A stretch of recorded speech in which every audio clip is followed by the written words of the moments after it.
don't like this. Welcome to Songwoven. Is this our Please. special? Allow us all to join hands No. as we embrace No. the fresh outdoor air. Take your glasses off, Timmy. The This air is glasses, Timmy. that we are Is this graced. glasses? Ew, what is this? I don't want this sermon. I am Tim Don Tran, your DM, your dice muncher. I do have a picture of you eating dice. Disclaimer, Delicious. don't eat dice, you'll choke. especially if you want to do a bit where you eat dice, don't choose the D4. Ouch. But Is this why you were sick? He's Anyway, been eating too many D4s. I've been practicing eating D4. I picked one dice out of the bag and I chose a D4. I was like, oh, I gotta commit to this one. You fed them to your dad when you made dinner? Oh, no. Can we please, for our cast and crew here, or cast, and also the crew, I don't know where I'm going with this, can we please introduce ourselves from who owns the most dice set to the least? I'm least. You're least?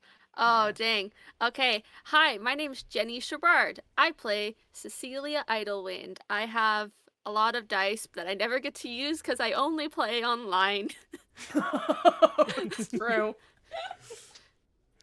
Rip. And I am Amara Moscow. I play Jean-Claude Boucheron. I've been thinking about this. He is a guard, but he's more like a park ranger in my view. Yeah, because it's guard like is the very- nature.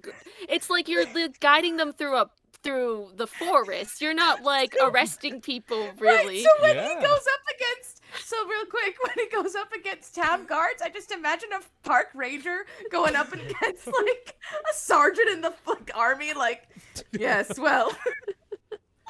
And just for funsies, I'm wearing a shirt today that says, don't worry, I have a plan with Nat 1 on it, because that's what I'll probably roll most of this session, baby. Let's go! go! Let's manifest it, folks. Come on, chat.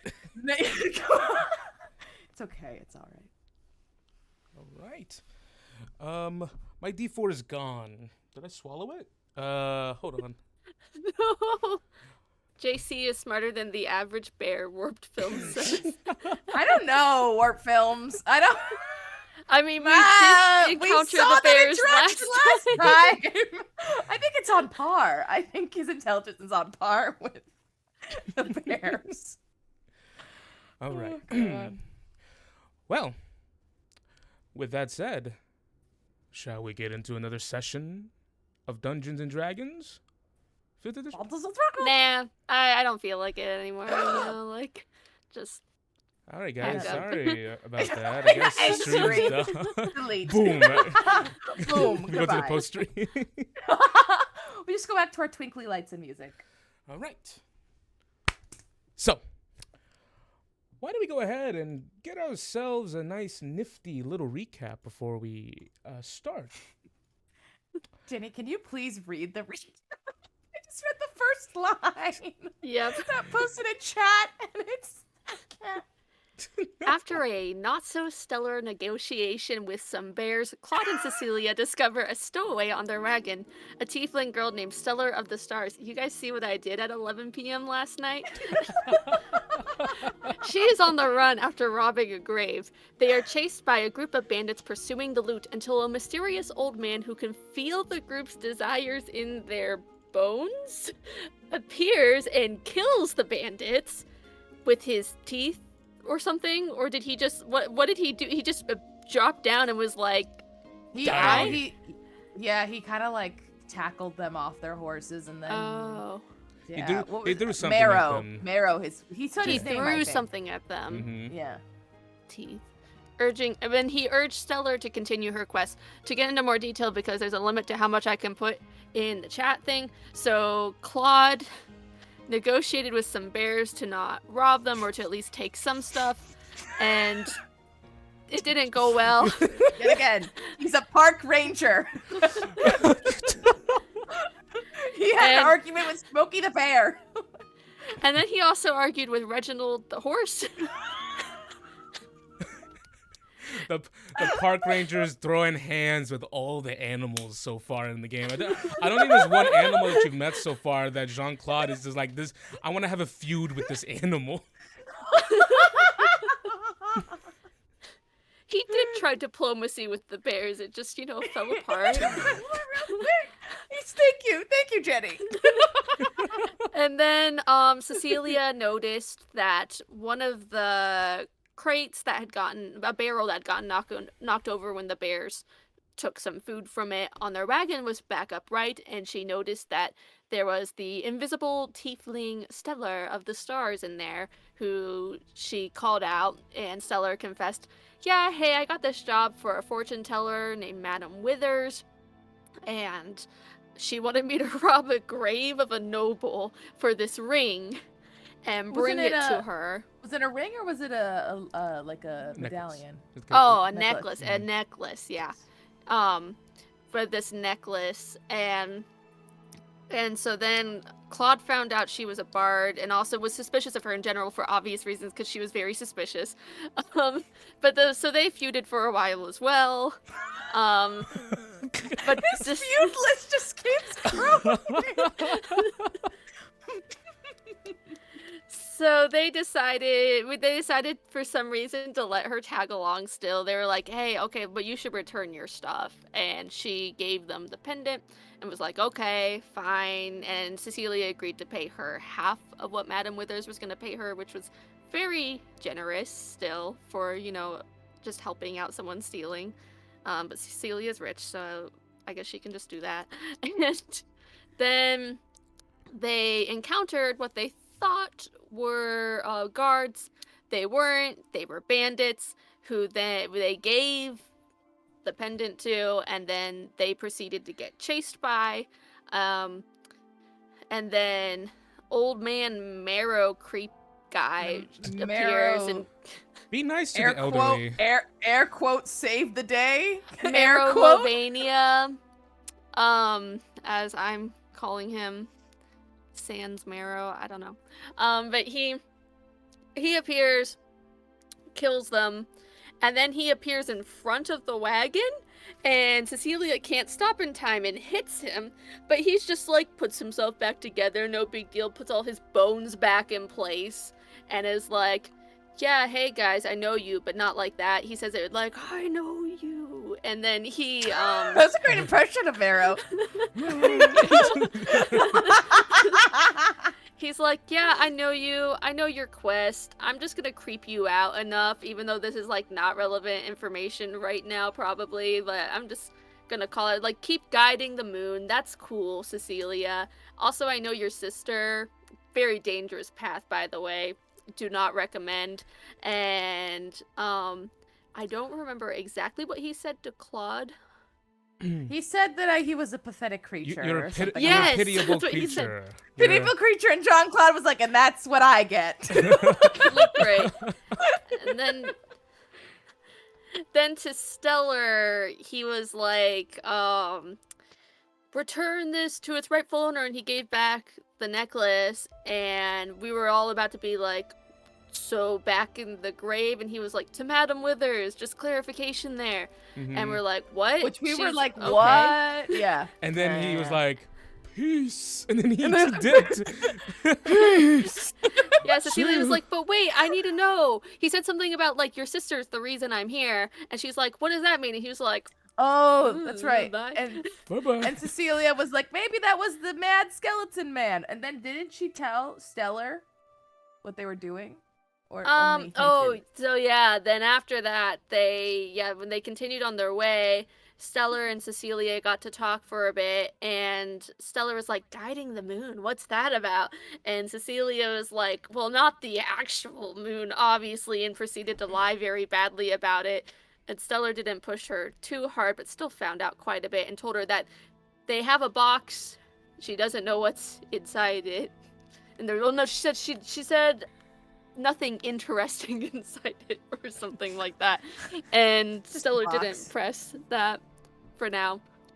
And yeah, we're gonna go meet Jaime, and Stellar and Jaime might be traveling with us. Join our party, her monk companion. Also, 2 comments in chat. One, Warp Films is asking you, Jenny, to recap his games. I usually avoid recapping at all costs because Nope, I always remember things out of order. She's a wealth order. of information, but she's a wealth of information. And then another comment was from JT's. Let's not forget JC's absolute hatred of bards. That's very important. They important. argued a good amount. He is added to the list of feuds, of Jean-Claude's feuds. I can't wait for the Guard versus the Bard compilation that's gonna come out of if Stellar journeys with you guys, and there's just gonna be so much bickering. The park ranger versus the bard. It's hard to be the bard. It's hard to be the bard. All right. With that said, shall we, folks? Shall. Continue weaving this story of ours? Of songs. Weaving I mean, if you feel like it, Yeah. No pressure. Weaving like a spider, except we only have, combined, we only have, 6 legs. Spider has 8. We need to get that figured out. Can we count the arms? Ah, yes. The arms, the legs of the upper torso.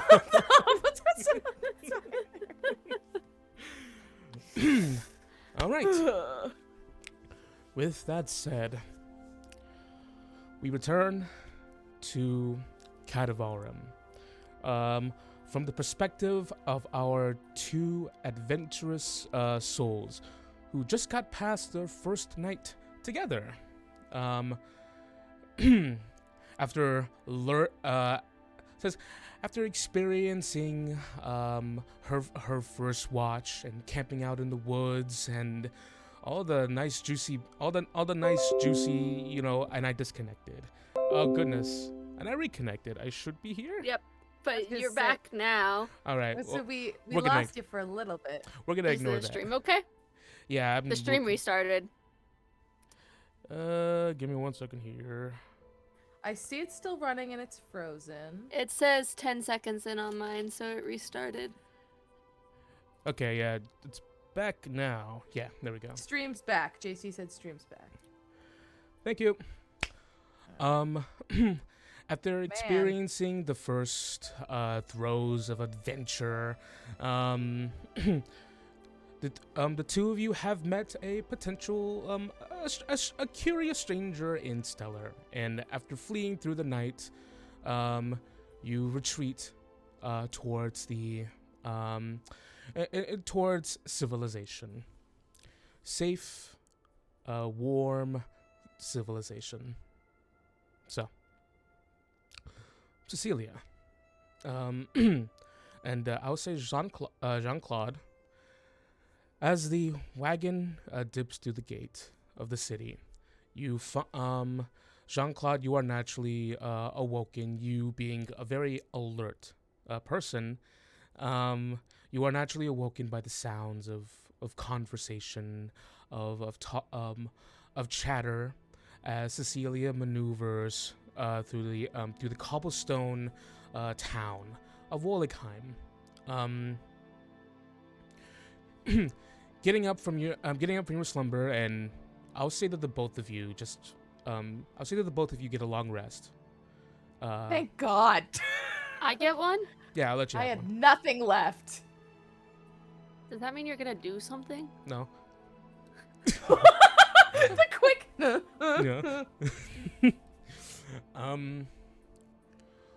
The two of you view Wolligheim.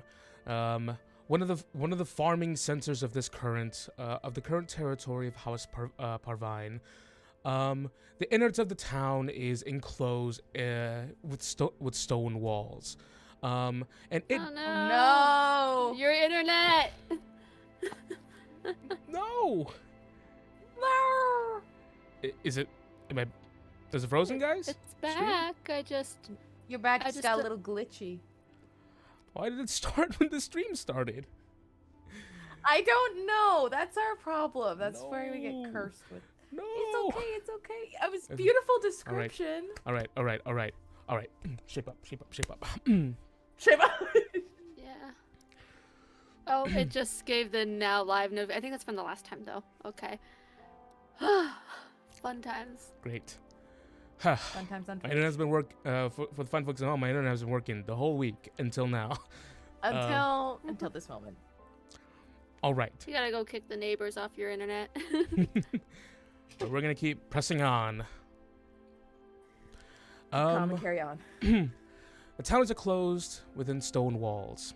The streets are made of cobblestone, and you see stone sort of the structures are sort of made of stone masonry with kind of like sloped straw roofs. Kind of looks like those peeled coconuts you would find in a farmer's market. I crave coconut right now. It is despite its size and what it is, it's a quiet town, and you can tell. You can probably tell that one of the reasons why it's because it's like that. It's because there's a heavy presence of guards here. Natural for a agricultural center, with the farms sitting outside of the walls. Someone has to keep the peace here in Wolligheim. So no thieves or bards will No belts. can render any value from this protected and treasured place. So, Cecilia, you find yourself easily guiding both Reginald and Marquis, your two horsey companions, whom Jean-Claude seemingly has a feud with at the moment, but loves you, so that counts. You're maneuvering through a sort of marketplace area. It is early in the morning, and as the fingers of an early sun attempts to crack through the sky in a distance, you view people getting their livelihood set up, getting their stalls all nice and organized. I was looking for a word for it because I used to. They're getting the stuff there, the produce. Goodness gracious. And Jean-Claude, you awake next to a barrel. Getting up, you see that you are currently within civilization. Guards with large, sort of like halberds. Halberds that has sort of like a small flag, flying the sigil of House Parveen. Walking by. A sigil depicting a vineyard with a large eye looking over it. Yeah, he definitely like pops his collar up. Good morning. Yeah, you know, the man head like chin jerk, you know, occasionally to the tip off. Through the slits of the helmet, you do see that the person kind of like raises an eyebrow but continues to move.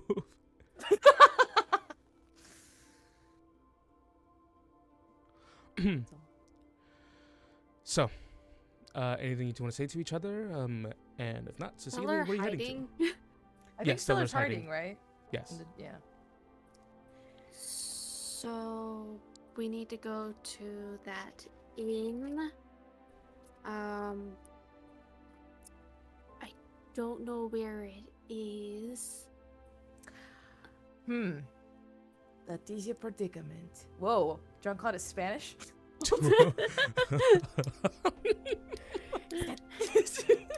Excuse me while I try to remember my... Your accent sounds different in the morning. your morning voice.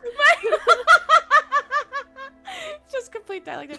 Yes, we would need to see where perhaps this is. Although I do not think we need to ask for directions. I think that we can just continue. You know, I will know where it is. You know, it would be a tavern, center of town, right? Just keep following. Can I see like our surroundings, and can he try to guesstimate? Give me Usually this check is reserved for nature. But give me a survival check. Lord, survival. All right. I have to see. My brain is already. I'm looking at my roll 20 sheet when they should be looking at my the other one. Survival. That is a 10. Obviously. It should be the center of the town. That's not Obviously. Obviously. Obviously. Jean-Claude, civilization is kind of... You've been in Royst for a good bit now, and just immediately acting on the strong assumption, because obviously the tavern is the heart, and the heart should pour alcohol. It is my heart. It is my heart. It is the most important to me. So I would not be the center of the town, but it is obviously a place of commerce, of business. He goes, I know it is Cecilia. It is in the center. So, Jean-Claude, you began guiding Cecilia, giving general directions towards the center of town. Just big dad energy of I refuse to pull over for directions. It's very much the vibe. You eventually you began going towards sort of the heart of Wolligheim, and you began to notice, oh no, is my thing messing up again? No. Oh, well, see, Jenny's freezing on me now. Yeah, my internet's been really slow all of a sudden. What is this curse? Who hath cursed us? I know I'm next. Sure. I know even I'm on my next. phone, it was really slow. Chat! I don't have the Wi-Fi on my phone. I was just trying to retweet the going live thing because I realized I didn't, and everything just was like, nope, no Twitter for you, nothing. You don't get anything. I close more tabs. It's because I'm wearing glasses. There we go. Yeah, take them off. Yeah. Discord said no. All right. So, you eventually find yourself towards like more of the towards the center of the town. This place is kind of windy and turny in a few ways. As you get more towards the center, there's an increased presence of guards, and you see that the streets generally get more wider, and the streets are a bit cleaner. You then begin to see these large, to put it lightly, pretty important looking buildings. Some of them, you see these, particularly this one large building that's, it's two tiers with these kind of like tall windows. And the front of the building, flanking the red oak door, you see is two like stone pillars that seem to like maintain the structure integrity of a large like stone awning, and you're probably both of you are probably thinking like, oh, maybe the taverns aren't around here. This is a very classy tavern. This is very bourgeoisie, as we would say. It doesn't look like any tavern I've seen. Well, we are in a different city, Cecilia. Obviously, culturally, there's going to be something different. Doesn't have a sign either. Poking her head out the lid on the top. Shimmel, we are here. Where is here exactly? The center of town. The pub. Right, I should have interjected a long time ago. She just goes, all right, we're gonna go to like the other end of town, like all the way at the edge. See, you should have spoken up. I am very receptive to listening, to my comrades and my underlings. Just I am very just and righteous leader. So please come to me with anything that you would need. So you want to go that way? Okay. Do you want to come out of the barrel yet? Oh, I'm form-fitted now. I'm actually pretty comfortable in here. But I am losing feelings in my legs, so that's... Come on. Okay. She moves. I have two I just legs, feel right? like when we get there, it'll look weirder if you get out of the barrel, like, once we're there. Oh, I have a flair for the dramatics, please. It's natural for me. Ew. You're going to like pop from the barrel and be like, "Ish me, Shamel."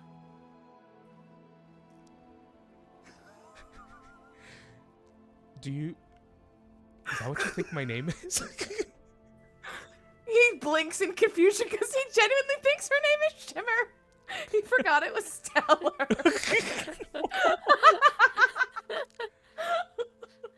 You know what? I'll take it. She goes.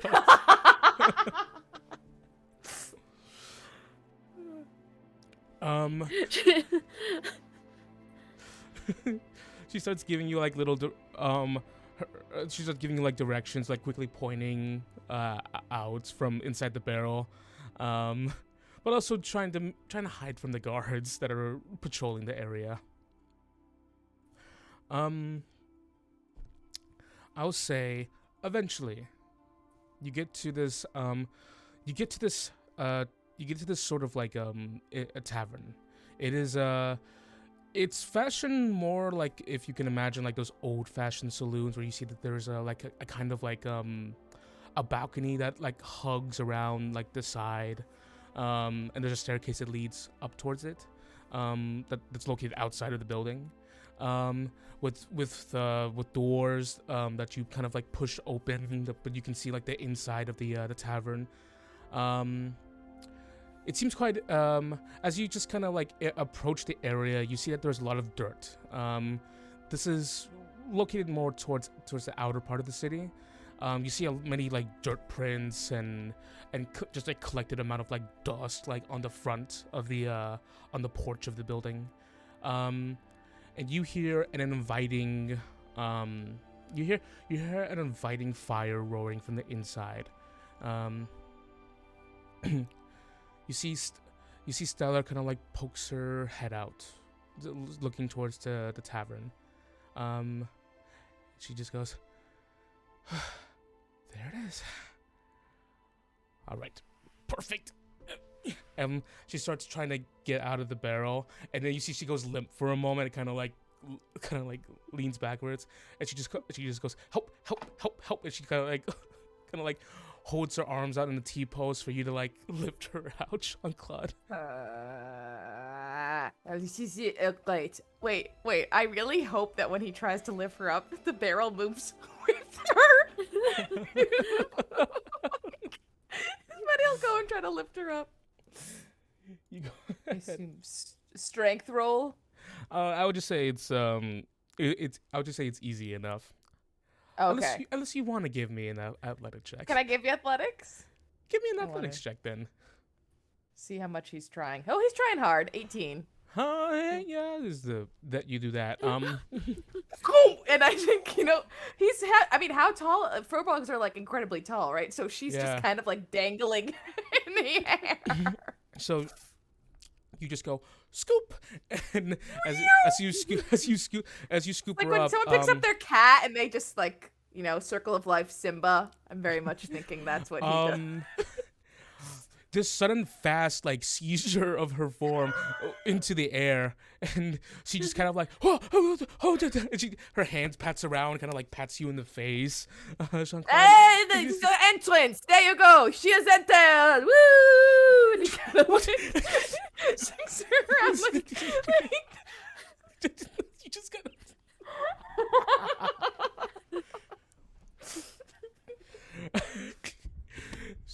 She can hellish rebuke. I'm kidding. She could hellish rebuke. As you just pick her and goes, her hands are its wheel. You shake her around. She just goes, nope. This is a lot less cool than I was thinking. The tail starts smacking you in the face. He'll put her down. Gently. As you put her down, she stands. And she kind of stands awkwardly, kind of like shaking her foot. She goes, It was nice meeting you, Captain. Sorry, meta moment. Did Cecilia say that we were gonna travel together, or did Stellar only say that to you? Because I thought. I'm trying to You remember. were asleep. Yeah, I you were think So never mind. so. Okay, cool. Yeah, so no idea. He goes, of course, as a member of the Golden Guard, I'm here to serve. Well, next time you serve someone, maybe even if they're a bard, maybe you can be like a little bit nicer to them. I lifted you out of a barrel. I gave you a show. I gave you the entrance you looked for, and this Now is that how you food is repay my kind of kindness. ruined.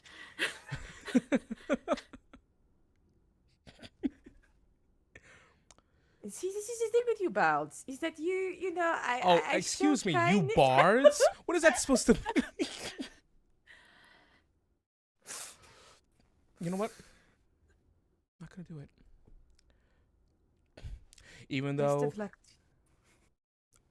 no, you were saying something nice. Never mind. I'm not gonna say it. I was going to try to say something nice, but I guess not. I was No, going to no, say, go ahead. Go good ahead. luck, Go ahead. good luck with your artistic endeavors, and please, stop robbing graves and find other sources of incomes. Maybe, teach Hey, you're children being music, too loud, too be loud, a too private loud. tutor. Dude, he's shouting it out loud. You do see like leaving the tavern is this dwarven man, kind of like you look over, you see that he's kind of like halfway out, but he's like staring at staring at you while you talk. I mean, tutoring. You make so much money tutoring. Why do you not tutor?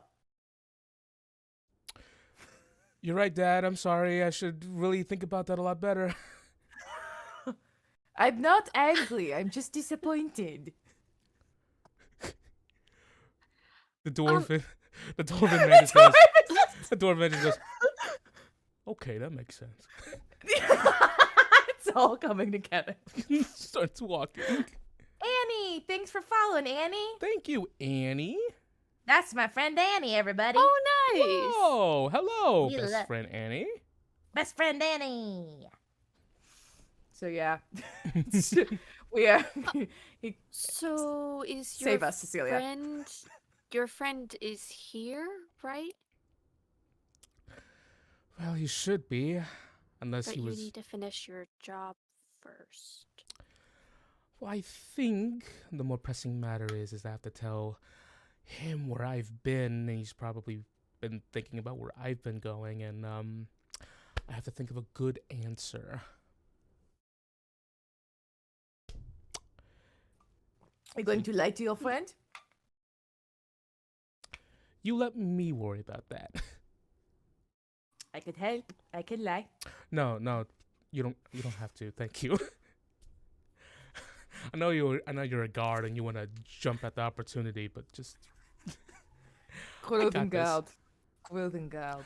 that doesn't really mean. It does. It is more specific field of study. Groven. Mm-hmm. Groven, okay. Oui. We.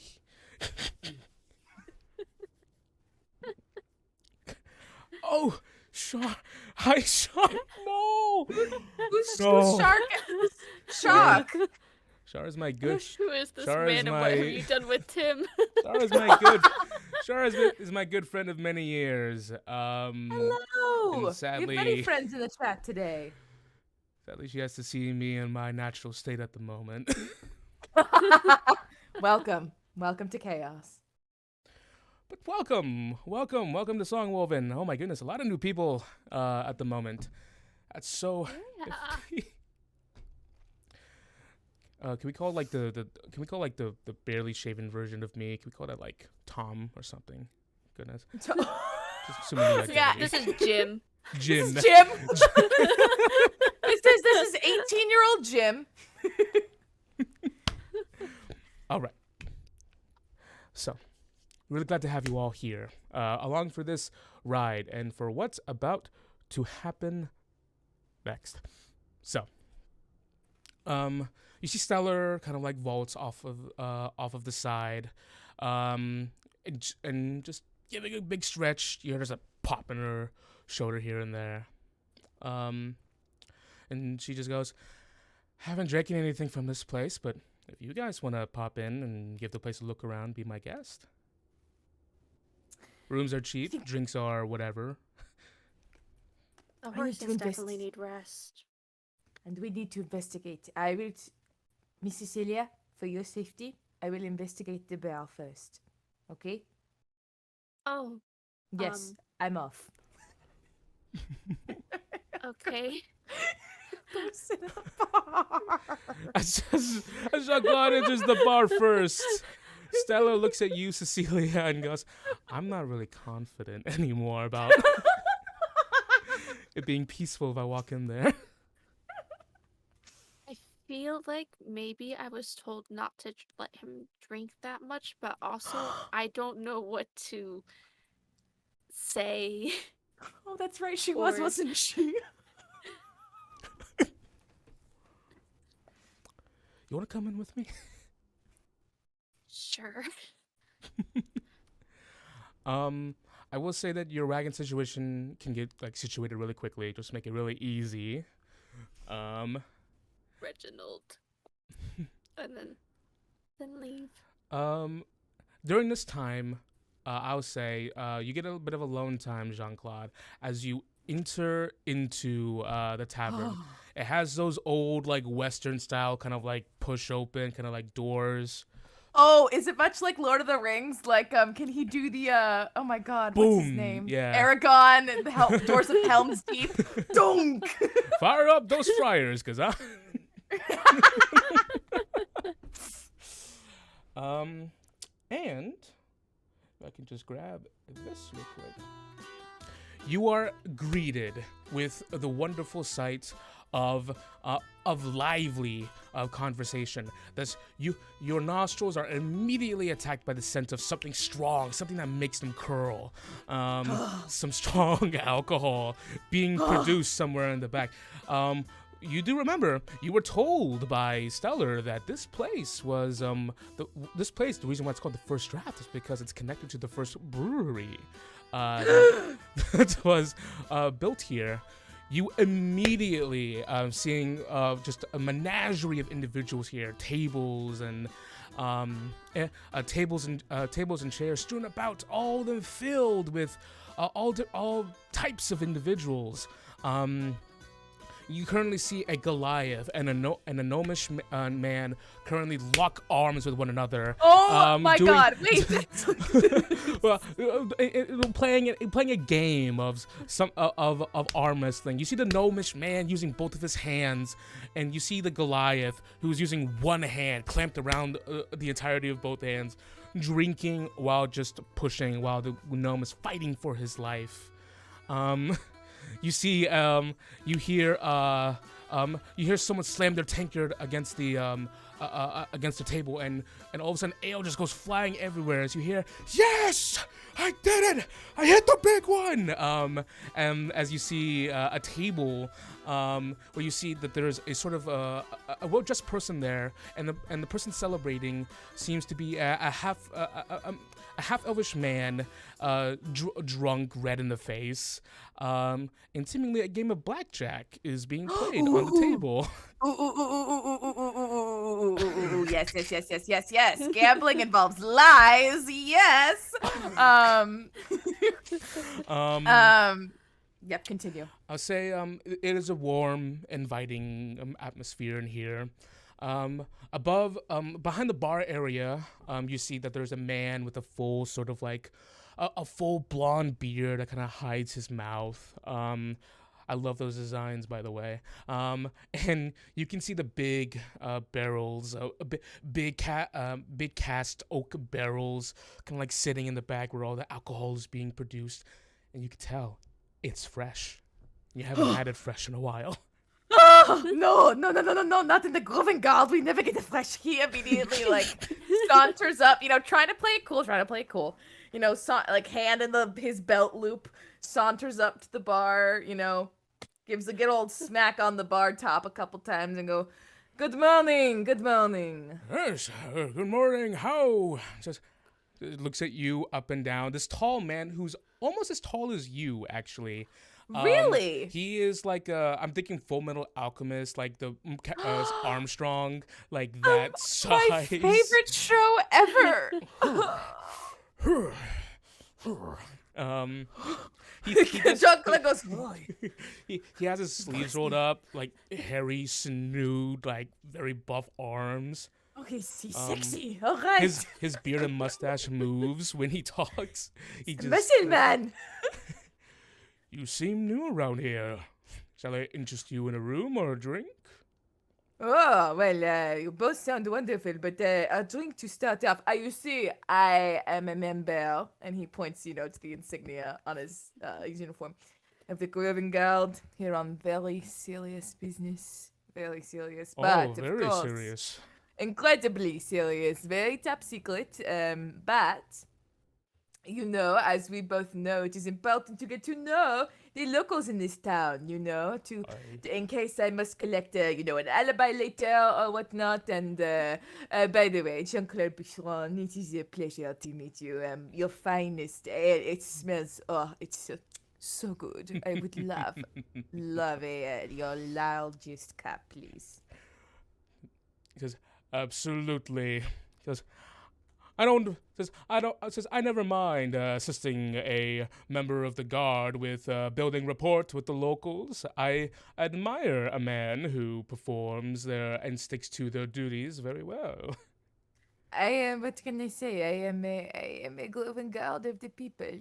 I'm here to for people and to spread mirth and joy, but also to ensure the safety, and who better than me? Come on, look at me. One large frost, please. He's like, shut the fuck up, please. And your name, dear bartender, sir? My name is Imkar. Imkar? Yes. Oh. It's nice to meet you. I believe I caught your name was Jean-Claude. Jean-Claude. I see. Can he go to shake his hand because he's so fucking muscled? He wanted to see how strong he is, or if it's just for show. Seeing your offering before him, he goes ahead. He just goes, oh, and he clamps your hand. the muscles bulge as he just. And if we're doing FMA, much in the scene where Armstrong meets oh my god, Bear Man, I forgot his name too. Yes, her husband. He's going to squeeze, because that's actually his body type. Very much, actually. Yes. He's going to try to squeeze very tightly back. Do you actually do that? Do you challenge? Yes, but in not in like a aggressive way, more in like a manly. I had a coach who he would always offer a handshake, and every time you shook his hand, it was like a Venus flytrap. He would squeeze your hand until it hurt. He'd do that every time. For real, I was taught, my grandfather would be like, you shake strong. So anytime I shake someone's hand, they're like, ow! Because I'm like, shake strong! Shake strong! After the cordial handshake with Imkar, the bartender, you see coming out of the back, you see this sort of meek, pale man come around with an offering. Imkar takes it before the man retreats back into the brewery and places it in front of you. It is frothing out the top. Some of it is pouring over the sides. It has a honeyed smell to it. Is this mead? What is this? As that happens, Cecilia, sorry, you come in to view the same warmth, and immediately you view Jean-Claude with a large tankard of ale, mead in his hands. But it takes a sip. The distiller just kind of goes, I guess he deserves it. Oh. It's like the morning, she goes. And there's so many people drinking too. Like, what is it, like 10 a.m. and like all these people are trashed? She just looks around at everyone with like she has a bit of a judgmental look on her face. Jeez, get it together, guys. She makes her way to the top. She does kind of like put an arm around you for a moment to see, like, kind of pats you on the other shoulder. She says, "Hey, don't worry." Says, "If anyone tries anything, I got you." Would they? Oh no! Drink. It kind of brings out the worst in people sometimes. I guess, yeah.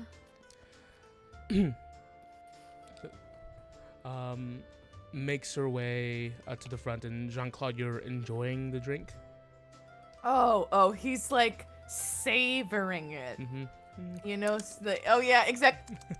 You know, swirling it around, commenting on, you know, the texture, the hoppiness of the brew, you know, the aromas that wave from it, the color, the amber color. He's just like so in love and entranced, and he hasn't had a brew this good in quite a long time. Imkar, who's just who's wiping down some other tankards, is just standing there, looking sweet. Very big, hunky man. And eventually, the opposite of that approaches. You see Stellar kind of like a wimpy tiefling. His eyes slide over to Stellar and goes, Cal, do you happen to know of a young monk man looking for his companion by any chance? Might be staying here? Yeah, my friend Jaime, we came into the other day. And Imkar goes, "Oh yes, that's right. Stellar, correct? Yes. Your friend went out looking for you a bit earlier in the morning. He left just about 20-30 minutes ago." Great. Yeah, that's what I expected, you know. Stupid thoughtful people and their thoughtfulness. Maybe we passed him, but we wouldn't have known because, I mean, you were in the barrel. Cecilia is the queen of throwing shade when she doesn't mean to. Every single time. She just kind of makes a little face at that, but continues. She just goes, "All right, why don't I go and try and find him? He shouldn't be too far, and the two of you stay here and make yourselves comfortable." We will secure some rooms. Do you two have a room here already? Or are you staying somewhere else? We have a room, yeah, but it's a bit of a small room. I don't think the four of us are gonna fit in there. No. I have my own room. Thank you very much. Okay. So you go find Monk Boy. Seems Jaime, but okay. Jean-Claude, Oui. I'm guessing it's safe now, since you said you were scouting Oh, it his out. eyes go wide like saucers. He looks at the Jenny, this is why I love playing with you. He looks at the mead in his hand and goes, "Hold on." Takes a sip, pushes around in his mouth, swallows. Not poisoned. It is safe to drink. You may continue. I would I'm hope so so, big. Imkar goes. As you know, as a member of the Groven Guard, I constantly have people trying to take the hit on me. I see. as someone in my position of power, there are so many who want to grab it and take it from me. I have to be prepared. Cecilia remembers their conversation from before you fell asleep, and she's like, "Yeah, like, actually, he's really, really strong. There was this giant shade, and he defeated it in one hit from his weapon." He looks at her and he's just like you see like a tear like forming in his eye.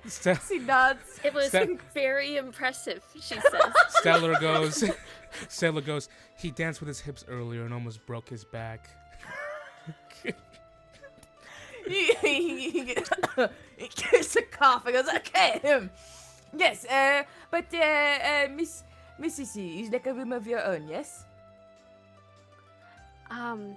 Yeah, I can. She starts pulling out money from the bag.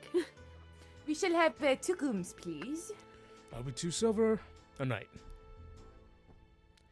Okay. Yes, And, Janice. I'm making you break up the money. No. Okay. And then he is 18 in fantasy world, is 18 the legal age for alcohol? Or what is yeah. the legal age? Let's say It is? Let's say 18. Okay. Stellar by this point just goes, right, well, I'm gonna leave you to that. Meet you Gives guys. Meet with him you up here. the money. Leaves. Okay. Well, Miss Cece, would you like a little drink to start off the morning? Would you like a mimosa? You know, some brunch? You hungry? Food would be great. Hey, my good friend, do you have what do you have to munch on? What snacks do you have for us?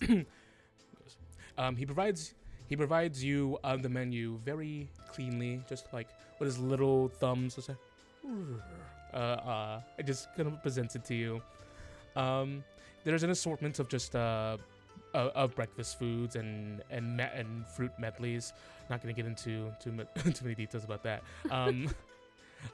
No, I had that one game I played where every single game, the first thing we do was describe in detail breakfast. It was this one DM every day. We described in detail breakfast, first thing in the game. It was interesting. Jean-Claude goes, there is no avocado toast. Ugh. What a millennial! Oh my gosh. You can put Craft jam on beer it, and it's avocado better and toast. sweeter. This millennial dad. He goes, we will get that fruit plate. You also need protein. Yes, eggs. Yes, you like eggs, Cecilia? Mm? Sure. Growing young women must have eggs. Yes, we'll do that. He goes, says an offering like that is 3 copper pieces for the usual eggs and meat, but you can double it for 1 copper more. Oh, I will eat some of her food. Right? All right. Okay. And he goes ahead and writes it down and gives it an order. That's such a minuscule amount of money. I already marked it off. Okay. She's like, you made me do math? I do math. And when he takes a moment, to take their order and turn away, he's gonna, Jean-Claude, with his lager, his mead in front of him, is gonna lean close to Cecilia, not in, just to say quietly to her, so what do we think of the bard and her companion? Are they trustworthy? What is going on here? Well, I think so. She's really nice. And I'm curious to meet Jaime.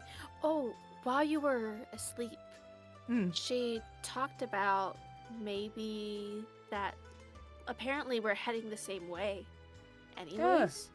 That's and that if Jaime wanted to, and if you were okay with it, that maybe they could travel with us for a little bit, so it's safer. What?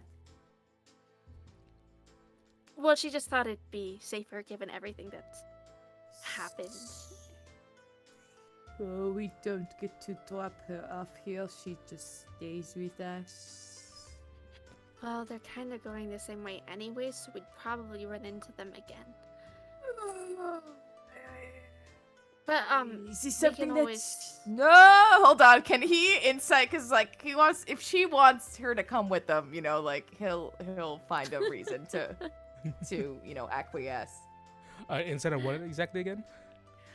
Can he do like an insight check of some sort to see like that? Because Jean-Claude's not wise. He's not like he wants. He's trying to see if this is something that she wants. Because he'll do it if it's something she wants. Okay. Go ahead and make an insight check. It's so interesting because I love when we play characters that are similar to us but very different. Two. No, a fucking 2. But it's okay if not. I did tell her that what we're doing might be kind of dangerous and attract danger and stuff. But she was very nonchalant about it. She was Oh, like, she does not want to come. It's fine. It's good. It's all solved. yeah, she doesn't have to. Jaime might not even want to anyways. So. That's right. We have not even met the monk boy. You know, like let us go down, Cecilia. Understand that we have such an important mission. And he gives her like raises his eyebrow and like winks. We must be careful who we select to join us on this endeavor. That's true. And it's true I would want to meet him first anyways, before deciding for sure. Because we do not know, like maybe our sleep schedules do not line up. You know, maybe they like to party all night. No, actually, maybe they're early risers while we get to party all night. I mean, we get to survey the area all night. Or maybe they're like really, really messy or very, very clean. Like there are so many things to contribute to new roommates and new people coming into the house. Like, do you want to split the utilities? Do you want to take over, you know, the fuel for the houses? Do you want to take over this? And then there's only like these little things. I mean, we're that, not like, going to buy a house together. not yet. We do not know though, right? Like, we don't know these things. Like, they might like be like, oh, well, we traveled together and now, you know, we should invest in property together. So, like, When I don't Jean-Claude, really know these things about you either. what? Jean-Claude, when your meat is depleted, another one is put right in front of you already. He's like almost on the verge of tears. He goes, you know what, Miss Cecilia, whatever you want, I am here to help. Whatever you want. I appreciate that. Yeah, well, we'll have to stay here for a little bit anyways, so that the horses can rest, and maybe they'll already have wanted to leave or something too, so. Also, like, what is up with your sister making friends with the creepiest fucking people? Well, she never told me about that, so, I don't know what that was all about back Like, there. I don't really know what to do if he appears again. Like, it is some... it is not something that... Would no. I was gonna say, would Jean-Claude have known of a creature like this? And I am gonna say, no, he fucking doesn't. No fucking clue. I truly have no idea. Me neither. But at least they didn't seem hostile towards us. They're just rude.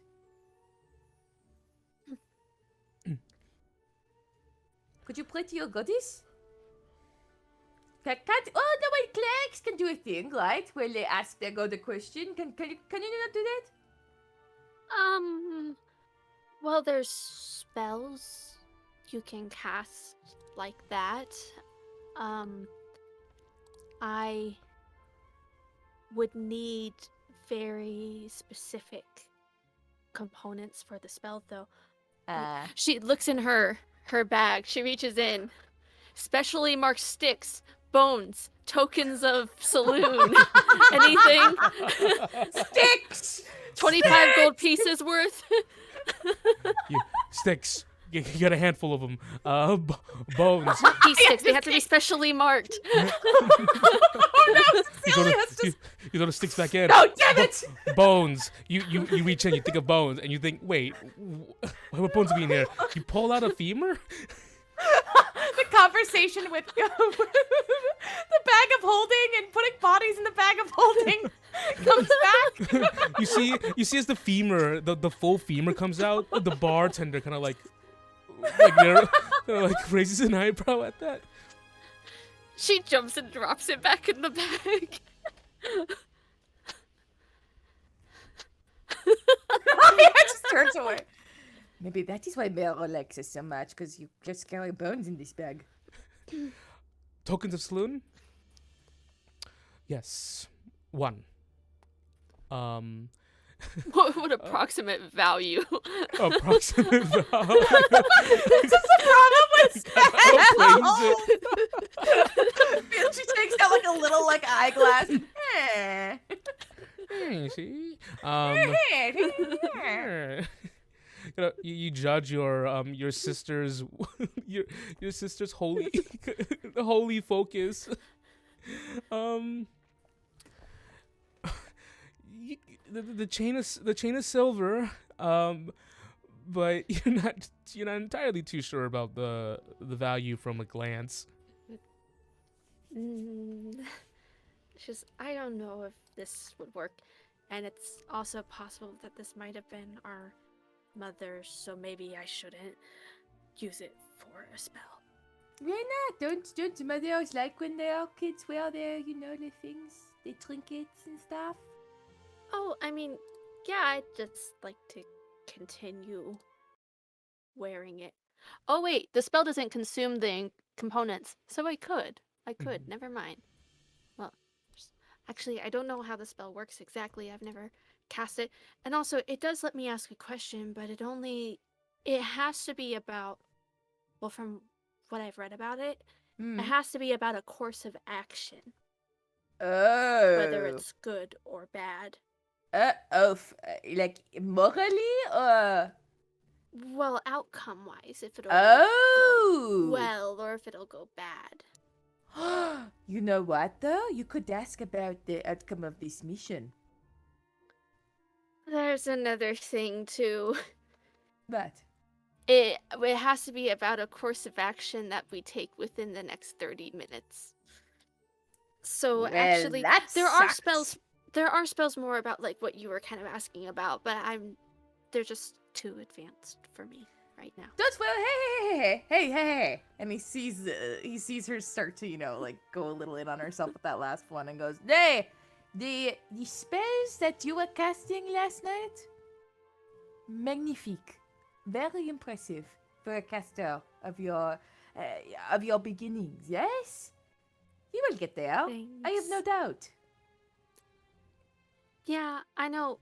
When my sister's learned the most, it's been when she's away from home, and that's what I'm planning on doing too. So. This is the same sister that is coming after you, right? I don't know that she is. I just wouldn't be surprised. It might be a good thing if she catches up to us, though, because then we can question her on Marrow. And say, well, you sicked crazy man on us. At least get to know why. I mean, I guess we could do that, but I don't even know if she'd say anything. She'd probably be so angry, and then I'd be upset because I'm like, why did you leave Dad alone at home? And It is okay for parents to, it is good for children to leave the nest, right? That would be okay. Oh. Well, actually, Dad can't live alone. Why? He just needs a lot of care.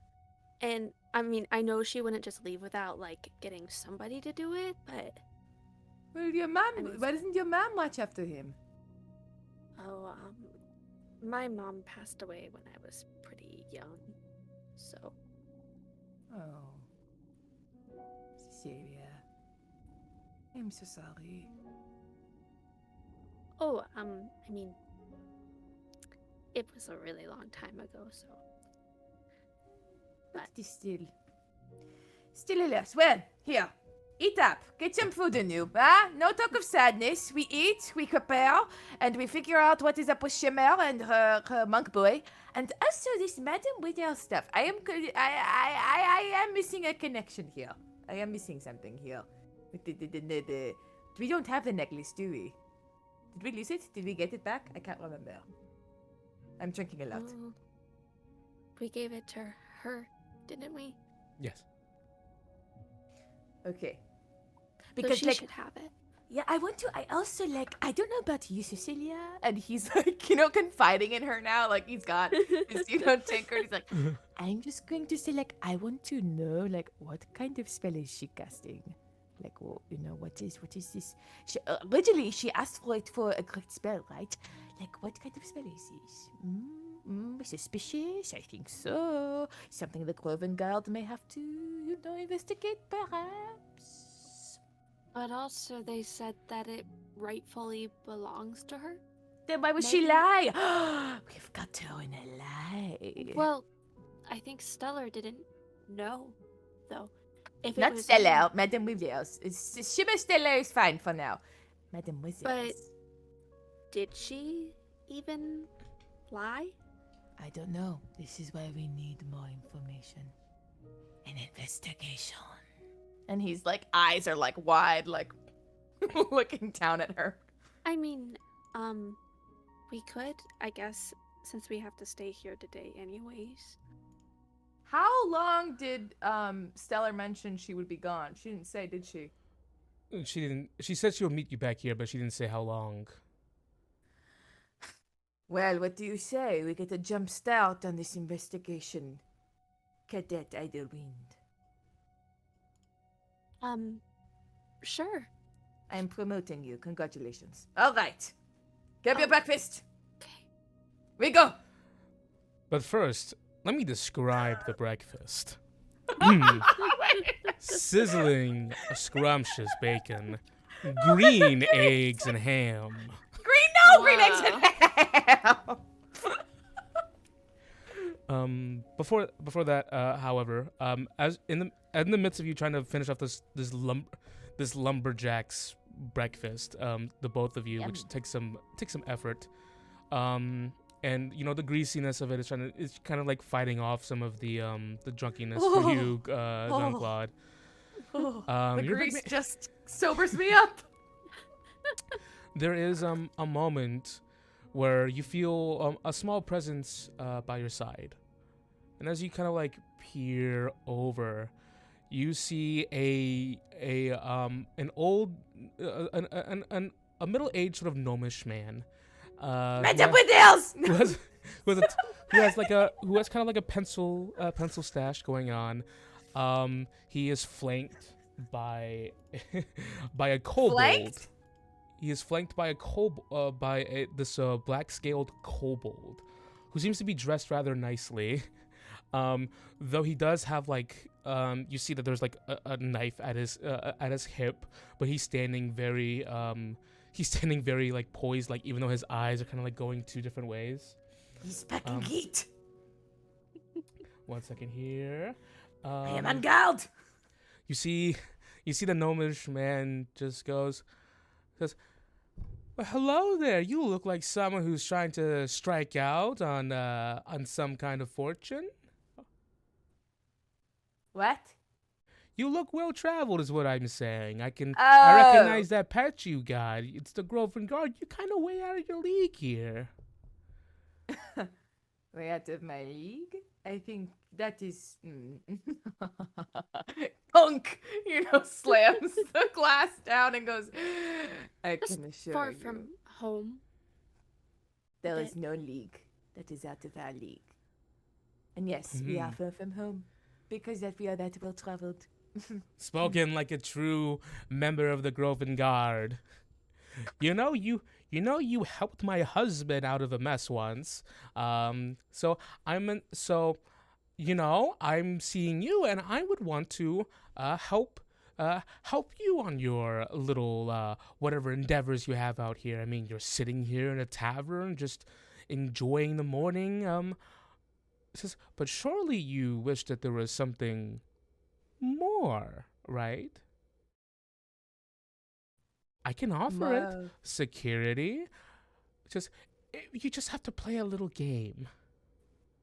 Security. He puts his hand on his battle axe and goes, I am only security that this young lady needs. Monetary wise.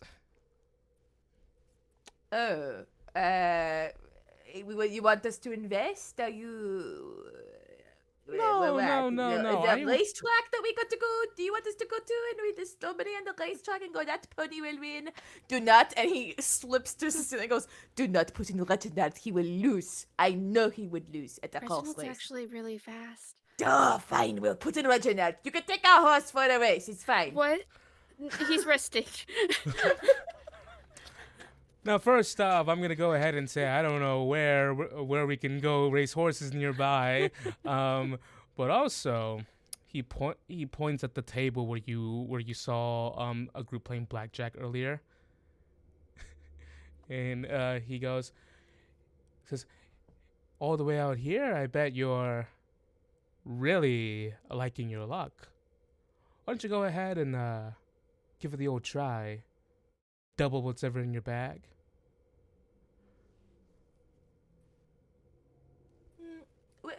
How did I help your husband? I want to hear of my heroic feat. Well, not How did I you, help but you? maybe not you, but the Groven Guard. He got lost in the Liramere Forest, and oh goodness, my dear husband just always gets lost. He couldn't find his way around our house, but thankfully, the Groven Guard was there. We got to my little old man. What is his name? Maybe I know this man. Well, just you wait. Let me go look at the character name generator real quick so I can get his name.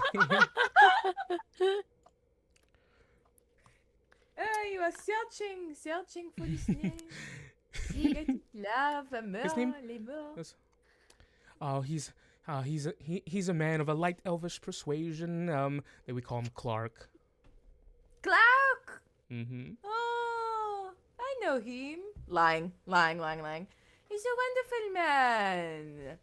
Where is he? I would love to see him again. Roll a deception check. Wow, what a coincidence. Yeah. 17. 17 as Whoa! well. In the same mod. There we go. 17 17. Roll D20. D20. Just flat D20. Flat D20. Because you guys have the same mod anyways. 12. 9. Shit. Oh no, that's the second time you've lost a contest that This was is the second tied. time, and this is why he should not gamble.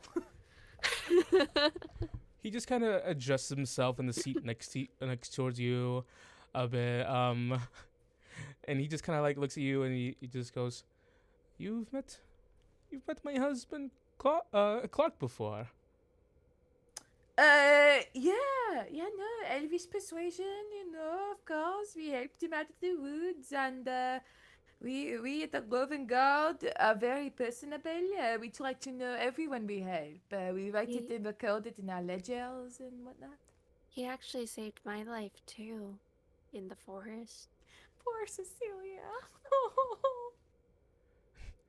That's what the Groven Guard does, don't they? Oh yes. Yes, so you need some investments in your business, is what you're asking for. Oh no, I was just offering you if you want to play a hand or two of blackjack over there. What do we win? Oh, just whatever money you put up. I can, you know what? Since you saved my husband, I'll give you 5 gold pieces for you to ante up with, for free, just to play. He looks at Cecilia. Well, I don't know. I'm in 5. Groven Guard member. Come on. Can I get my friend here another drink? He looks to the bartender. Come on, Cecilia. I teach you. Come on, this will be good for you. This is important for you to know how to converse with the people. As a cadet, you need to feel comfortable. Yeah, I don't know how to play that game, so... Go? Come. Grab your drinks, we go. You are ferried over to this to this specialized table. It looks different than the other tables. There's a felt on the top of it. And you see that there's currently the nicely dressed man that was there. That was there. So like just shuffling cards. And you see this gnomish man goes. Says, my good friend Raphael says, let our friend Coco here take charge. Coco. And you see the man just kind of give a nod. He goes over. He pulls up a chair towards the front, and you see the kobold just gets on top of the chair. Tiny Cracks his fingers and begins shuffling the cards. Tiny lizard. Big cow. He just watches. The kobold goes. Curious. And then he goes, so I heard you were going to talk to your what is it, you're just someone he met? He says, pointing towards you, Cecilia. What was that? Says I overheard that our good Groven guard friend here was gonna teach you how to play blackjack. I guess so. Well, the game's all about just a good bit of risk management is all. And he quickly he quickly just explains the rules. If you can't go over 21, if you get 21, you win. The dealer. When she heard risk management, she looked a lot more like skeptical because she took a pretty big risk. people know her middle name. blackjack. And now you know. And so the kobold puts on the cards and just kind of looks at you, Jean-Claude, and goes, "Any up?" Get me in. Yeah. How much are you putting in? You have 5 gold pieces provided to you by the gnome. Looks at Cecilia and goes, Cadet, how many shall we start? And he leans and goes, the key to blackjack is confidence. Okay. So are we like a team then, since Yeah. you're teaching me? Absolutely. We are always a Okay. team, Cecilia. Well, how much do you want? I say we go 3 gold pieces. Slap them in the head. Strong start. Okay. You think 3 is a strong start? You see the gnomes. What about I'm going or to hunt your ass. He says under his breath. what about 4 so that Jenny can even out the numbers on her Ah! Oh, gold? Because I hate the Cecilia! uneven. Miss Wind, far my cadet recommends we slide 4 gold pieces onto the table. Okay. One of you. So here's the rule of the game, and I'm stealing this directly from Dimension 20. Yay! You can either roll 1 d20 or 2 d20. If you roll 1 d20, you have to roll a 13 or over. If you roll 2 d20, both dice have to roll an 8 or over. Oh. I don't do math. Okay, that would be 8 over 20. 8 over 20. The 13 probability over 20. is higher. I think it's. I haven't taken statistics since 2017. Bad at math. I think it's better with 2. That's what it is. All right. We can do this where one of you rolls 2d20 or both of you roll a d20. Let's both roll 1. Let's not leave it on one you person. both have to roll an 8 or over. 8 or over. Okay. And there's no way that we can like flip the die or roll it in a way that would land it.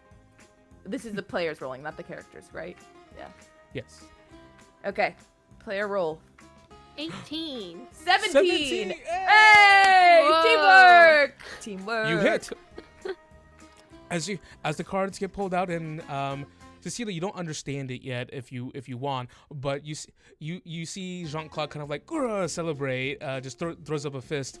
You see the kobold reaches into a bag, pulls out 4 more gold pieces, and pushes it back. 8 gold pieces total now.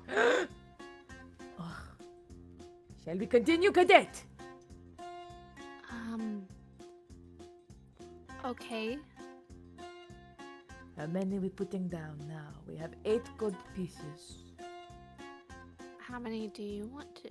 6. Is too risky? Should we play it safe? No. This is blackjack. Okay. 6. Slides over 6 gold pieces. And now they're gonna start cheating. Let's deal. I know, and this is when they start fucking cheating. Roll. Go ahead, both of you. Roll a d20.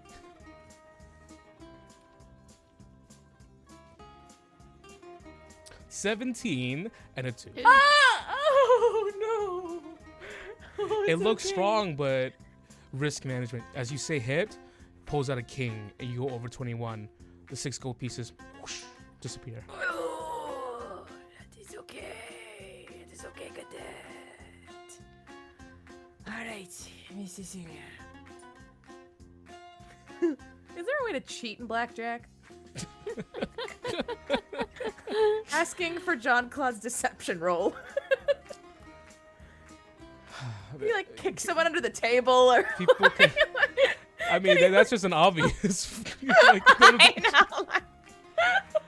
know. you can slip in a count card? you can count cards. Oh my god, wait, yes. Let's have Jean-Claude attempt to count fucking cards. Cause see, with an intelligence of -1, everyone. Intelligence of -1. Let's have him try to count fucking cards. Let me see the just give me a straight. Give me a straight like. Oh gosh. Yeah, give me a straight intelligence.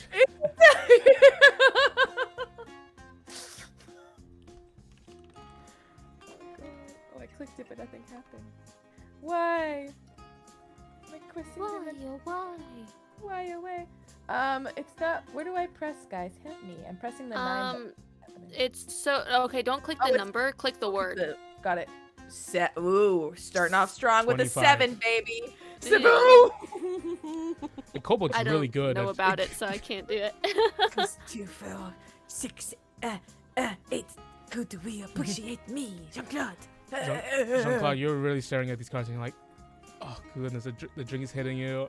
The numbers all look the same. If you're drinking more, it's like being provided for you by the gnome. Oh, damn it, they're in Vegas.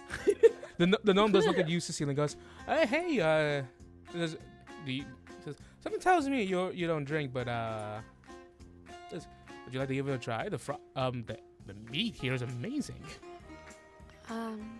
No thanks. I'm good. You sure? It's free? I'm fine. Okay. Go ahead, Annie up. Well, now we have 2 gold pieces. We have Cadet. 3, right? Because we didn't spend 1 that they gave us from the 5. We have 4 gold pieces. We have 3. So with our 4, you would. He's drunk as shit. You will decide. I trust you. Pick the number, and we bet. And we show the lizard man who is boss. Okay. I will say for you, Jean-Claude, you've been given 75 gold pieces from Captain Valathani. Oh, So- I forgot she gave me money. She gave you money to buy new armor. Oh, she gave me 85 because I think I started off with. Oh, I have 85 gold. Okay. Oh yeah, we need to go get you armor. Cecilia says, actually, I'll try some of yours, Jean-Claude, and then she just puts it on her other side on the ground. You go, this is good, this is good. No, hold on. Oh, here. Hold on, Oh, yeah, the game, that's right. And he reaches into his pocket and he'll Yeah. take out 6 gold pieces. And you know, like when grandparents give like grandkids money, they're like, "Yeah, this is what The you need." forceful- There you go. The forceful whap of like 6 gold coins in her hand. You go. Go. Come on, you can do it. Go. Real Cecilia, real quick, give me a sleight of hand check.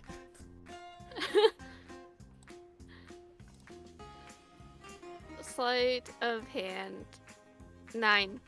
6. Okay. Yeah, you maneuver the the tankard Right. somewhere else to a safe place, and 6 gold is slapped into your hand. You let me know if you need any more, okay? It's okay. You can keep it. If you need no. You let me know if you need any more money. I will give I it have- to you, okay? I have my own money. It's okay. Here we go, cadet. Come on. Put it in. Make a risk. Make a choice, Cecilia. Here we go.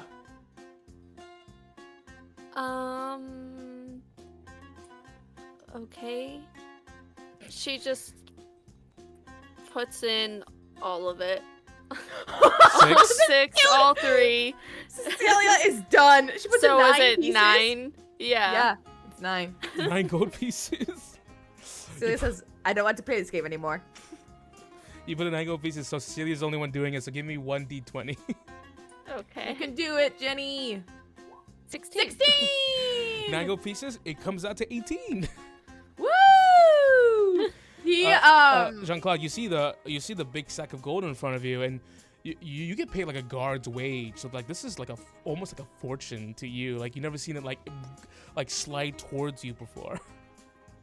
Oh my god! And he's going to, if she'll let him, hoist her into the air. And like, much like, instead of like Simba, like he was doing with Stellar, he wants to go like, woohoo! Like, just hoist her You're up in the air. lifted. You did it!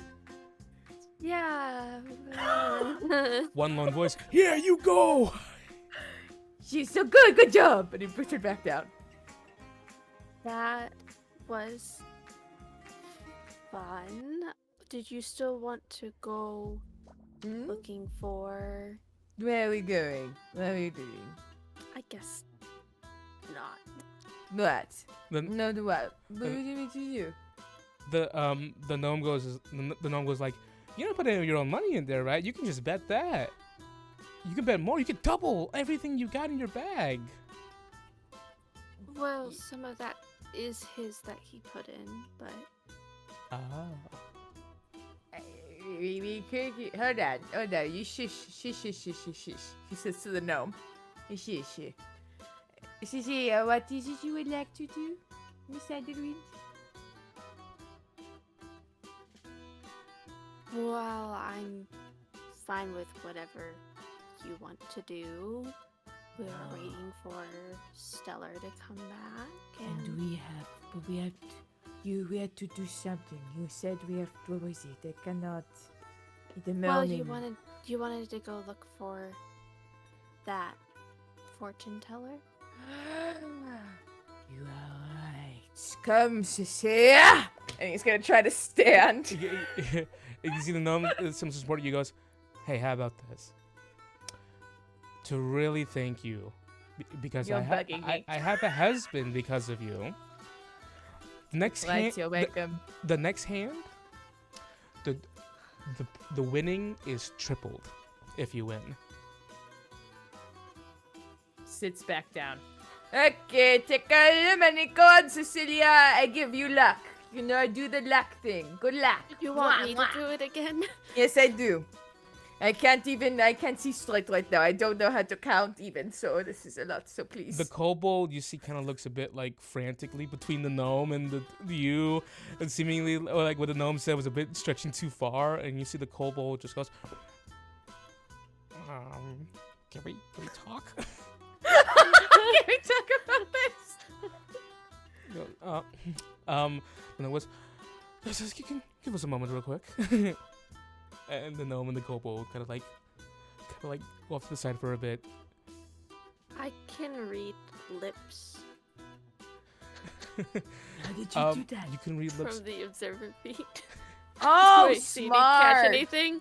Smart. You speak, and they are speaking a bit loud too. You see the kobold goes, I don't think we have that kind of money. They can take us everything we have if they bet too large. And then you hear the gnomes says, no, trust me, these two, they're cowards. They won't do it. They won't bet too large. Just give them a small taste. They're not brave enough.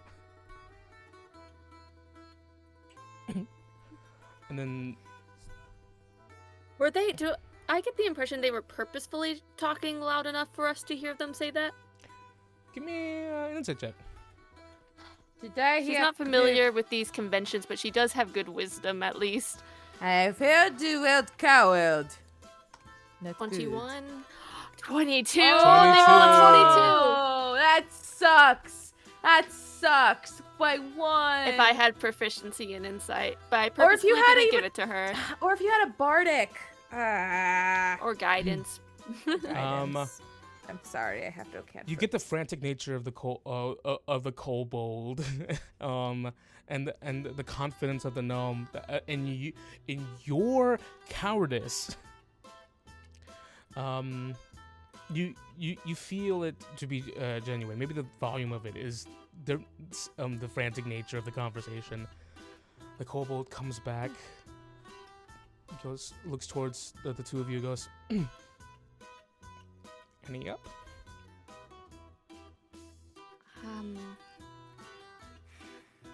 I guess we can do this to the 18 on there. Here and we go. She'll 18? take 4 gold because because out of character I do want to even out my inventory. Because I hate when my gold numbers are not even. Yeah. So 18 plus 4, 22. Okay. 22. So, you see as the 22 gold pieces gets put down, you see the kobold just like grabs a small handkerchief and just wipes away some. Jean-Claude goes, I've never seen that much money before. Okay. Actually, I have in my pocket. So, Cecilia, as the 22 gold is up for grabs, roll me a d20. Here we go, CC. Here we go. It's gonna be a 1. 18! 18. Now, real quick. Holy shit. They're gonna cheat now. Yeah. Legendary action. They Cheat. were setting that up for that. I'm almost confident. Legendary doesn't know. action gets us arrested. Quickly, Cecilia, or Jean-Claude, but if you do it, I think you would have to do it with disadvantage. Disadvantage. Anything I do with yep. Make an insight check or an investigation check. Am I allowed to roll with disadvantage? Yes, I'll allow it. Okay. Because I don't want to affect her roll. My investigation's better, but I feel like insight makes more sense because she's not actively looking for anything wrong. But my investigation's a lot better. Oh, okay. A nat 20, but Oh! That's still pretty good. So I should do Honestly, though- insight. yeah. 16 insight for Jean-Claude is 13. I wish I could do investigation, but it just doesn't make sense. Yeah, I rolled that sweet nat 20 that I can't use because it rolls at disadvantage. Ah, A rolled 20. 20. They rolled a 22. Yes. 20 So- total. Fuck. So, Cecilia, can you roll one more time? This is gonna make Jean-Claude mad. 11. One card comes out. It's and another one. You stay. The dealer comes out to a sum higher than yours, and the 22 gold pieces. Whoosh.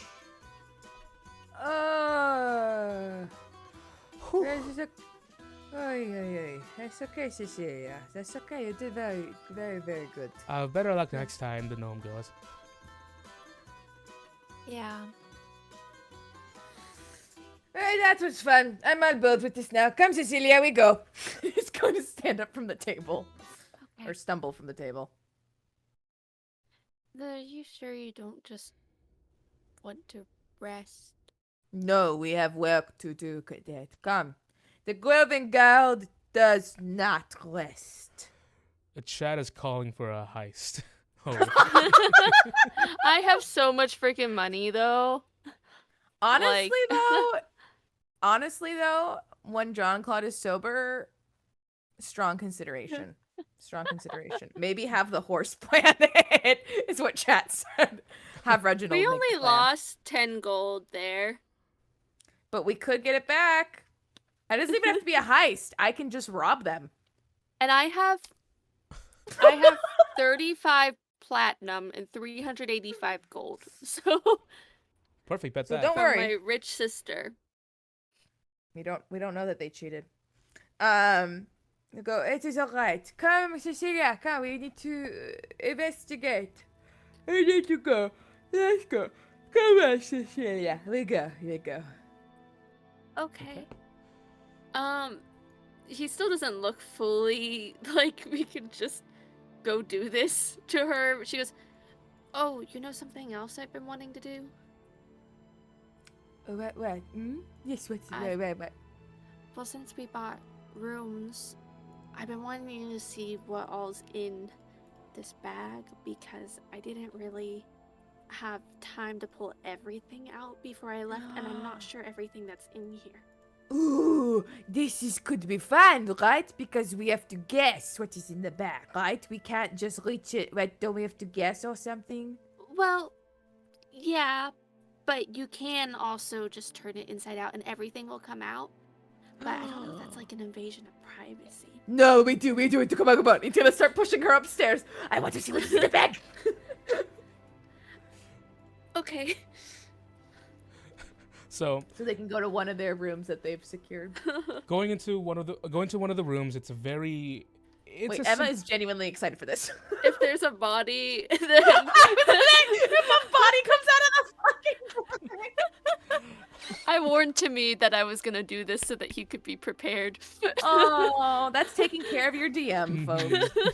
Because It's a very simple what's in the room. Level Night Adventurers?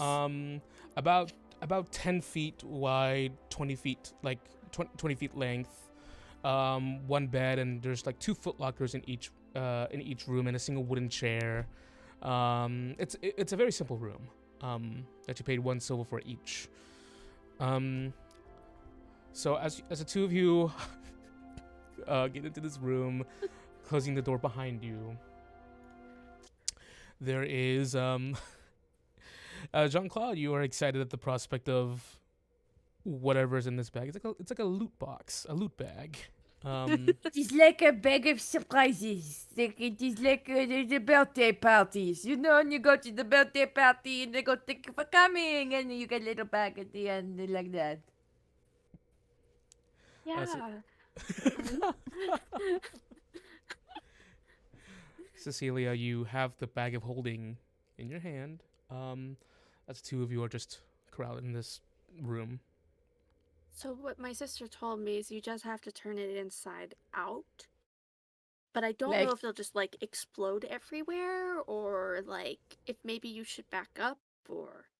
Well, I will be What? prepared. And he's like kind of like swaying on his feet and has his axe at the ready for in case a bear climbs out. I think the bear would be dead. Anyways. Oh. An undead bear climbs out. Okay, you I'm be ready. Hit my mic in preparation. She turns the bag inside out, close to the ground, because she doesn't want it to all fall. Important question. So, where is Brown, aren't we? Where is Jean-Claude standing in position to Cecilia? Is he anywhere in front or around, just in like a radial, like in front of Cecilia? Oh, of course he's in front of her. Like he's much standing like a pitcher at bat, you know, like ready for the onslaught.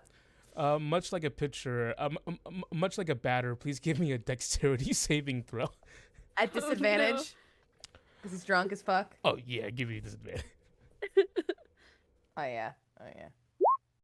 Well, Well, well, that was a nat 1, so I'm not sure how much lower it can get than that. nat 1, which brings us to 2. Yeah, he's trashed. Jean-Claude. Oh, Get rip. buried. Rest in peace. Buried alive by In Dag. level 9 adventure. I'm gonna have to make a new character at this point. Jean-Claude, as you see Cecilia, as you just kind of like reach into the bag and grab the bottom of it and you kind of like pull it inside and pull it inside out, there's a sudden flux of just mass filling the room, and you hear you hear Jean-Claude's and it just getting cut. It gets cut out by as you see an avalanche of items just flies out towards Jean-Claude's way, and Jean-Claude just gets caught up, just gets cut out as literal like wooden boxes, some metal chests, some Oh my god, metal bottles. chests! You, I'm taking bludgeoning damage! just assortments of jars and a couple of weapons, but still in their scabbards, still in there. Oh, but, Jesus. but you see the first thing that comes out is you see this, you see this sort of like metal like cat, kind of like come out and just bonk. He's down. He's down.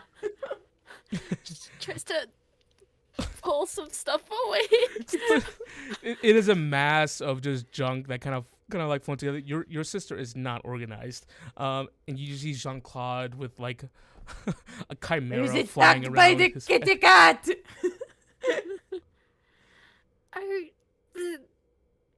Quick, Cecilia, Okay. prepare for combat. And he's going to lift the silver cat in his hand and It's just, it's not real. It's not real. Wait, you do that?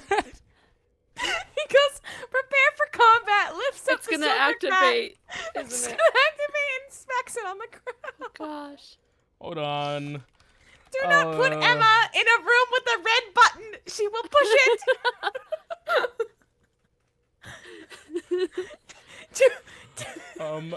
So Do not do these things to me. As you start choke slamming the cat statue, one, and then immediately as you bring it up and you slam it down again, it's a real cat. Meow. I guess it is alive, actually. Meow. I'm sorry, Kitty. No. And he's gonna bring in, the cat just. The cat's gonna give you a good smack across the nose. Wait, the cat punches me? Yeah. Wait, not a scratch, a Not punch? like a bat, like A a bat. punch. A blood punch? Yeah, like yeah. a wind up? It's Mike Tyson. Fucking haymaker sock you in the face. And Jean-Claude casts speak with the animals and go, no, Kitty, I'm so sorry. No, please stop. I mean no harm.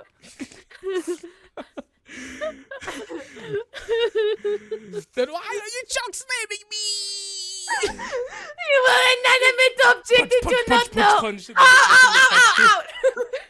Quick, put him in the bag. Wait, just kidding. Wait, actually, don't. There's no air in there. He'll die. Cecilia wants to not deal with you.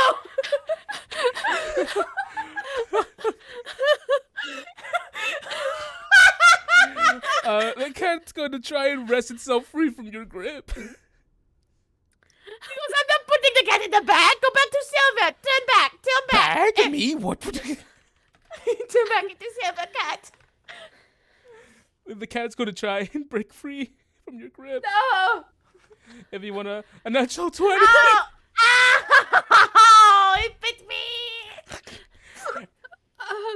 The cat looks towards the window of the room. No! Shut. It's shut. And you see it kind of does the little pouncing like motion and just jumps. You see and you hear glass shatter. As it just Wait! Oh! Cecilia, with demon have we unleashed onto the world? Kitty, I don't know. That cat broke the glass window! Yeah. I'm looking out the window. I will say that when Put it in the bag! I will say, Jean-Claude, when you were being punched, it was like metal. It felt like metal. Oh, we have unleashed Metal Cat. We've unleashed Wolverine. Oh, Cecilia, as you kind of like towards the cat, you see the cat just running away towards the woods, and then you see it stand on its hind legs, and it goes, and you see it here, you hear like just like kind of like twitch its head around, and it goes, and you do hear it goes, finally, I'm free, and runs off. Wait, hold on. She hears that or I hear that? Let's speak with animals. The both of you hear that. Cecilia hears English, common language coming from this cat. Oh, no. I am overwhelmed. Okay. Maybe I should not touch anything. But we should have put the cat in a bag. Clearly it is a menace. It's not a cat, it is a thing. Maybe I shouldn't have just emptied the contents of all of my sister's adventures at once. You want to do something new. This is the only way we will learn. Come. Jean-Claude, you are still waist deep in just stuff. I cannot move, but I can observe. Here. Your leg is going numb. She starts moving more stuff. Is Cecilia climbing on top of it? She's Just gonna take you out. She's making efforts to try and pull things out. Oh no. God damn it. He goes, all right, hold on, don't worry. And can he pick, what's next to him? He wants to see what's around him. Go ahead and roll. Go ahead and give me a D100. D100. Oh, shit. Okay. 55. That's my. Oh, is it the cat? Is it the fucking cat? Was number 55? No. So the broken window is a thing, but Cecilia has mending, doesn't she? I do. How many pieces is it? Do I have to go outside and pick up the pieces?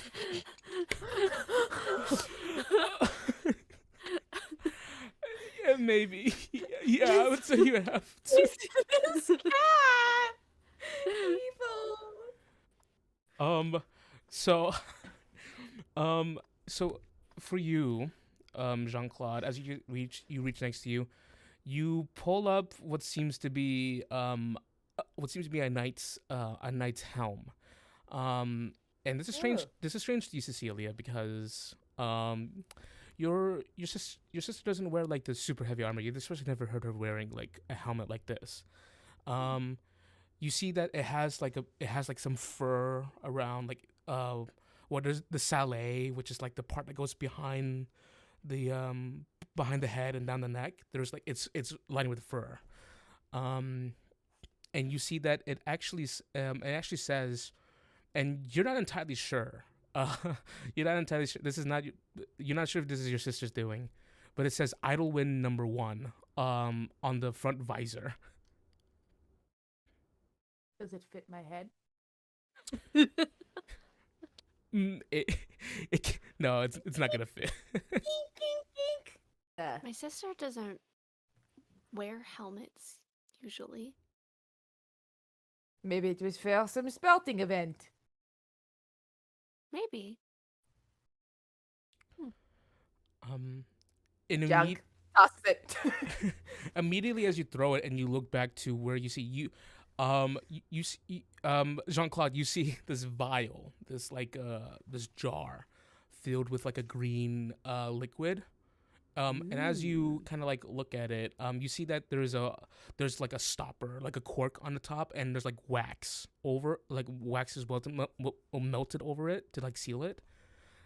And you see like additional tape. And I will say, like, you're close to it. You notice there's an arcane, like magical, like, compass, like, encompassing the this large vial. It's about the size of two plastic water bottles on top of each other and 4 plastic water bottles wide. Cecilia. You hold it? Yes, it looks important. As you hold it, it's warm. And as you hold it up, you say, it looks important. All of a sudden, this eye opens up in the middle of the vial. Put it in the bag. Put it in the bag. Put it in the bag. I will say, as you see the eye opens up, you do notice that there's a piece of tape on there, and written on it, it says Charles. Bonsoir, Charles! Put it in the bag. It might be an ally. And he turns it so the eye is looking at Cecilia.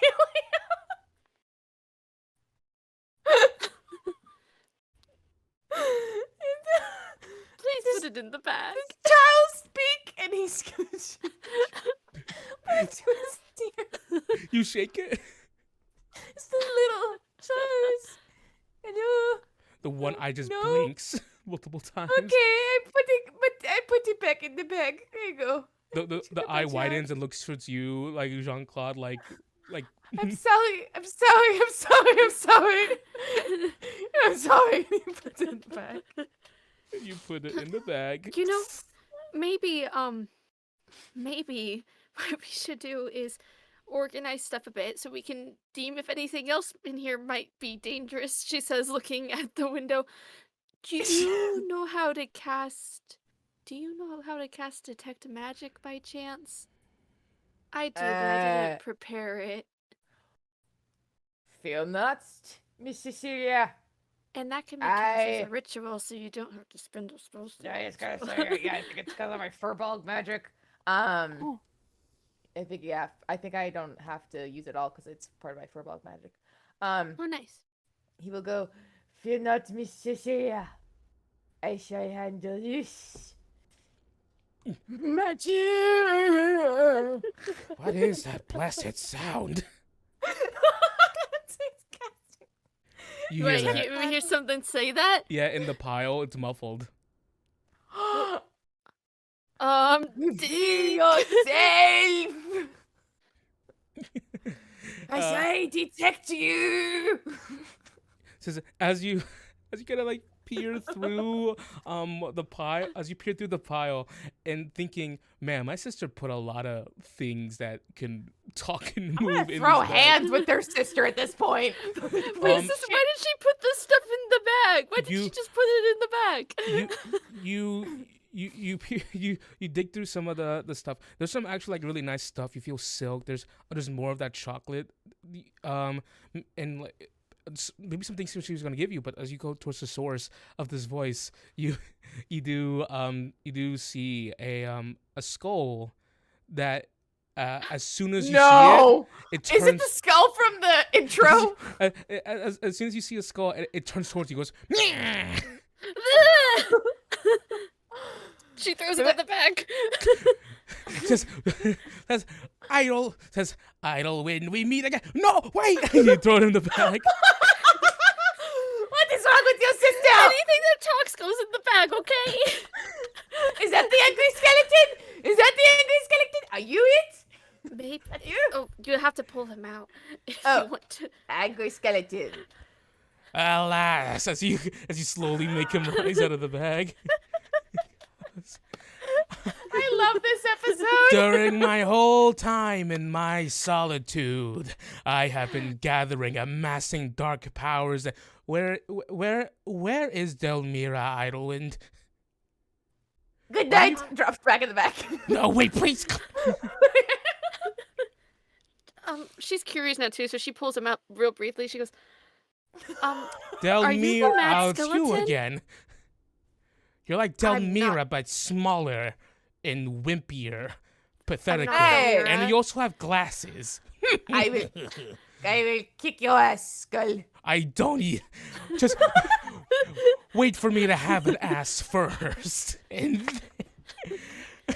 and then I'll allow you to fail to kick it. I guess I'd be angry too if I didn't have. Are you the mad skeleton? Oh, I'm angry. But like the mad skeleton, not just a mad skeleton. Who is calling me the mad skeleton?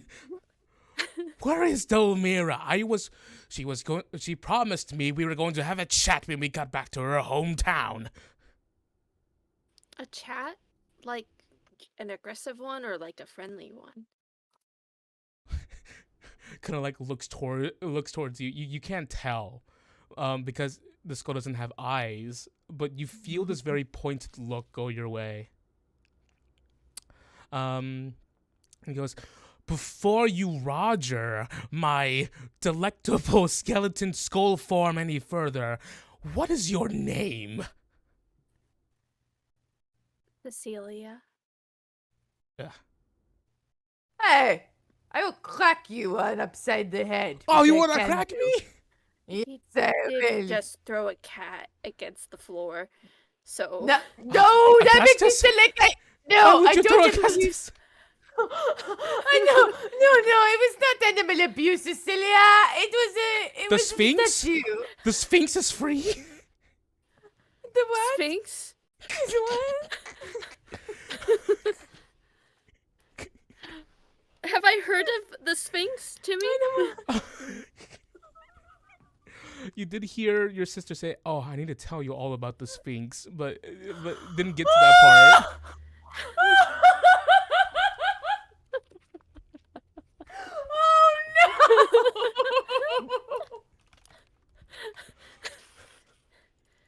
Oh no! Is that a big concern? A Sphinx, an intelligent, immortal, magical beast that once held a vast kingdom given to them by the gods in an effort to teach mortals the way of truth. Oh, it's a good cat. It's a truth-saying cat. Where did he go? Jean-Claude looks at the window. No. Sees the broken window. No.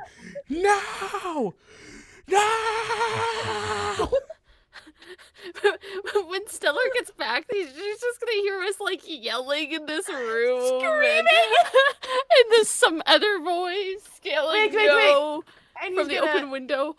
gonna knock on the skull head. What is your name? What do you call yourself? I'm gonna bite your finger off. Stop. The cat She drops him at that. Piranha mode. Oh, ow. Sorry, I just didn't want to get bitten. Bouncy head mode. Pain mode. Yo, you feel pain? I am a talking, living, breathing thing. Have you no Yeah, but how do you- consideration? But I thought nerves are what make you feel pain, and I just doesn't look like you have Magic. any. How's that detect magic spell going, by the way? You are blasted with you are blasted. There's so much magical things here. Hey, Cecilia! You get necromancy from the skull immediately. It's like he's like tripping balls. He's like, whoa! He's drunk and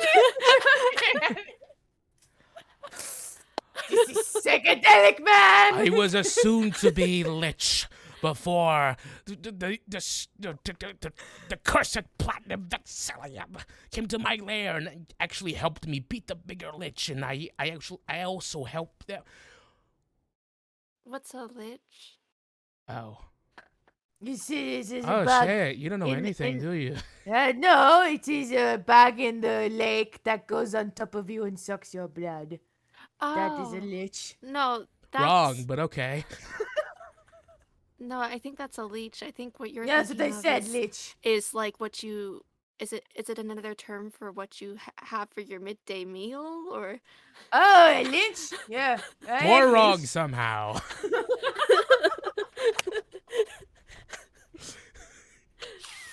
A lich is a powerful a powerful spellcaster that has managed to. What are you laughing at? Is this the skeleton from our pregame? I swear to God, it is, isn't it?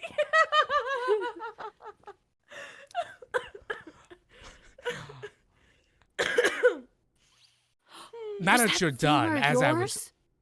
yours? The femur. I don't know where it is. There's a lot of stuff out here. Oh my femur? God, the Can I have bone! it? Delmira said she would Have find I- all my bones for me. Oh, she wanted to help you. Yeah. Where is she? Where are we? Why is the window broken? Why are you small? Why are you big? You smell like mushrooms? And he picks up the head and goes, to be or not to be. If I had fingers, I would poke you in the eyes. That is the question. You are Jean-Claude. Fear not.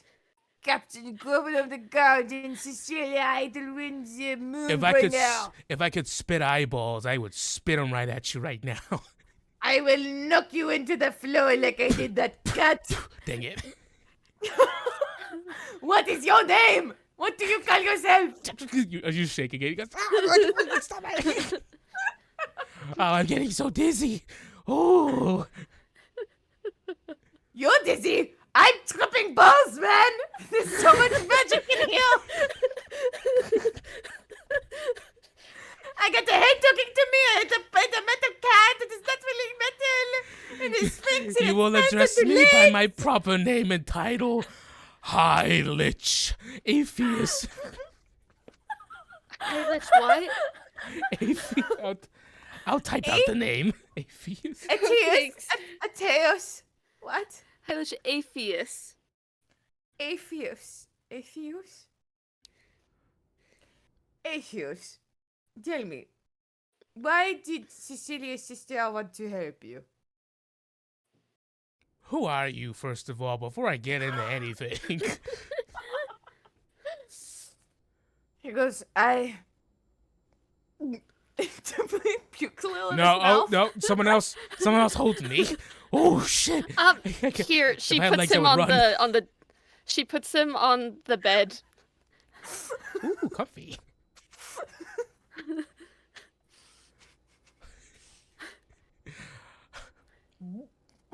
Swallows it. Swallows it. Oh, He swallows it. I'm a sympathy puker. Imagine. I am Jean-Claude Boucheron. I am the proud captain of the Golden Guard and in charge of this young woman and securing the moon. Impressive. No. We're saving the moon. Theoretically, The moon is in danger. he's not well right now. I can tell. never Yeah. am. Delmira is my sister. Oh, that explains the glasses. How? Little siblings always tend to wear glasses, in my experience. That is a lie. I am a little sibling and I don't have glasses. Yeah, well, you're weird. I will puke on you. Please don't. Don't puke on the future. Don't puke on the future Archmage, please. So, will you help us on our journey? Return me to Delmira. Who? What is this? What do you have her Well, bag? Delmira's kind of. Delmira gave me the bag actually, so that I would have room to pack all my stuff for my trip. And Delmira is back home, taking care of our father. And now you are a member of our adventuring party. Oh right, I'm I sorry, heard she about must have just that. Forgotten. Yeah, when about your talking to father was. Because when your father became comatose because of that alien entity.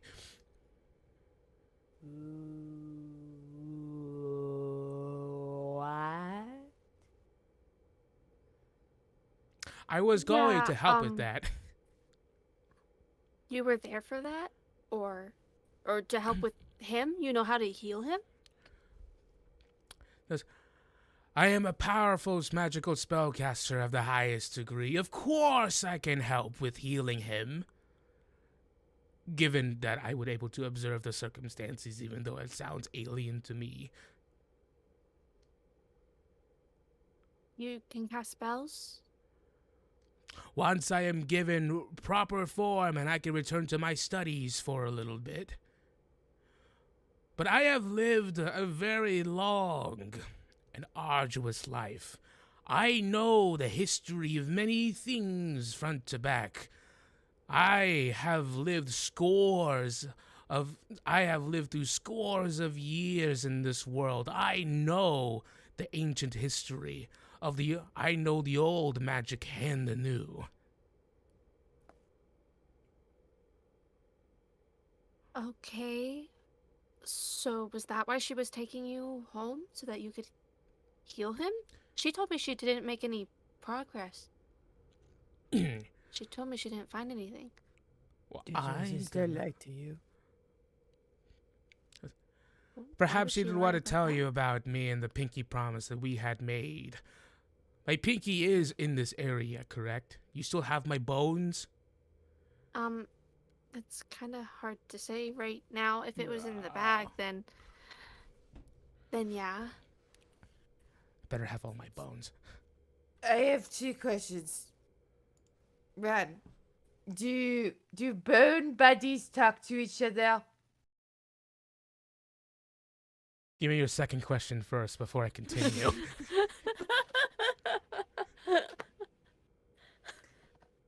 Does the name Marrow ring a bell? Oh, Marrow? Mm. Because that pathetic puppet.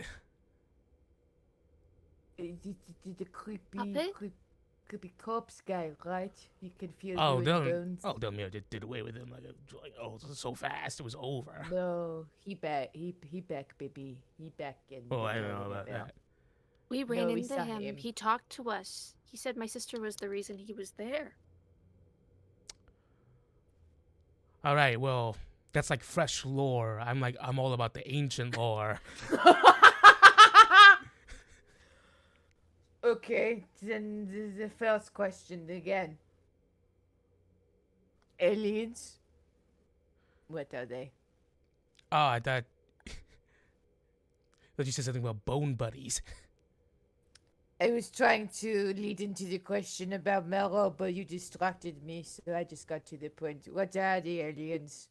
Where are they? Do I have to stop them? Well, you, my sister, already dealt with that. A bunch of people were kidnapped, went missing, and the only person from our village who went missing was our dad. Who was kidnapped? Well, there were several people from nearby villages and towns, and How? my sister, she rescued them.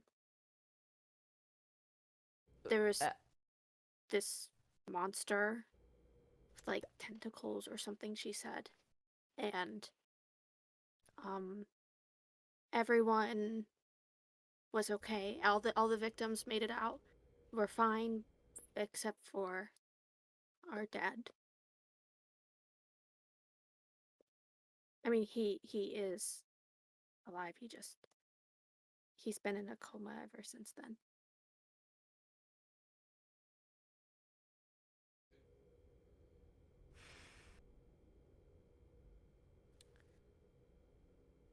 were any children taken? Would Cecilia know that? Children were good, but they were back. They were brought back. There were, as far as I remember, but everyone made it home. But your dad was the only one who came back. Which, in his state, right? My sister said the monster let out this psionic blast or something, and he just never woke up. And how would you fix this? Jelly points to the skull. First of all, I can't remember the names well. turn me towards Cecilia. I want to talk to her only. He just turned his back. He doesn't even turn the skull, he just turns his back. Usually, people turning their backs on me is the final mistake they ever make. Not this time, though.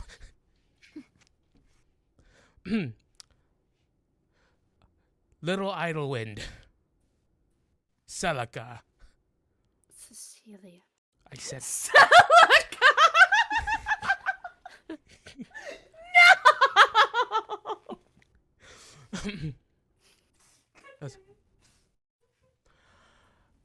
I was promised.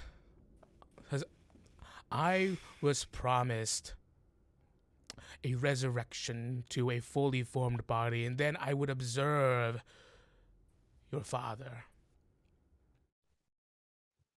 Because I told you before, I am a mage of the highest power available to a mortal man. If you can, since seemingly Delmira is not here and has left me in charge with you, you have taken responsibility for my resurrection and my subsequent rise to power, and also the healing of your father. How was she going to resurrect you? Because she told me that she was going to bring me to powerful arcane spellcasters who could observe me and provide me with a new body.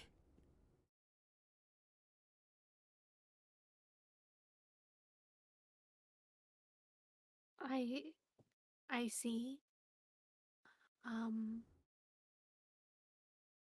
Well, I mean, I guess I can do that. We are traveling a lot.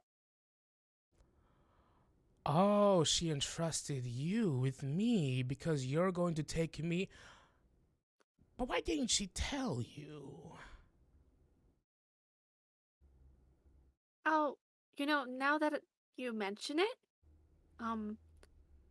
I think I do remember her mentioning something about it. I just left so early in the morning that it must have slipped my mind. Well, you need to do better than remembering. Goodness. You're right. I've always been so forgetful. Sorry. Stop being so forgetful then. Remember, not be forgetful. I will. You jog her memory. But yes, your father was descended upon by this cosmic entity that has not been seen on this world for many, many years. Even the tomes in my now burnt down library, thanks to your sister, by the way, just cannot cover the sightings of such creatures, but I have seen them myself as well.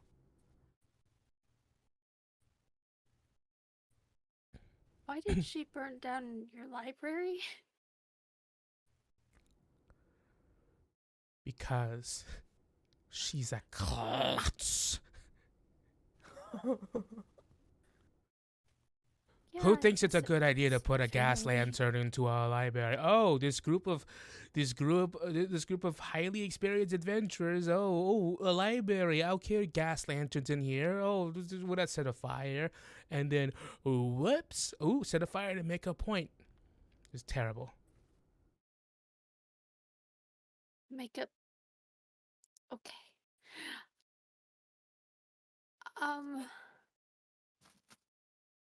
Well,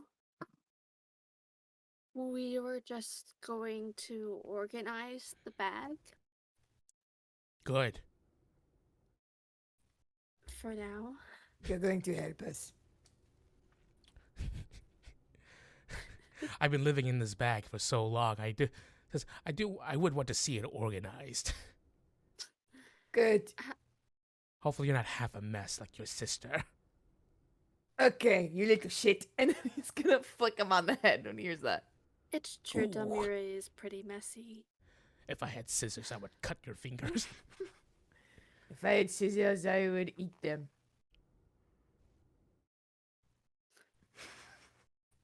So, is there anything else in the bag that is incredibly dangerous that we should be aware of? The cats that walk on their two little feetsies. Well, if they were really powerful, they would have escaped this room already, preferably out the window, crashing their head through it. Would you say that was the most powerful item in this bag? Well, besides me, yeah. Good. Good. Okay, Very so good. we're safe. Kill Charles.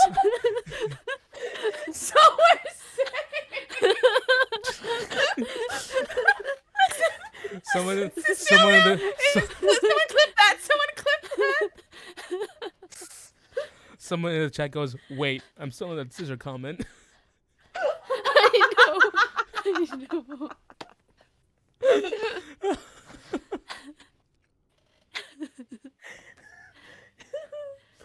So, you do hear this goes, by the way, I will only be referred to as High Lord Apheus. I thought you wanted to be known as High Lich Apheus. Well, I decided both. And don't interrupt me ever again. High Lord Atheus. Allah. Nope, we can't use that. High Lord Atheus. I'm trying to come up with an acronym. If I had a Cecilia. spear, it would go into Apheus, your High trachea Lich right now. Apheus. See, I would not shove it down my throat though. So I'm not and going to eat that one. so the both of Jean-Claude, you're drunk. But He's Cecilia, drunk. He's tripping. He's getting magic. Oh, are there any other like magic that's like popping out to him that would be like, oh, I haven't seen this in a while? you Let's do. sort everything by magic and non-magical to start, maybe. Yeah. So the skull, who is now a part of your life right now, it seems, Necromancy. seemingly just kind of like, Cecilia, your life has turned upside down at this very moment. That is a talking skull, and skulls are usually dead people, but this Who is not says dead. he can heal my dad? Who was an alien? What the fuck? What sci-fi campaign is this? Love the moon, baby. Love the moon, baby. You get a spaceship? We can get a spaceship. We're gonna go to space. Okay. Spaceship. You begin to sort the items. But by the way, throughout the time, you do hear the skull goes, okay, wow, you're gonna put it there. Just Oh just my being God. super judgmental for no reason. I love him. There's a pile of bones. We're just sorting out his bones. Yeah, you do. There's a pile of bones. Okay, 1 second. And he goes, hold on, there's 206 bones in the body. Make sure to count. Uh, I'm pretty familiar with anatomy, so she's I a should be doctor. well, not a doctor. I just Yes, doctor, I do lots it. of books. Oh, are you a skeleton before too? What? Never mind. Was that a different voice? No, Are that you a was doctor? that was That doesn't- that was him. That was Oh, it's him Apheus. being nice. Just well, I have a skeleton inside of me. I regret asking. Continue. Weren't you also once like alive? If I had legs, I would sweep you right now. Why? No, you just doesn't hell. No. You can sweep me, but you do not sweep her. She's no. Stop that. Shush. You're being mean. He's gonna take like a bit of like cloth and just shove it in his mouth. Shush. That's what you get. All right, Cecilia. What other knickknacks can we play with? So you do count. I'll leave the counting towards the end because you're just kind of getting boned. So you do see. So just for functional reasons, so you have a full idea of what you have in there. Both of you, Cecilia. There are 2 diamonds. Revivify, baby. There's 2 of them. Just like a cootie titty. There's 2 of them. 2 diamonds. See, I miss that NPC. I miss my boy. Miss my buddy. Sure, Delmira can cast Revivify, so it makes sense. Well, and we will be able to use it. Level 5, right? Yeah. Yeah. There's 2 of them. They're both encased, and it's sort of that's the neatest thing about it. They're both encased in like a sort of like a little like a little container. It has a little snap case. I don't know what to call it right now. It's evading my mind. But I'm it's expecting like a fire extinguisher kind of case. Oh, like a break in case of emergency. Yeah. There's two diamonds. I would say worth 500 gold pieces. Ooh. This is a 2-person game, so Hey, one of us goes down, baby. Charles was mentioned. There is a stone of good luck. Ooh. One of us should use this probably. Hello, you Purple should Lance. probably. Oh, we have friends in chat. Hi, Yeah. Purple Lance. Hello, friendo. We just turned Delmira's bag of holding inside out to see what was in it. It's been thrilling. The cat on the 2 hind legs still haunts my mind. A sphinx escaped. Finally, I'm free. I imagine like a little, like in The Cat Returns, the like Hayao Miyazaki movie, just like. We have Atheist. It's the even High worse Lich. because it didn't have Put its that in my paws up. It inventory. was like chest out. I think I have higher stats than you overall, so maybe you should have the Stone of Good Luck. Wait, hold on. This is my second character in Tim's game that has gotten this item. I think that's telling. Yeah. I think that's very telling.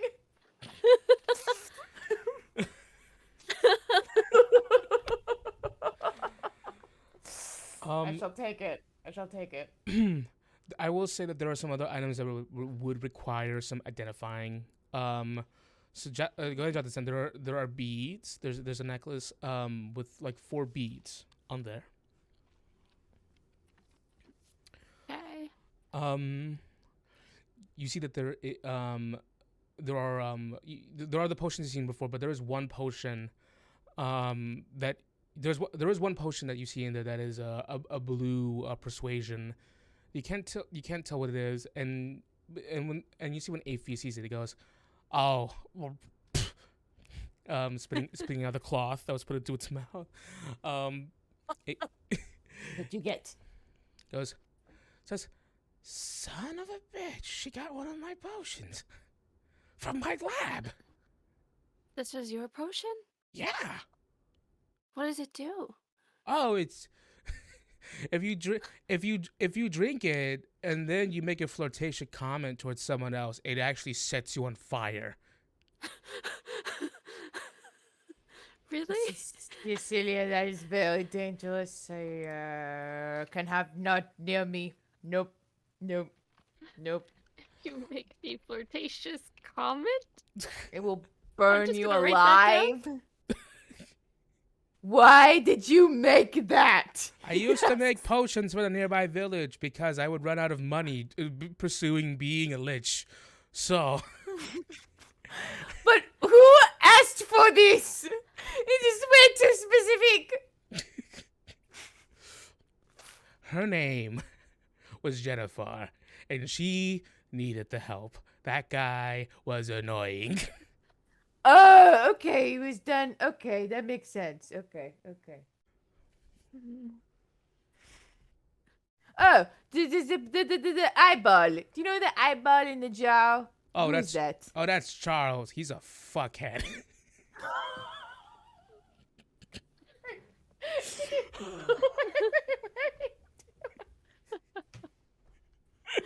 Tim, I hope you know that this skull is not going back in the fucking bag. I refuse. Put it back in the bag, please.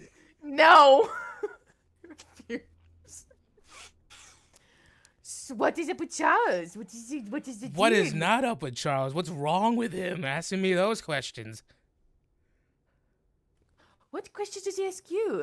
He didn't speak to us. He said nothing. I communicate with Charles telepathically. He sucks. And do That's I- it. Oh, We okay. can Alright. communicate telepathically? Is he the alien? No, he's a slime. What are the says the only monster in my dungeon never did his job. Oh. I once tried to give him a Wait. wizard hat, but he ate that too. Snack time. So you only ever had one monster in your dungeon? Why'd you ask it like that? Well, I just know that my sister explored lots of dungeons that had like lots of monsters and loot and things like that and traps and I love the idea of capturing a boss from a dungeon and keeping it with you in your bag. in your bag of holding. I had more traps. I just couldn't. I can never tie a knot properly for the string. It just never happens. And the bigger lich, the actual like lich who cheated, by the way, on my progress, came in and took over all the monsters. But Charles stayed loyal. But now he's sucks. Charles, Oh, take so point. you were working for an actual lich? No. Okay, what is this about an actual lich now? You keep saying things, and I hate the subtext because it feels kind of insulting to me, actually. Well, I still don't really know what a lich is, to be honest. I just... A powerful necromancer, a powerful spellcaster who achieved immortality through very cool means. But still has to pay the bills because making potions. I guess it makes sense. No. I'm still reeling from your Capitalism. question from earlier because I. You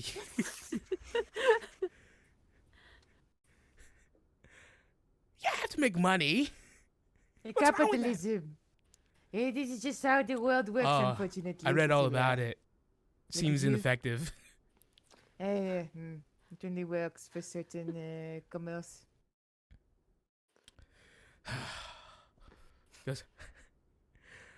But I was so close, and if Charles just Charles, you fuck. All right. Is there anything else in this bag that you think, Cecilia, we should use? Perhaps in. Oh, is there armor? Remember we had to go buy armor. What if there's free armor in here? I left out her armor and her equipment and things. I just took her old armor. Well, just maybe thinking she she has needed other it. armor. Well, maybe she has other. She's gotten so much random shit. Maybe there's more. Look through the pile. No armor. No, other than the helmet, no armor. I mean, that doesn't fit my head. I would say as you get through the more mundane items, you do find that there are multiple letters. All of them, of course, open and then jammed into the jammed into the bag. Letters from Dominic, from some of her adventuring mates, from you. All of them opened. You see one of the letters, particularly one of the letters that has your name on it, has a tear mark on it, a dry tear stain. It's one of the letters you sent when she was deep into her adventure. That must have been like 3-4 months ago. She just starts putting the letters away. She doesn't want to think about it right now. Aww. There are some items that you're not sure why Delmira has this. There is a small necklace of like some kind of creature's ears. They're pointed. They have fur on them, and they kind of stink. And some of them have blood on it. Toss it. Throw it out. No, you can use that to make potions to make people explode when they flirt. No, I throw it away. You can keep it in the bag, I guess. Ugh. I don't want to throw away any of my sister's stuff. Just Well, she brought the organize it Sphinx in a better. bag that broke out and walks on 2 legs. Augustus is a little scamp. He's very mean. He does not hold his punches back. Oh, he punched you? Many times. Oh, you might have a curse. Curse of what? The curse of the Andro Sphinx. What is this curse? You might wither away and die in less than 24 hours. Oh, thank God, I've been waiting. I mean, no. He doesn't look very cursed.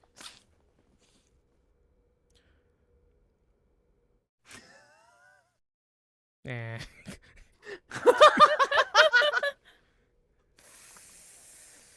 That's alright. So strange monster parts. There's some simple weaponry here. Some forgotten crossbow bolts. Probably been sitting there for a while, and then its own quiver.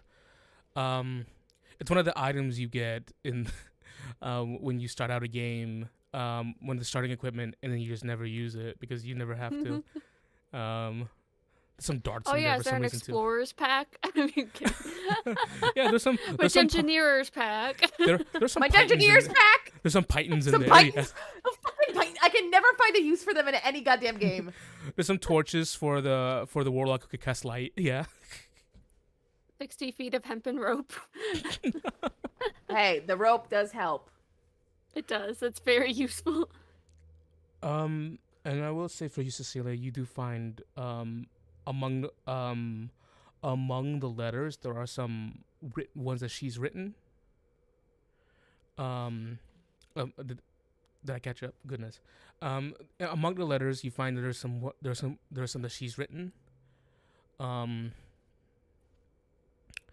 They're inked, but it seems like none of them got done. At least the ones in the bag. You'd assume the ones that got finished were sent, but She tries not to look at them, puts them away. She feels like it's an invasion of privacy. and that is pretty much it. There's just a bunch of junk.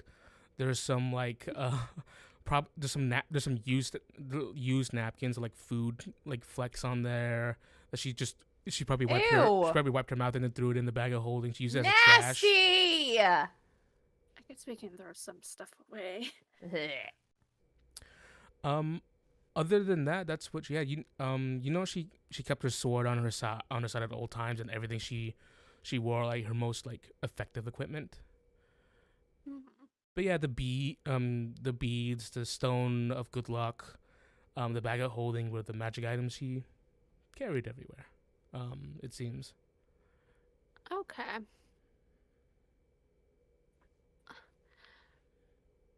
I think we've got everything.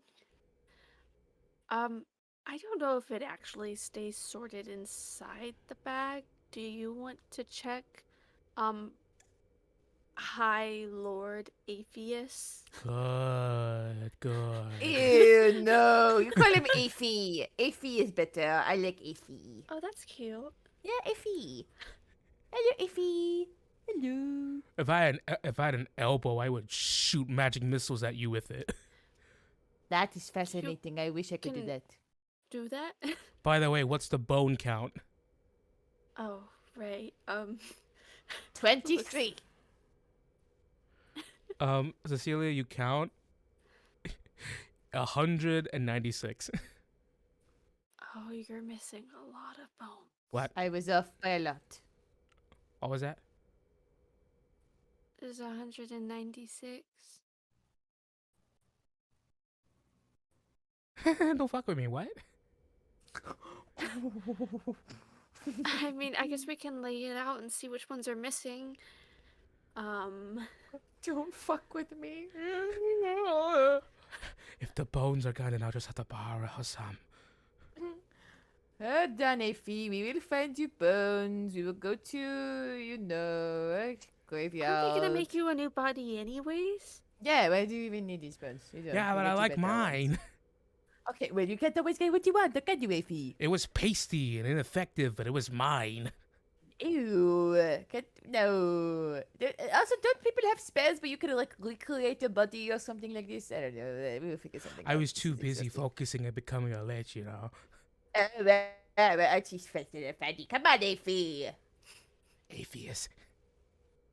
Effie. You're worse than Charles. Okay, here, take a look in the I'm bag. She puts him in the bag. Puts him in the bag. Finally, silence. Goodbye, Effie. She pulls him out after a little bit. How does it look? It was a lot better than before. Wait, was that? He goes, it was a lot better than before. I like the aesthetic now. You Important like- things over here, unimportant things like the letters are over there. Oh. Mm-hmm. I could get, like, my sleeping bag out if you want to have it in the bag closer to you or something, since you like the comfortable bed.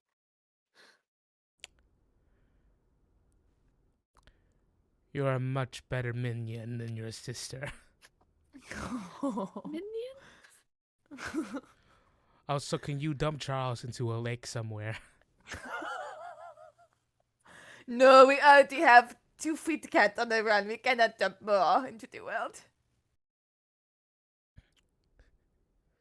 Maybe Charles just needs a new managing technique. Yeah, have you tried talking about how you feel? What are you trying to say about my managing technique? I'm saying that the best managers are very adaptable to the needs of their minions. And times have Right. changed. You are old school, yes? Join the new school. I don't like new things. I mean, Charles is What? from the new generation. Yeah. You know, they have different cannot be a- priorities. People in the new generations be a don't understand female. anything.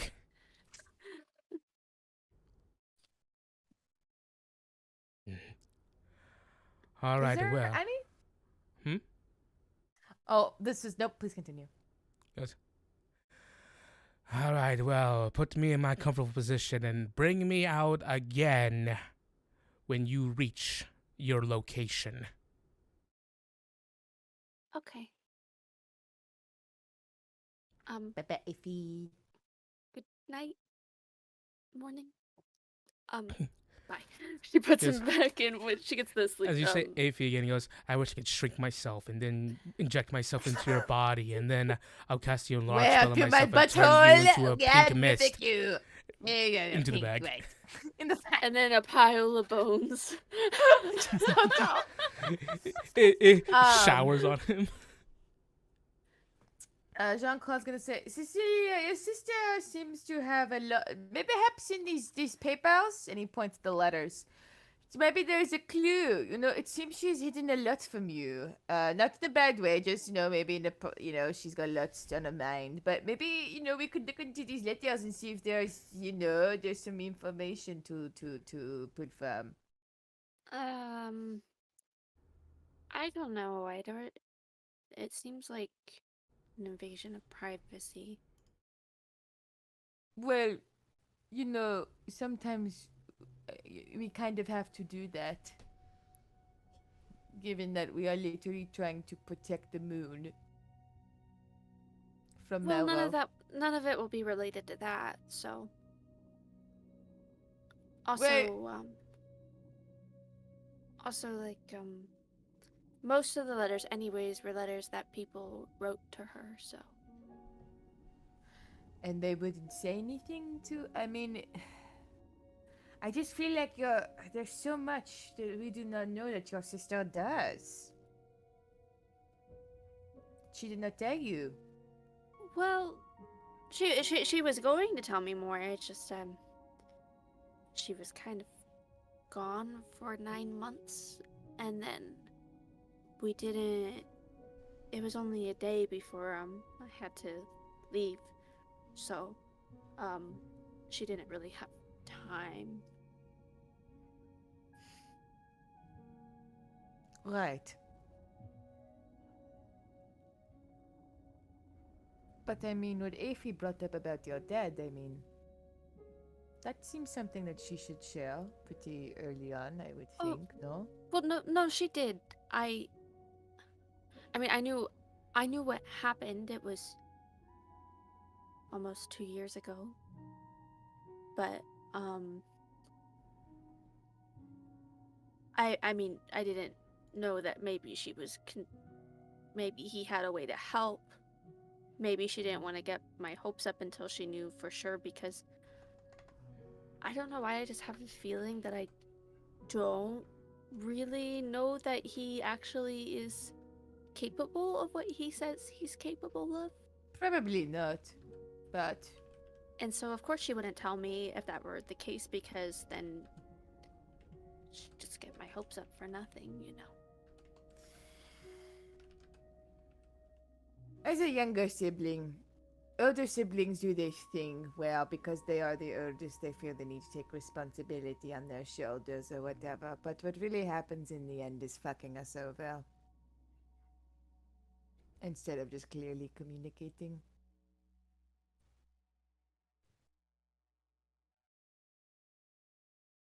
Are you sure there's nothing in these letters that we might be able to gain any insight or knowledge into our mission? Or to help your dad? I don't think so. Okay. But, I mean, we can. Nope. Nope. Nope. You do not want to? Then we do not have to.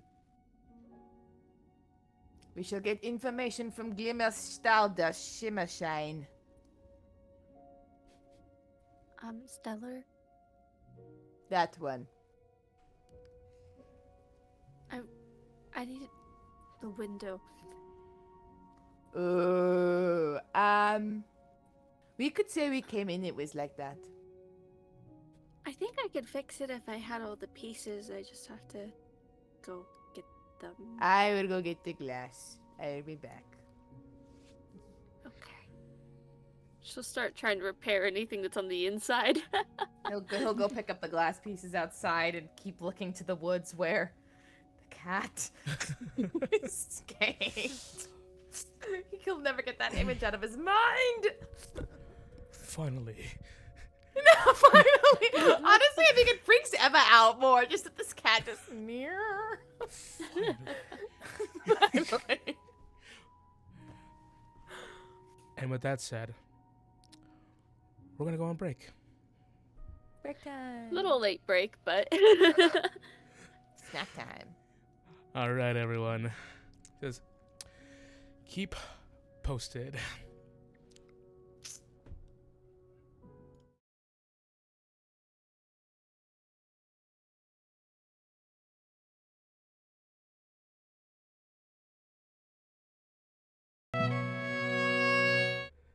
And we're back. Yay. Oh, goodness. Yeah, this session took quite the turn. Turn. The Sphinx. Oh, man. Yeah, this has been quite the somehow My eventful notes- game so far. are surprisingly short. so far. I'm overwhelmed. Okay. One moment here. Thank you, JT. Hi, JT. Hi, chat. Hello, JT. Thank you. Hello, chat. Chat. Sorry, I did friendly there for a second. I was out of character. Chat. Chat. It's not like I don't have a scornful outlook on you or anything, Bacchus. Oh my god, you're the center. Baka. If chat had a spine, I would elbow drop it. But they don't. It's all with love. He's a So- Sundere. It's Sundere? Sundere? I can't say it right. Sundir. No. No. To Sunderer. He's the guy who went to the Mexican restaurant and was like No. arigato to the waiter. Who? Timmy. You said Timmy arigato to a Mexican waiter? At a Mexican restaurant. Why? And then when we were yelling at him, he's like, when we were yelling at him, he was like, he didn't hear it. And we're like, he was right there. Anyways. So we're gonna continue. Arigato. Gozai. Mash. Gozaimasu! Right. So, Jean-Claude, as you were heading out to go retrieve the Shards of glass. shards of glass to Is not this a chew- good idea, to actually, not chew like on. while you're in this state? No, it's not, but it's okay. Detect magic is still up. Cecilia. Cecilia, that does hit you in the middle as you're just like organizing everything in the room, and you're like, Jean-Claude shouldn't be out there. But he's already out there. She's gonna kind of keep an eye as she's trying to mend some of the pieces that are inside.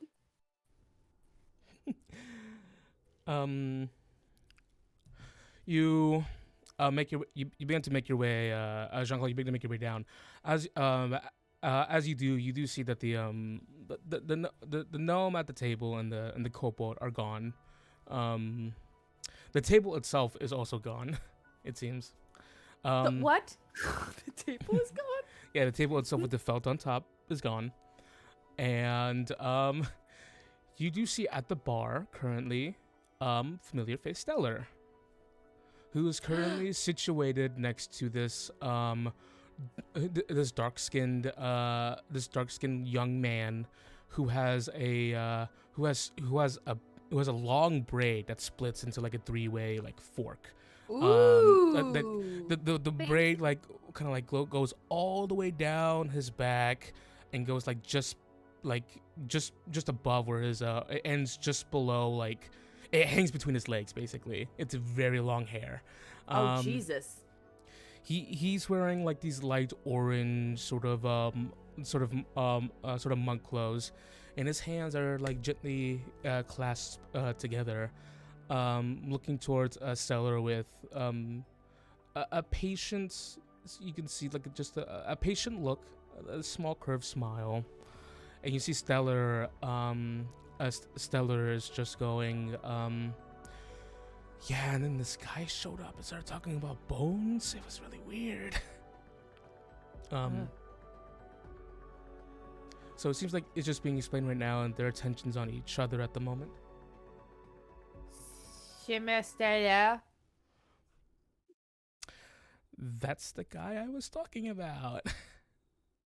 We let the cat out of the bag. You see, this person looks towards you. Their eyes are pretty bright. It's a really nice, like bright color, almost turquoise actually. And he goes, "Oh hey, I heard a lot about you. A lot of really interesting things. Hello, monk boy. You can call me Jaime, but I'll also take monk boy. That's fine."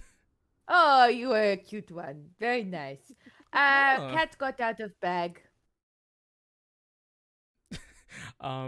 looks to Stellar for that.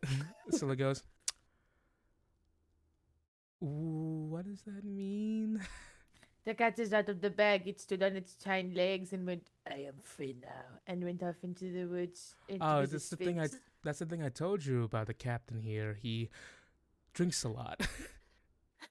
No, no. That was one of the defining characteristics in which you kept telling me over and over. Yeah.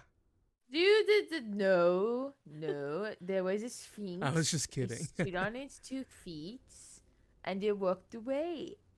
Have you ever seen a cat walk on his 2 feet? It's Cecilia's disturbing. worried about Claude, so she's waiting for him to appear outside the window.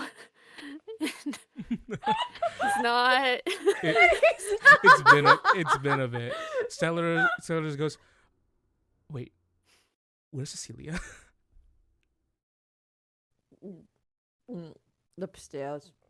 We emptied bag, which is why the cat got out.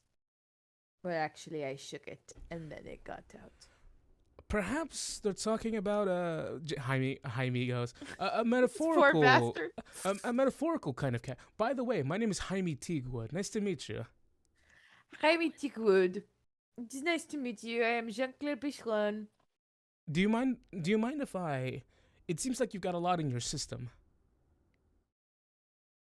Yeah. I also have detect magic up because there was magic everywhere. It was everywhere. It You was do pretty, sense man. you do sense just What are you doing? a passive sort of magic coming from Jaime. You sense passive sorts of magic coming from people sometimes. It's a normal thing. But you see Jaime kind of goes like, all right, big guy, let me just get a look at you real quick. And he starts jabbing his fingers in certain parts. Your I run scream, downstairs.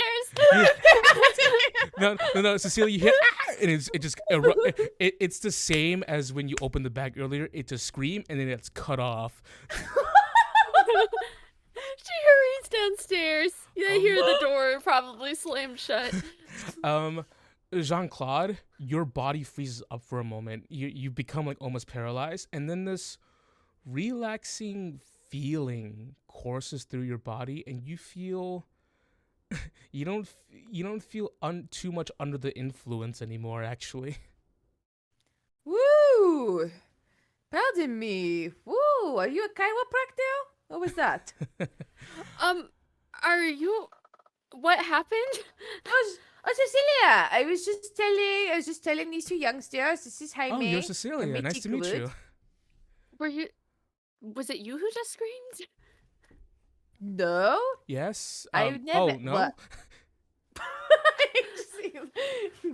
I would never scream, Cecilia. I am complete control most of the time.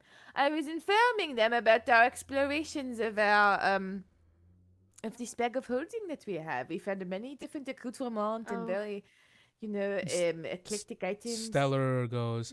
He kept saying that the cat's out of the bag.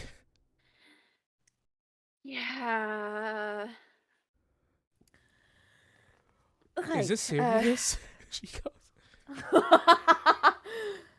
So Not is for it us. is Maybe? it serious if an androsphinx was for some reason in your bag that you didn't realize how it got in there and then it got out?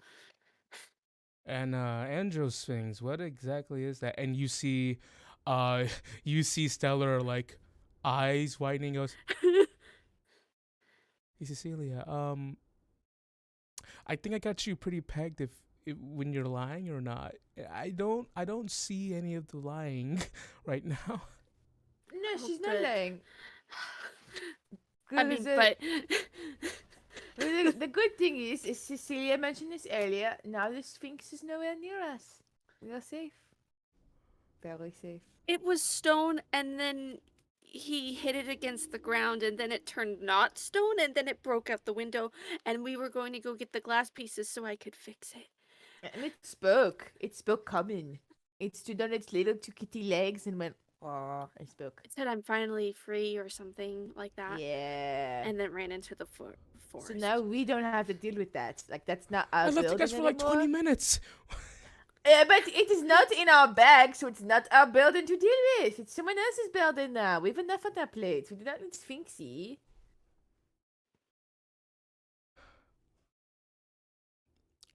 For this Jaime, my friend.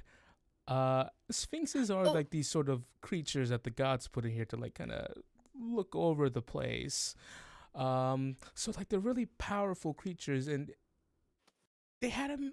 They had it in a bag of holding. Those things happen sometimes. So, it's nice to meet you, by the way.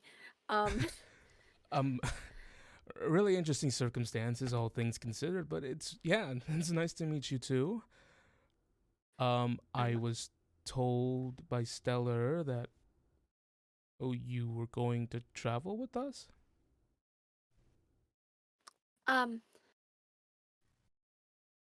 she looks at Claude. He's like, doesn't say anything. Well, we were heading the same way anyways, and so, Stellar proposed the idea that maybe we travel together if that's something that would be safer and better for everyone involved. Um, if everyone wanted to. Well, Stellar's got the testimony on you, but no offense, but I'd want to get to know the two of you a bit more before I'm comfortable with traveling with you on the road. Yeah, that's Exactly. very fair. We need to know cleaning schedule and things like that. We clean on Sunday mornings. Good. It's good to have a schedule. We've been pretty chaotic in our travels. Also having no money. Oh wait, Stella, what was that job you were talking about last night? Oh,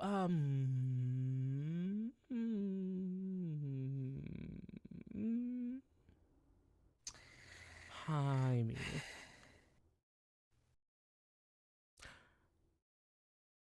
I robbed a grave last night. Like a tomb? That's pretty high experience stuff. I mean, you couldn't have done. You robbed a grave. Wow. It just settles in. Yeah, but this kind of thing, we're gonna turn it in, and it's like 250 gold. Do you mind if we kind of like hold the finger towards the two of you? Yeah, I'm gonna go fix the window. I go get the shouts. I go get the glass shouts. I'll come with you. Yeah, come with me. Cecilia, come with me. Come work with me. Come work with me. And Stella. while they're walk. As you walk away, Stellar does give this go. See you guys in a bit. Looking towards.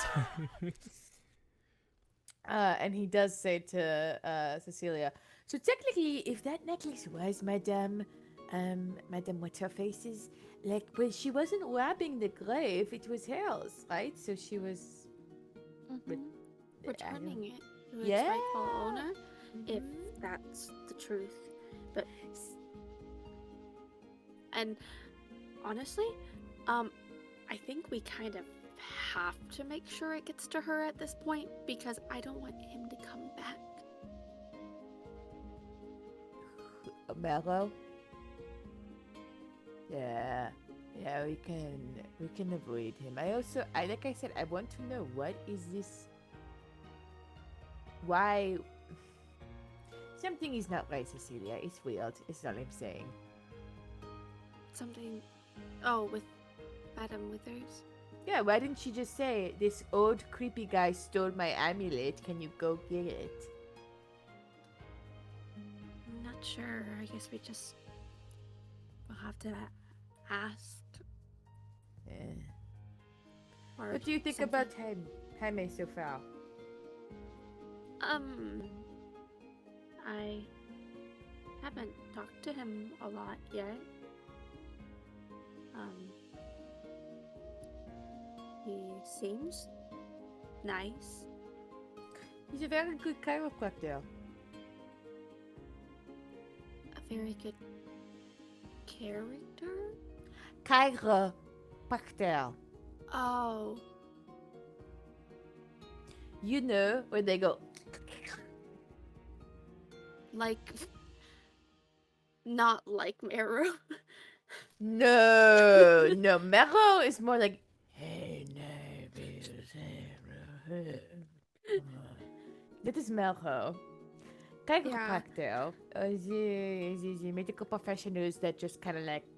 Well, actually, that it is why actually you- been proven that it did not actually work. Something that chiropractic is a complete hoax, which is So you think fascinating. she's like a scam artist then? He might be, but he did make me feel better, and he just went, pop, pop, pop, pop, you know, So it's not a hoax.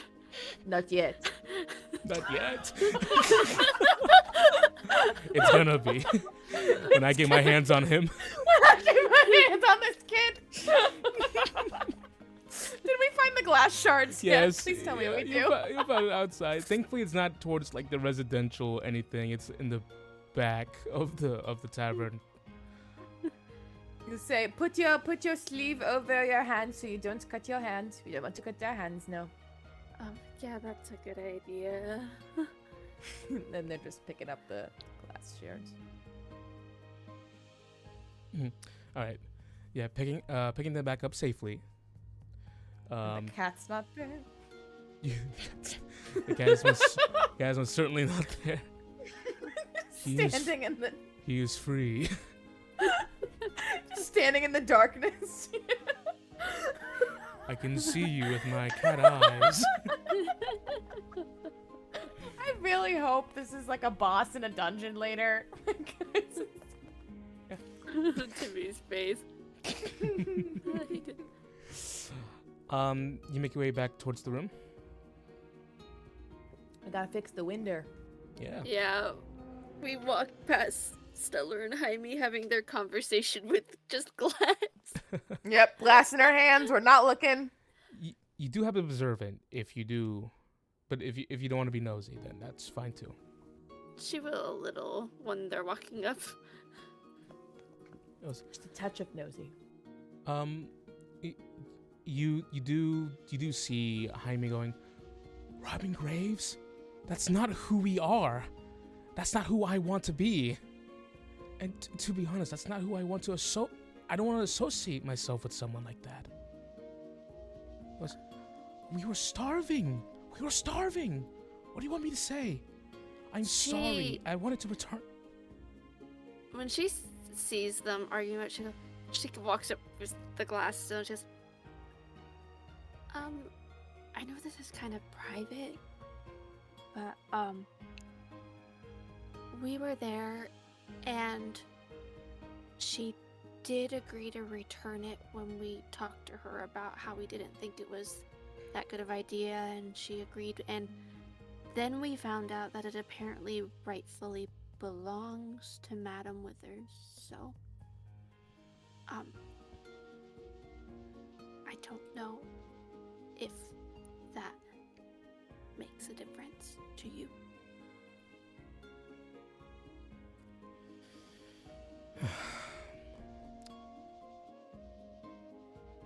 Thank you.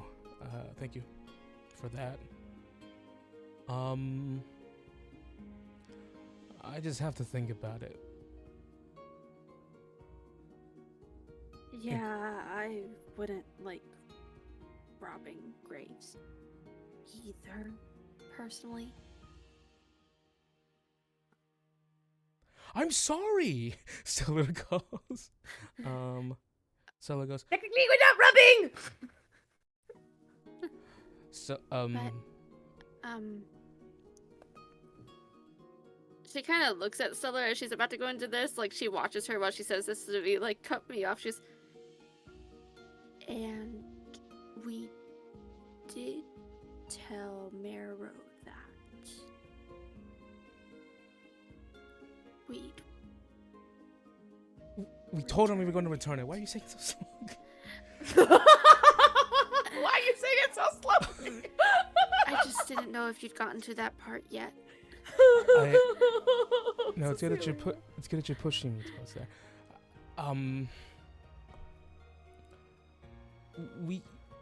we have to fulfill the request.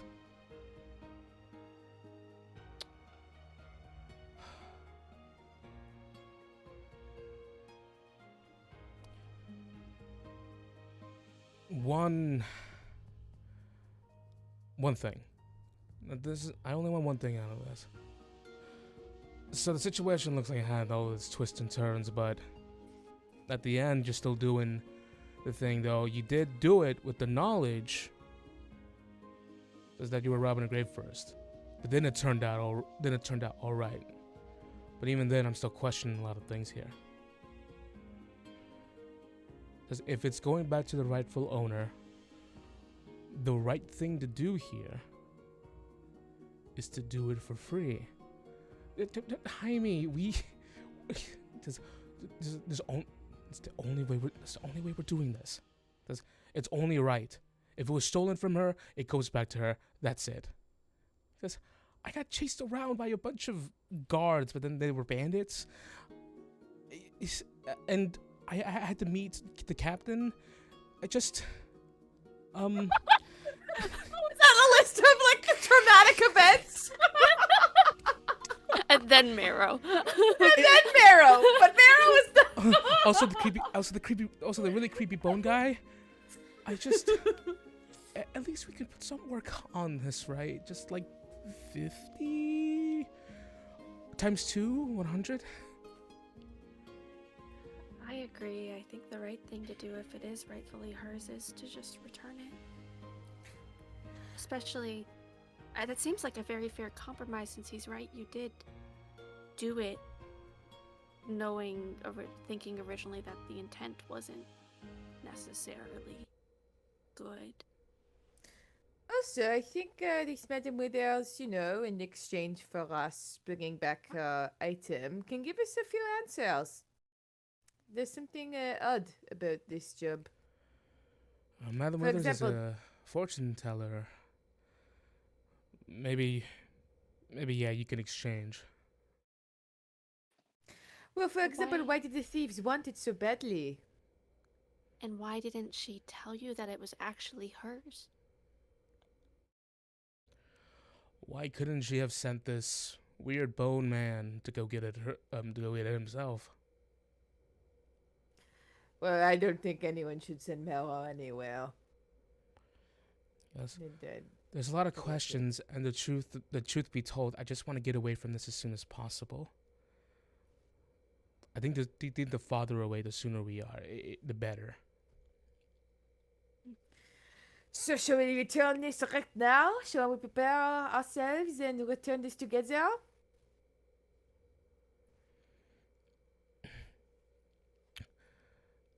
I think that's a good idea.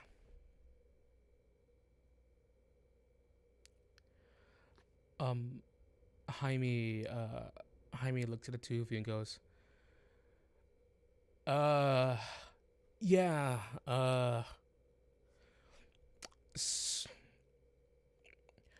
don't get the wrong idea about Stellar. She's and pardon the no joke here, but she's a very stellar person.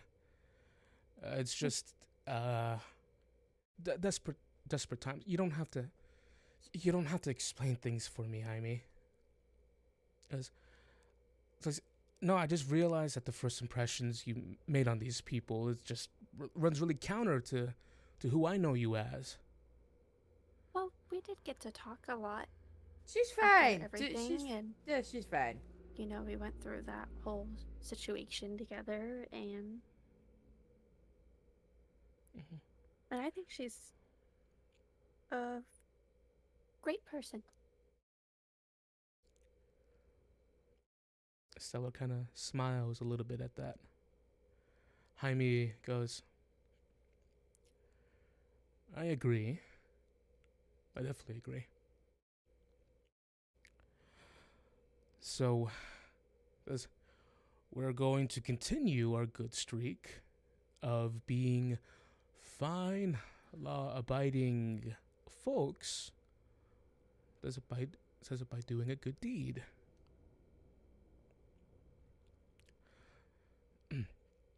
He says, And I guess this is the perfect activity for me to get to know the both of you.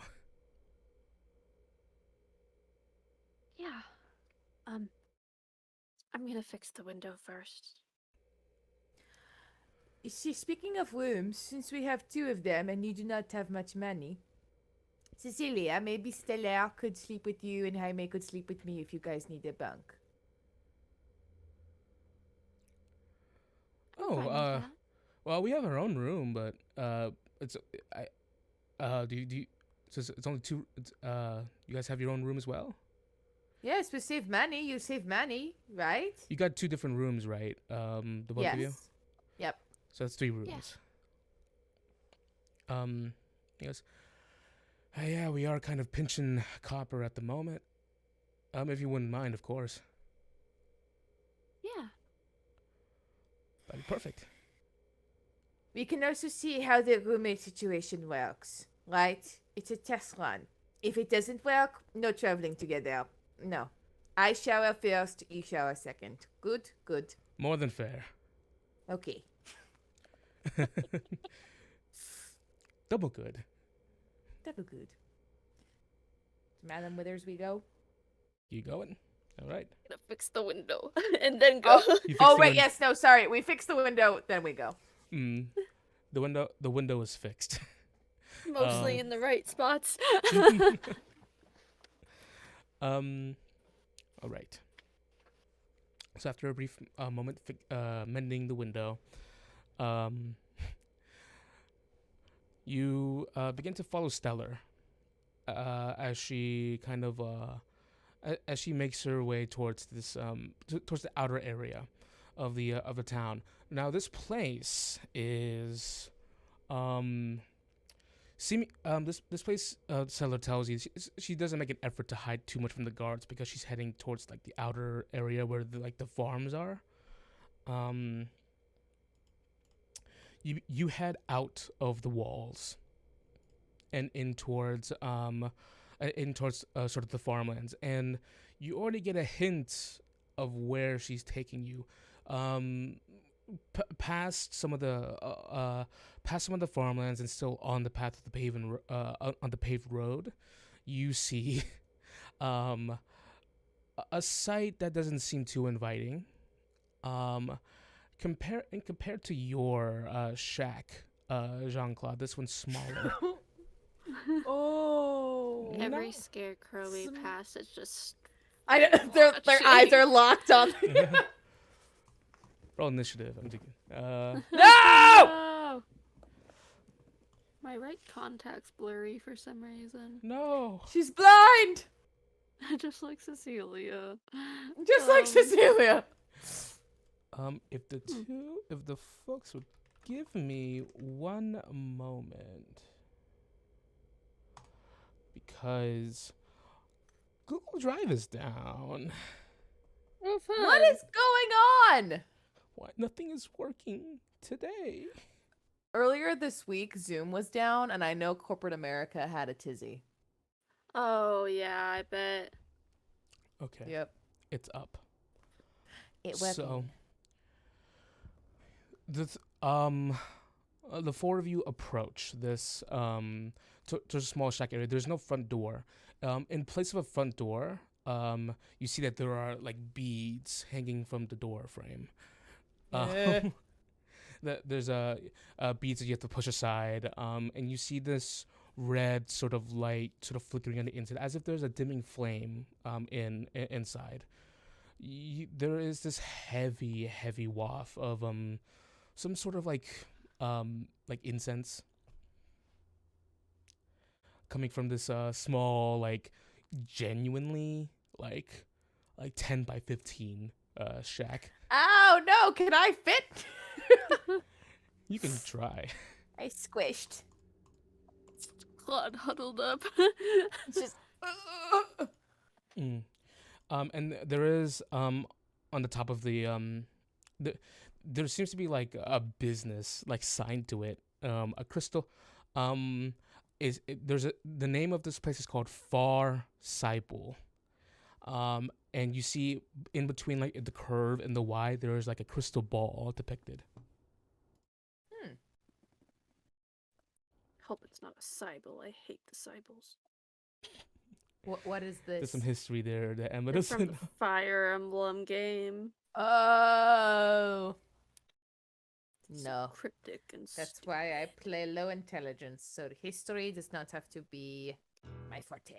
Yeah, Cecilia probably didn't know about them. They're pretty far away. Another continent. So, as you walk in, there is shelves with multiple just different sort of just like knickknacks and objects, and there's shrunken heads, multiple different cards of varying like age, a crystal ball, of course, there's a tea set, and you see that there's a small table that bisects the entire building, and behind it,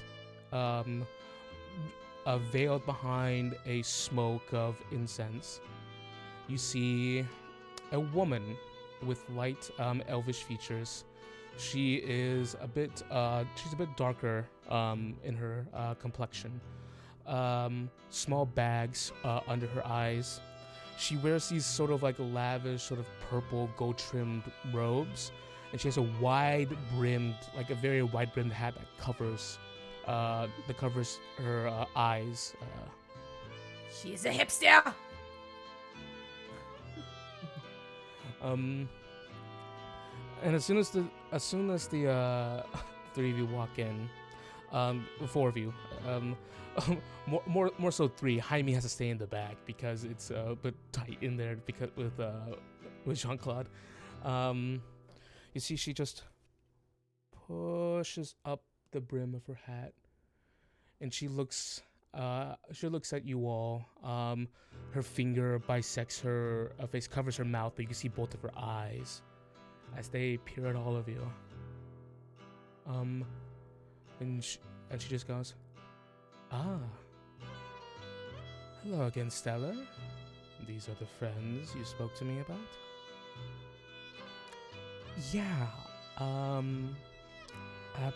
about the thing.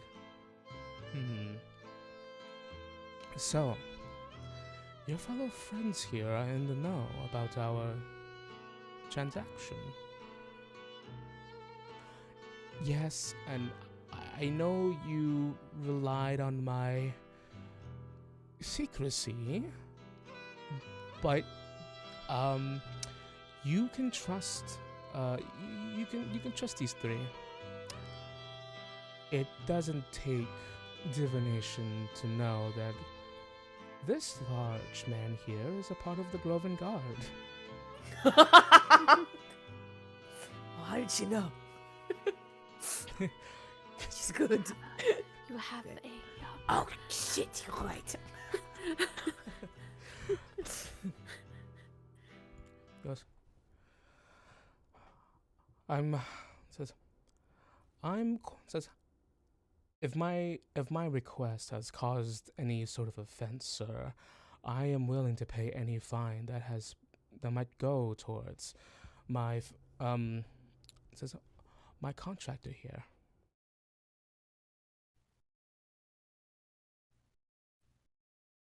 Unless you came here for another reason.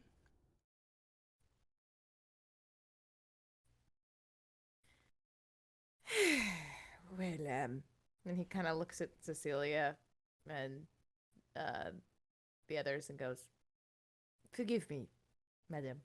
And he, gives a nod. No need for the respect. It's quite fine. Well, I shall give it to you nonetheless. Thank you. We have a couple of concerns. Mainly due to the fact that transporting your artifact created a bit of a disturbance along the road. With not just one group of people, but two. So perhaps you could enlighten us. I mean, we really are. I am in the business of enlightening.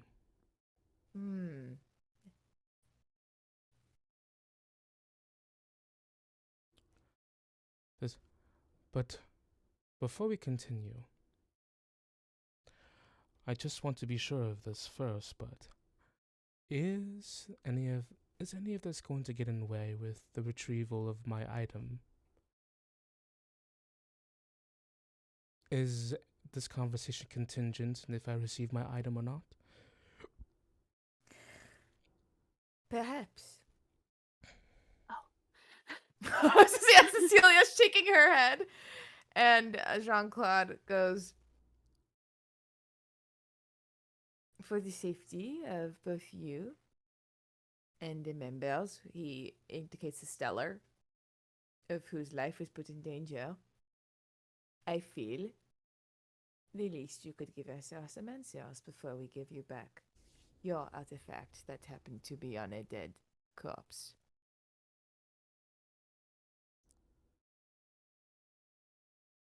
It's pertinent that I receive this item. If I may be bold for a moment here,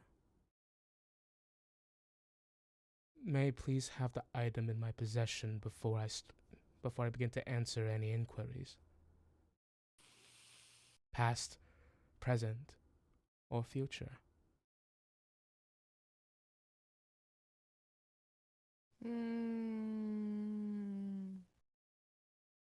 Why don't we hold it together? I will release it once the answers I've received from you are sufficient. But until then, we hold hands. With the amulet in the center. Like this. We hold it, and you allow me to tell your fortune. Nope, I don't want that. I want answers.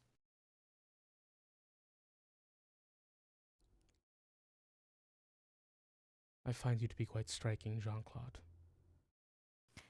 Please do not fill it with me, ma'am. It is, I'm on duty. You have that potion. If no, no.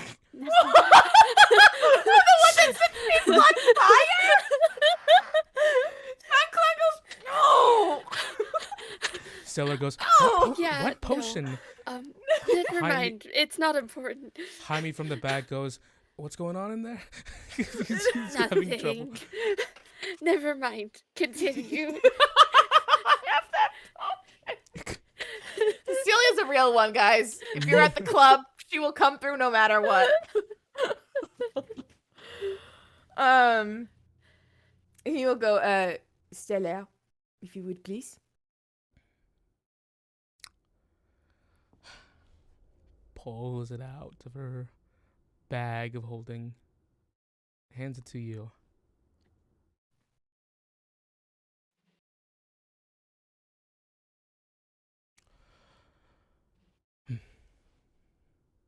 Madame?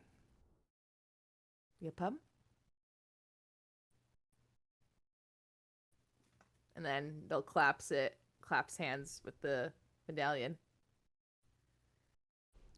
Any information would be much appreciated. Goes, I have answers if you have the questions. Why do you need this? It was at a request of someone else. For what?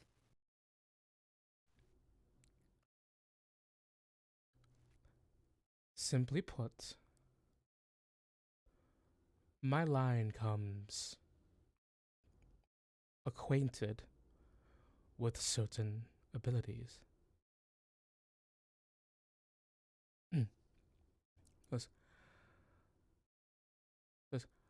A remnant a remnant of that ability can be found in the objects that have permeated throughout this around us throughout our entire existence. The essence of my relative, if you may.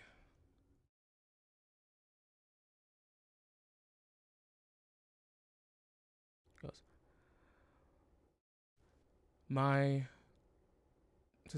My own divination abilities were not of request, which is unusual. But something still precious to me has been requested all the same.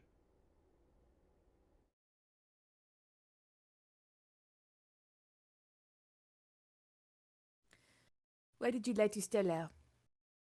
You could have told her it was yours or from your family. Or you could have gone and grabbed it yourself. It was truly in your lineage. I didn't get a chance to explain too much. It seemed like the request was very eager to take on.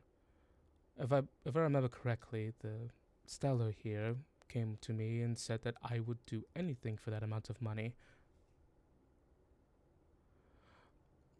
But yes, I had not informed her about the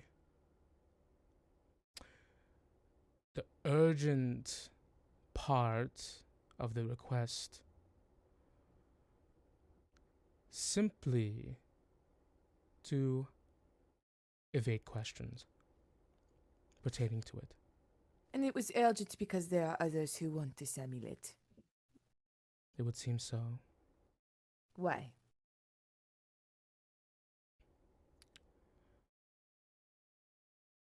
It looks valuable, does it not?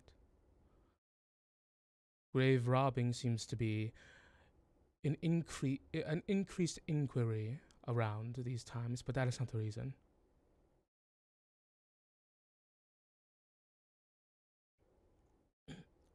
Just simply put, I think there are other people who want it for the same reasons that the person who put me up to this have. And who is that?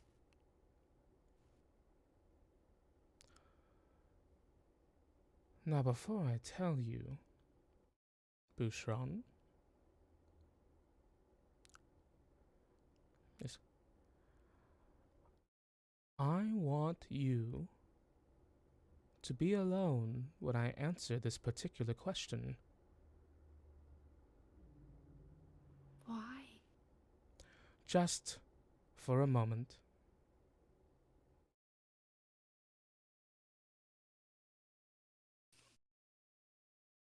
It's okay, Cecilia.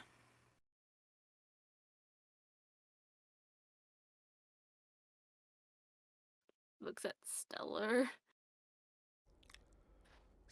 Stellar just kind of looks at you, Cecilia, and goes, "You okay with that, Captain?" Aw. He turns and he gives a wink and goes, "Is someone so devilishly handsome? I got this. It's all in the smoke." She winks at you. You got it. Bardic? Yeah, she gives you D6 inspiration. die. Yay! Like I could use it going into this. No fucking clue what's gonna happen.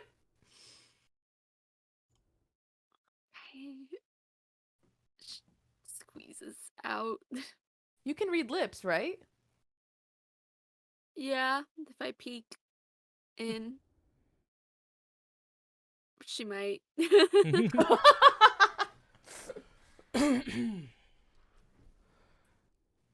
Just now give us a brief moment as I wait for us to truly be alone.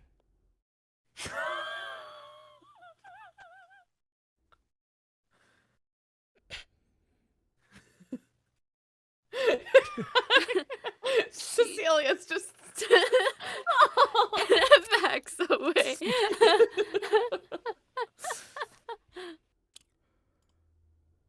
Have you ever heard of the name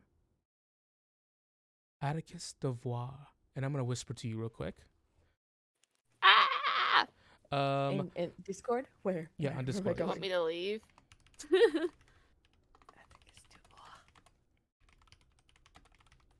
to my chat. No, but it sounds familiar to my name. Hold on 1 second here. French. It's French. The horse we got.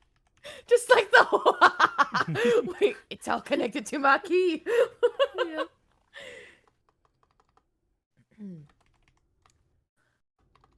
For those of you listening, I'm waiting for a whisper typed from my DM.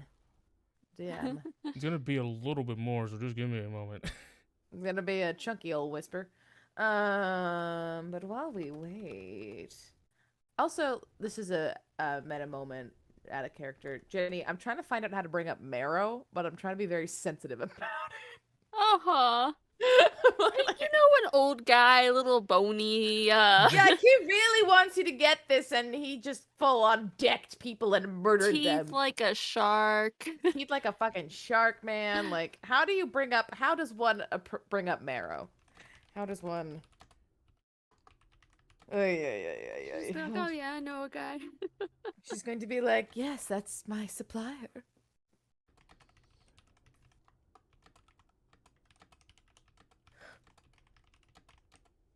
I don't trust any Madam Withers. I don't trust these ladies or folks, She whoever gives they me may bad vibes. be. They all give me bad. Like maybe that will be like my next PC character is a fortune teller who just like constantly gives bad vibes. I have a fortune teller built who is going to be a backup character for a thief game if I ever died, but I've never died. Ooh. Well, knock on wood for this game. Don't curse yourself. I know. But she's like mixture, like she does have some divination stuff, but most of the money she makes is just, you know, fake. I wish I could just say these things to you. I have to type them with my little fingers. Do you want me to just take my headphones off? You Or could cover do that. my We can ears? give the thumbs up when she's ready to put them back on. Oh, no. Covering my ears right I'm now. almost done. We'll do that next time, probably. That's a good. Hey, we're learning. We're workshopping. Next time you need a whisper, we just remove our headphones. Just gonna whisper to himself. Oh, because we want the chat to hear too. Yeah, that's what I wondered. If you want people to know or not. I think we can. But next time. Whoa. He goes, that name is incredibly familiar, madam. He was the one who had requested me.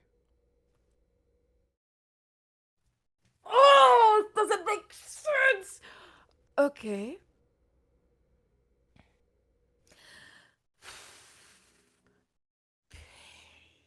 Is he close by?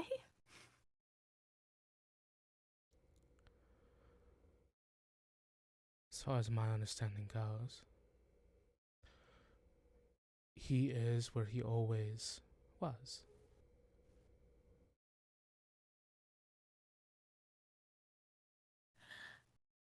And where he was, can I visit? I don't see why not. Could you tell Be me warned, how... however, he is not the grandest when it comes to receiving visitors. No, he was quite secluded.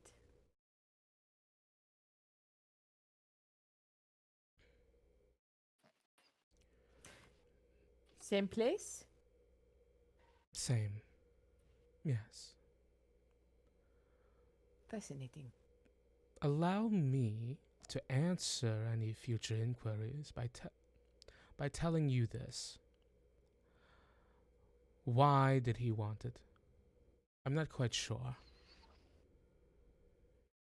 But Mr. Duvar is granting me a boon of my choosing for doing this. A minor one. I suppose the major one is allowing me to roam about still.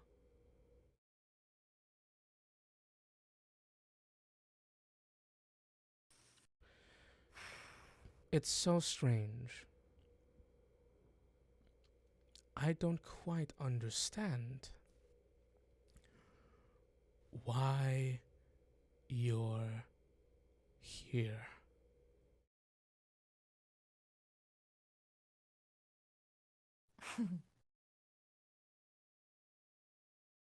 And I don't quite understand why Merlo was so intent on you receiving this.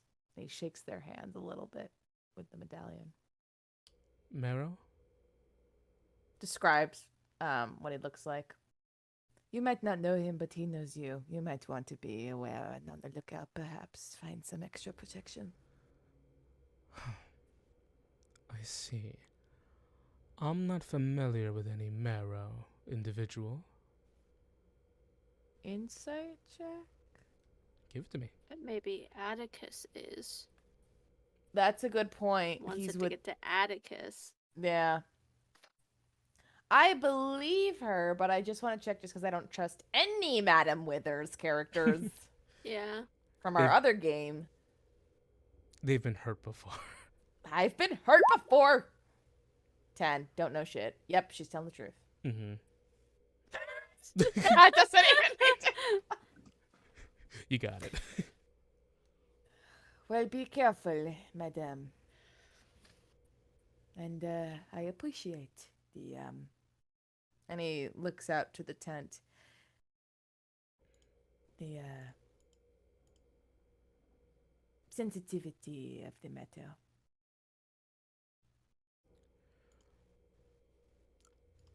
I must admit, I am wildly curious about you.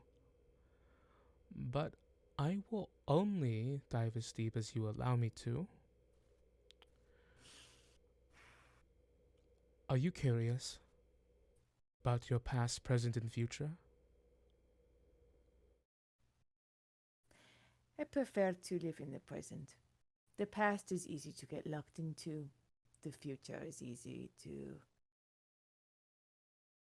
Well, Then may I present you a present?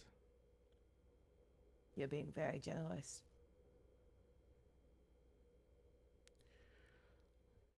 She brings back the bag containing the item and just places it off to the side. She grabs a deck of cards.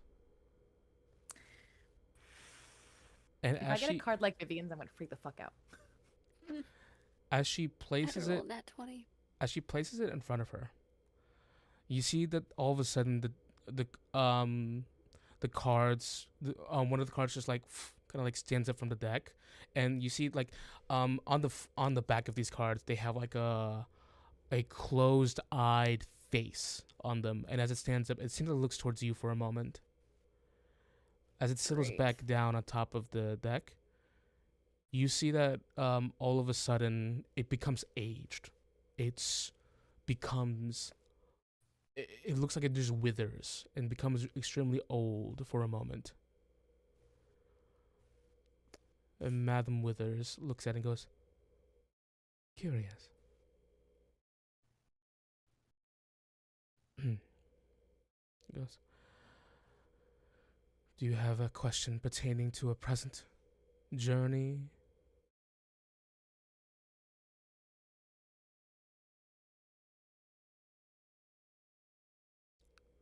She just places 2 fingers on top of the deck.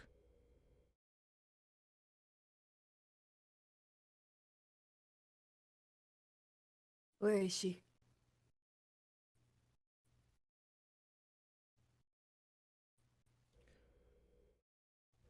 As you see, as she draws a card and places it in front of her. You see a picture of a very skinny a very skinny man wearing rags who has who's carrying something on a stick with a bag wrapped at both ends. And she just goes, the hermit. Now, the hermit can mean contemplation, searching for the truth.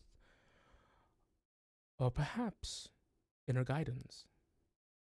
Now, he walks through the dark night of his unconscious, guided only by the low light of a northern star, with his destination being his home, his self.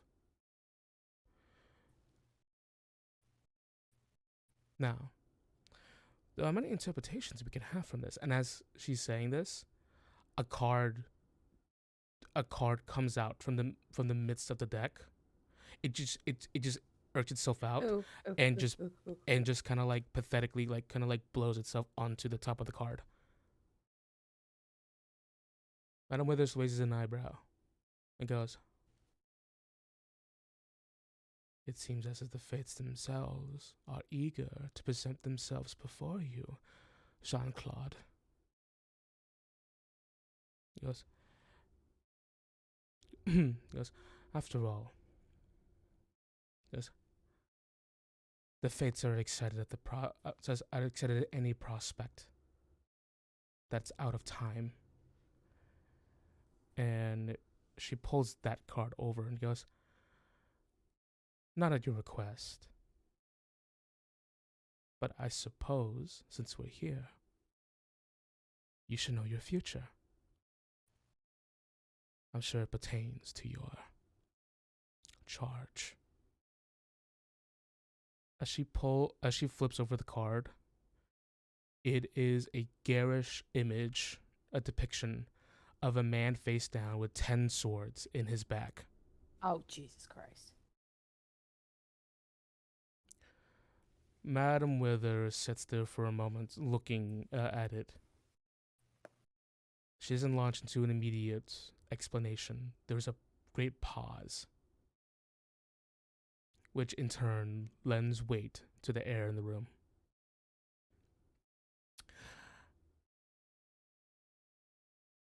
Ten of Swords.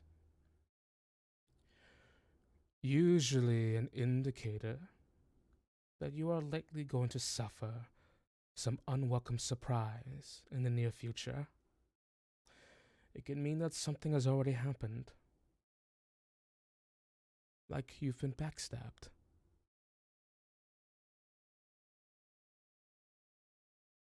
Backstab. Yes. It's a very macabre card to have pulled, and one that seemingly presented itself before you, feeling the need to. Yes. But preparing you for a great suffering, yes, and enacting the great suffering can help prepare you for an even better rise, a new journey, if you will.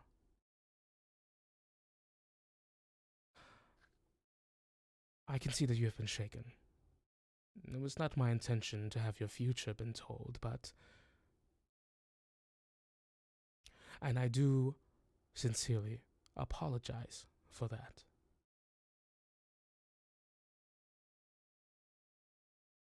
Madame, there is no harm. They are but cards, are they not?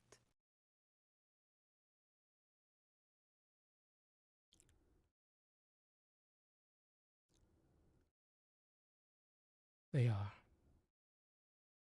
She smiles meekly.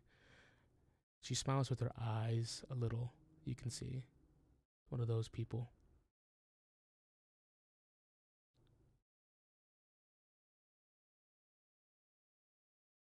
She goes,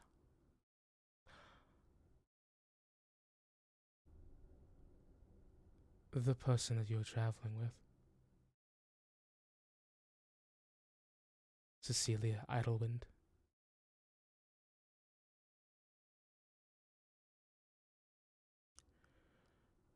Yes. "You are a great asset for her. Many dangers are coming her way. I'm sure you are certain." I'm quite aware. Yes.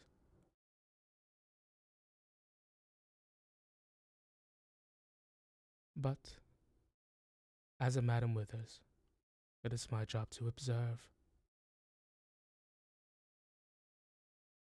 Yes.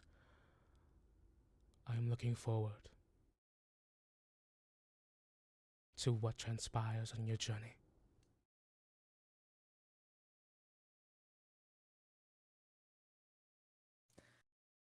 Backstabbing and all. The rising afterwards.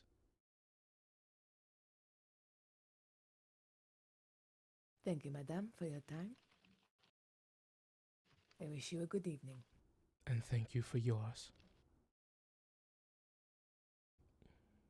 He gives a bow, a little, short soldier's bow, and he'll leave the tent. So what happened? Stellar immediately goes. You are heading to our home, yes? I believe. Did I ever know that? Or no? Never mind. I keep fucking metagaming. I can't remember. No, I you're think she's- fine. You can ask questions. It's fine. Where are you going? Where the fuck are you going? Jaime goes, we were heading to our home to see where our adventure kind of goes after that.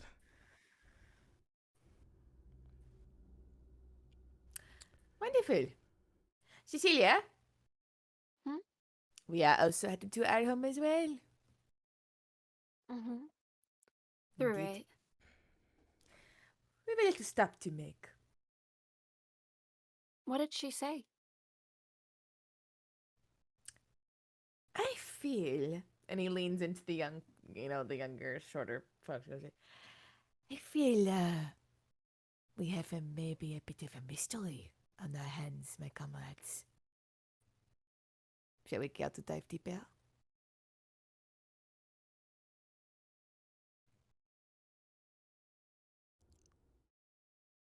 Well,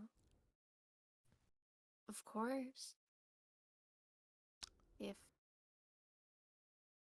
you have questions you want answered. I want Mara to stay far away from us. And I feel like with more information, we can ensure this. Yeah, I think that's fair. I'm really curious too. All right. We leave tomorrow? The two of you look like you need a good night's rest, so yeah, let's leave tomorrow. The horses really definitely do. Oh, Reginald is old, of course he does. Well, he's not that old.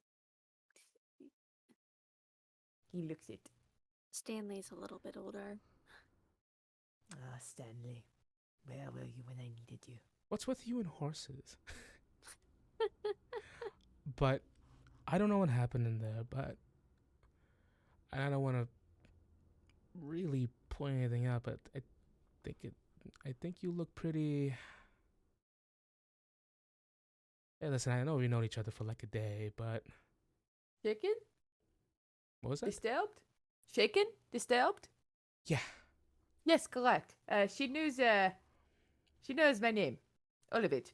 I did not introduce myself, did I? Cecilia, did I introduce my last name? No. Yeah, well, she knows it.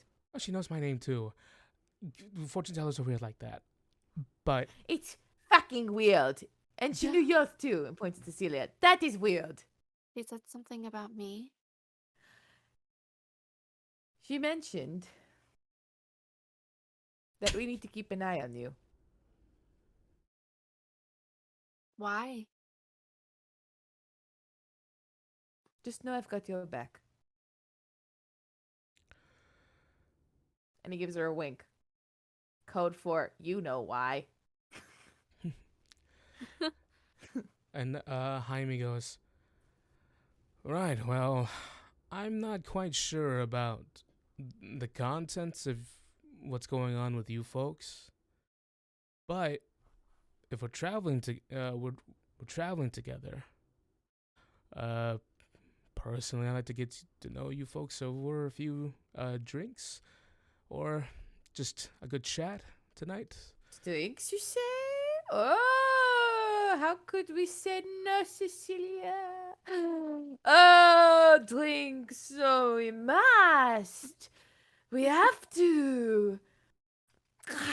It would be a disservice. It would be rude to turn down I, this young I don't want monk to. boy's affair. I don't want to brag, Captain, but I think I can outdrink you by a mile. I will drink you under the table. Go, we go. Come. But I do want. Yes, we'll journey together to our home if you guys don't mind the company. But me and Yes. I think the protecting each other part it's just gonna be a sitch. But me and Stella here, we still have to do our own like adventuring thing. Yeah. Well, like, you leave eventually? Sure. That was the plan, right? Nothing from time to time. Just gotta get the experience. That was part of the thing. Before we hit our home. If we wanted to stay with each other, I mean. It does raise a fair point too. I already told Stellar and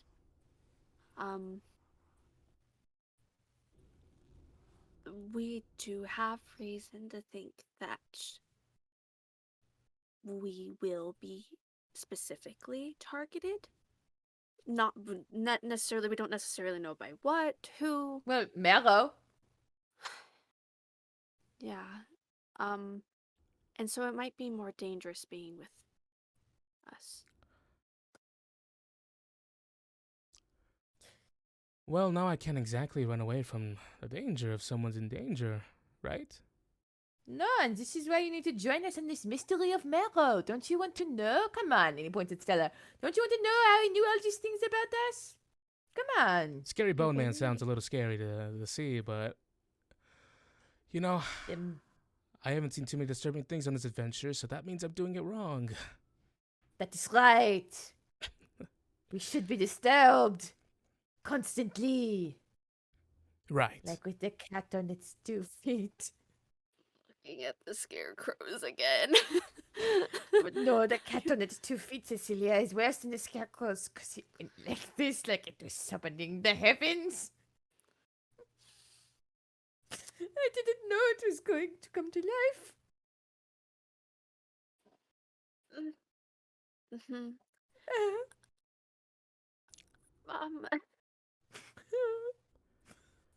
Maybe we Why shouldn't don't drink we tonight. No. No, we will. We have to celebrate our roomies, our new roomies. And he gives them 2 big pats on the shoulders. One to Jaime and one to Stellar. Just the 2 roomies. Welcome to the team. It's a shit show. Cecilia will tell you. There's a lot that happens all the time. Stellar looks at Jaime and goes, "I've only known him for like a day, but this is a thing." You're much more eager now, it seems, to travel with everyone. So that's good. Yes, Cecilia. And then he's going to turn and get. Obviously, he's going to. They can hear him. But he's going to go, the more people, the more targets. Hmm? What? Okay, It's a we good got the thing- drinks now. It's a good thing I'm a hard target to hit. I'll show you. We shall spell once in a while, little boy. And he taps him on the shoulder. Absolutely, I honor you, Captain. Oh, yes, you should. I shall beat the shit out of you. And we'll do it fun. I will give you the first hit. Oh yeah? Gonna whoop my ass. He's gonna whoop my fucking ass. He just raised an eyebrow. Oh yeah? Oh yeah! Oh be yeah! honored. Let this old man teach you some moves. Let this old man teach you some moves, And okay? you see Stellar just kind of nods. It's like, this is all a fantastic sounding idea. He's gonna get the shit kicked out of him one day. But come, we drink, we celebrate. We rest, and we head off in the morning.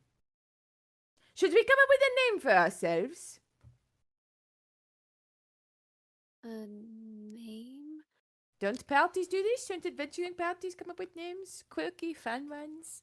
I You mean, yeah, know? but it's not like we're like an official party. CIJCS. Yes, we could do. So Cecilia, JCC, JCCS. Oh, that doesn't really work. JCCS. Whoa, nope, can't do that. Whoa. I We'll think I workshop it. know. We'll workshop it. We'll Oh, think about it wait, tonight. we'll check it. We'll talk about it later. Go My drinks. sister's is called the Platinum Vexillium. Dang, that's a really What? good group name. What is a Vexillium? I don't actually know. Can we be the Platinum Platoon? Well, then I feel like we're kind of just like copying at that point. That's you know, right. like Stella goes, a vexillium is it's like an army or a banner, you know. That is kind of pretentious, actually, don't you think, Cecilia? I do. I thought it was a cool name. It's also a flower and like a part of a feather. What? The fuck is up with these youngsters and their names? I mean, it's a pretty. Personally, I think it's a pretty cool name. It's just I feel like we need to get some renown before we start calling ourselves the Platinum Vexillium.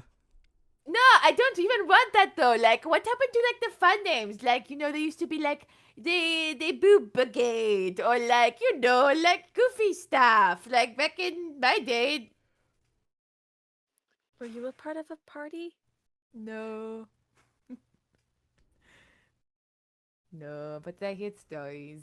Were you in a party with Captain Valathani? Oh, she and I, that woman. A party indeed. A party. Jaime just goes, I think I read a book like this before. She and I have history, that is for sure. Cecilia knows. They both look at Do- you. Go on. Stella goes. Do tell. You mean the part where she was going to Beat me with attack? love. It's how she shows her affection. Goliath woman. What can I say? I've definitely read a book like this. Jaime goes.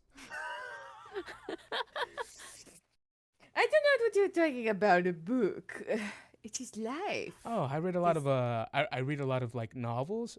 I'm a sucker for like romance novels, you know. Oh.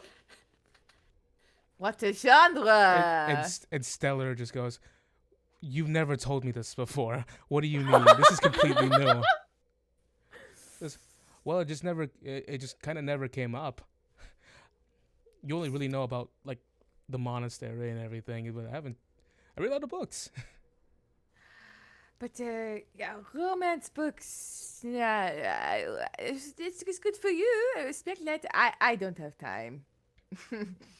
I don't have time. Make a You don't read deception any check. books?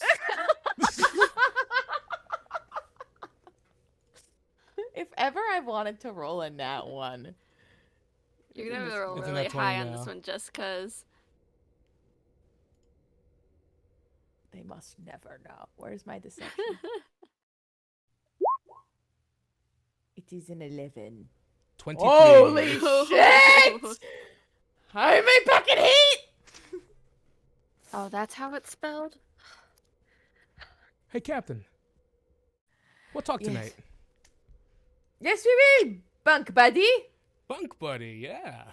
Yeah, Gumi. Come, children. Are we going to go drink now? I am tired. Come. Drink. Come, children. Let's go drink. He says as soon as he walks. Come, children. Let's go drink. Is exactly what he says. Best babysitter ever.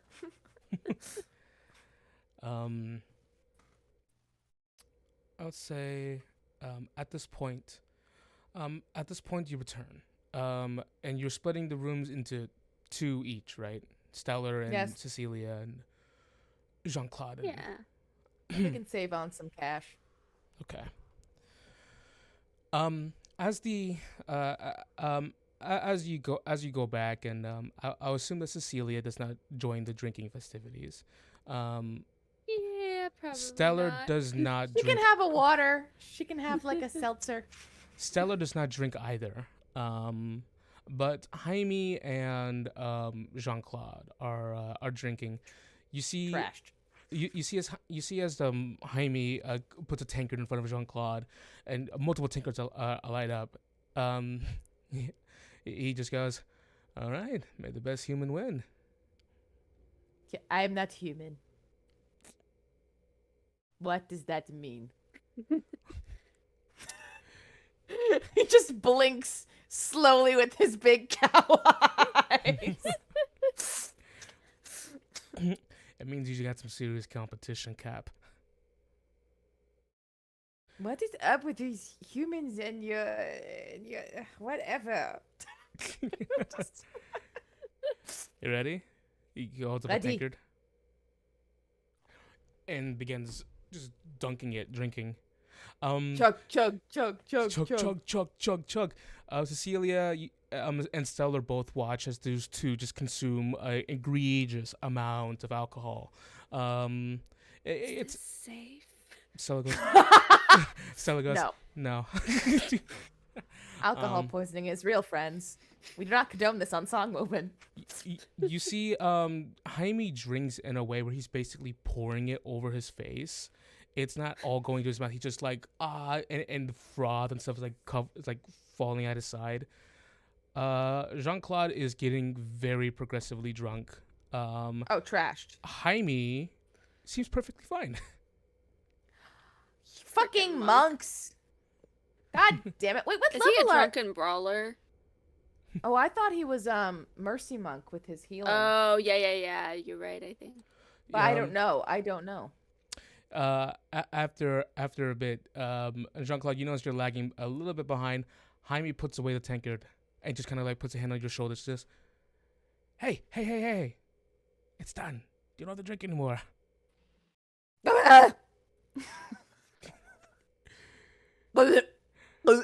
I'll admit, says I'll admit, Captain, I've been cheating a little bit.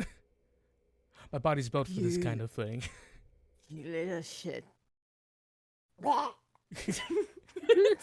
Pukes a little. He points your head towards a safe direction where no one's.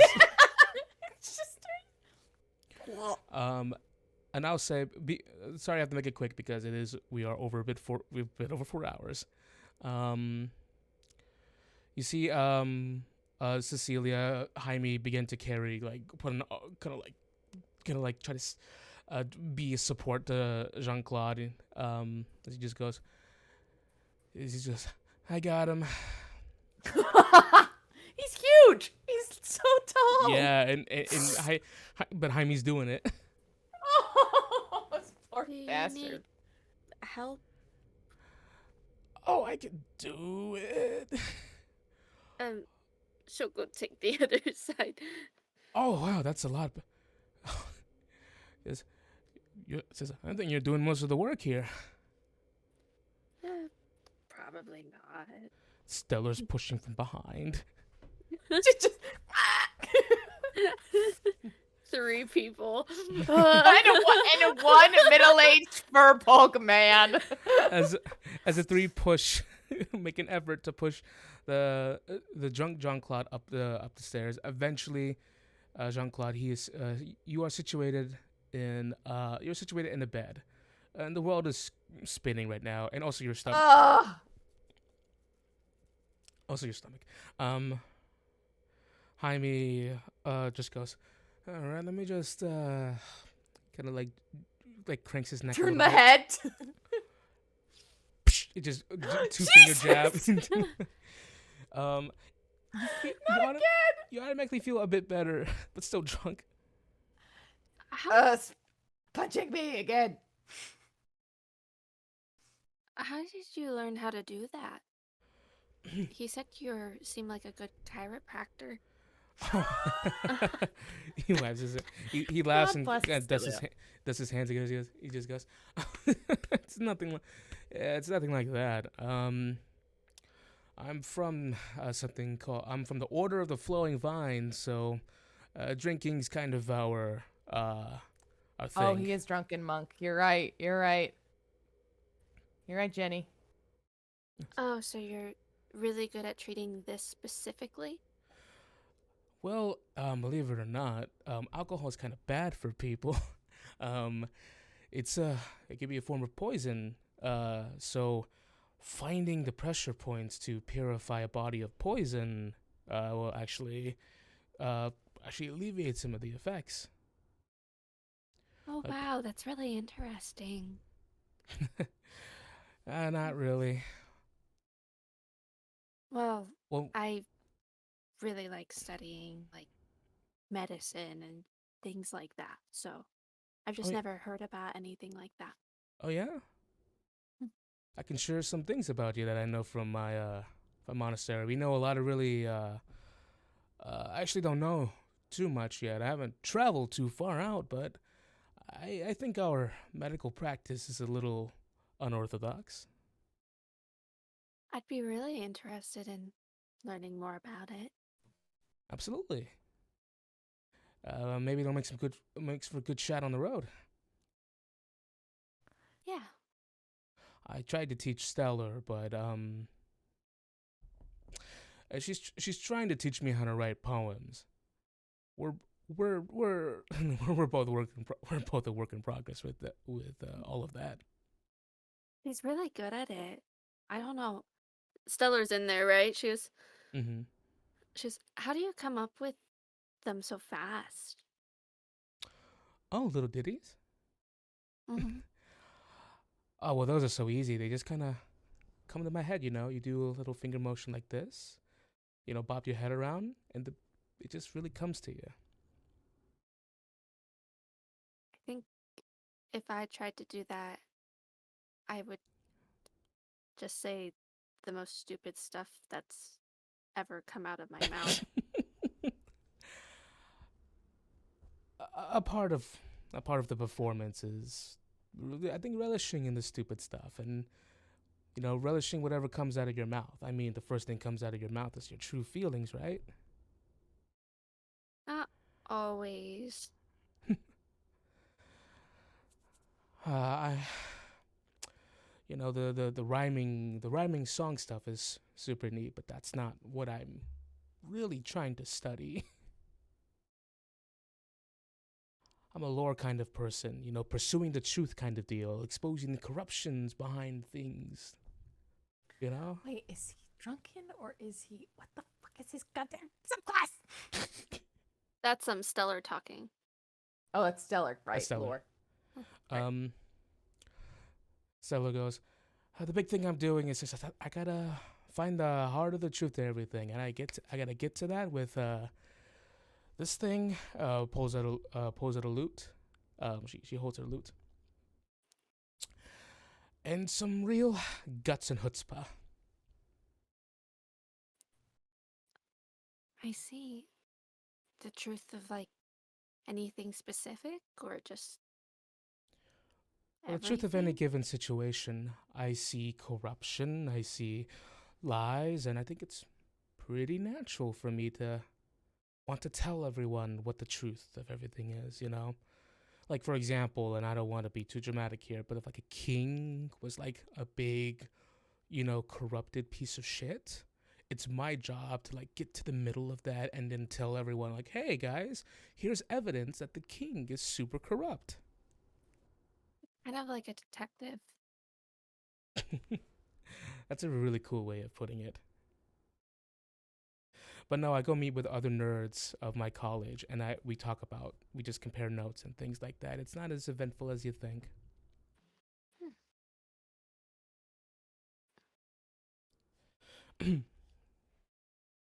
But anyways, Um, we should let these 2 points at Jaime and Jean-Claude.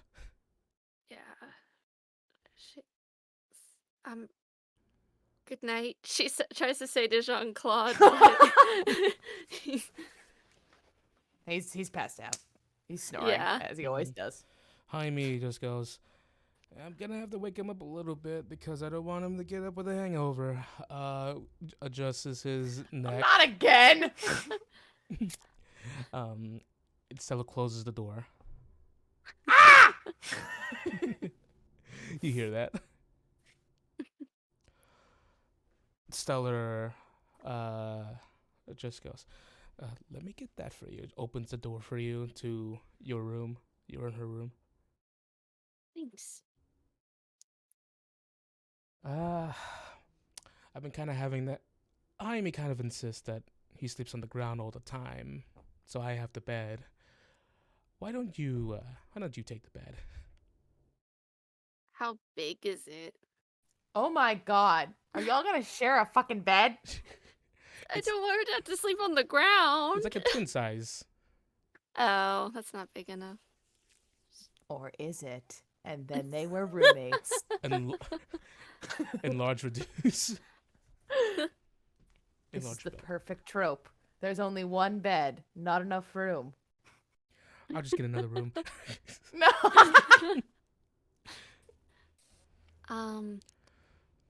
I do have a sleeping bag. Oh, wait. She gave it to the skull. She realizes, but she doesn't say it. She just says, "Oh, wait." I got And my then own. freezes. I got my own. You don't have to worry. Okay. Jaime wonder if you- told me, taught me how to make one out of straw. It'll make like some mess everywhere, but I'll clean it up. Oh. Well, maybe I should just talk to him. She pulls out the skull. She pulls out. Our buddy. What's his name? Apheus. Aphy. Are we finally there? And you see Stella go, what the fuck? Oh, yeah, right. I should have warned you first. That's a skull. Are Are you a necromancer? Cecilia, you should have told me if you were a No, necromancer. I'm not a necromancer. Oh no, are you here? Goes, and you see Apheus goes, but I am. I love him. Like I said, we sorted through my bag today, and this is Apheus. He Why you prefers to be yoinking, called High spoinking Lord me out of the bag? You remember my terms, don't you? Well, I just thought maybe you'd want to come out a little bit rather than be stuck in the bag all the time. And also, That's a skull. I need the sleeping bag. Yeah, his name's Apheus, but he likes to be called High Lord Apheus or Heilich Apheus or both. She says. I says, you better start learning your place, kiddo. Stop. Hold on, turn me towards her. No. As you begin turning him towards her, you see Stella just goes, oh no, turning him back. Oh, she doesn't want to. That doesn't matter. Keep doing it. No. She halfway. Oh, I got everything I need. I've heard enough about bones today, to be honest. Yeah, there's 196 in the bag. There's what? We're missing some. You had a sphinx and bones in your bag? And this thing? Not a thing. High Lord thing. I mean, High Lord Lich. Apheus. Yeah, yeah, there's also, there's some other stuff in there too. Like what? What's his face? Like- What's his name? I'm looking with, like, Charles. Don't mention his name. I told that son of a bitch that his memory will be forgotten. He will never be remembered by anyone. What is the backstory here? Were they was this a breakup or something? What the fuck is going on? Discover my lore through the roleplay. You have to rank up first. We have to rank up before we can find more about Romance me. Romance me. No. No. But oh yeah, Charles isn't a person. Charles is a slime. Wait, but there's so much information right now. Oh wow. I'm sorry, I didn't think about how surprising this would be, but like looking back on it, yeah, I was very shocked, and I also screamed when I saw it. So I should have expected this. I just kind of forgot. What? Is carrying out skulls normal for you? No, it's definitely not normal. All right, listen. I know this is Can I hold him for a second? Sure. You see, Atheist just says, now why in the world would you dare put your hands on? And you see Stellar just dunk him into the bag. No. Oh, the bag. Okay. Yeah, don't break Aphie! I was letting him use the sleeping bag. I wanted to ask him if it was okay. He was a I took it back. necromancer. He said that. Yeah, but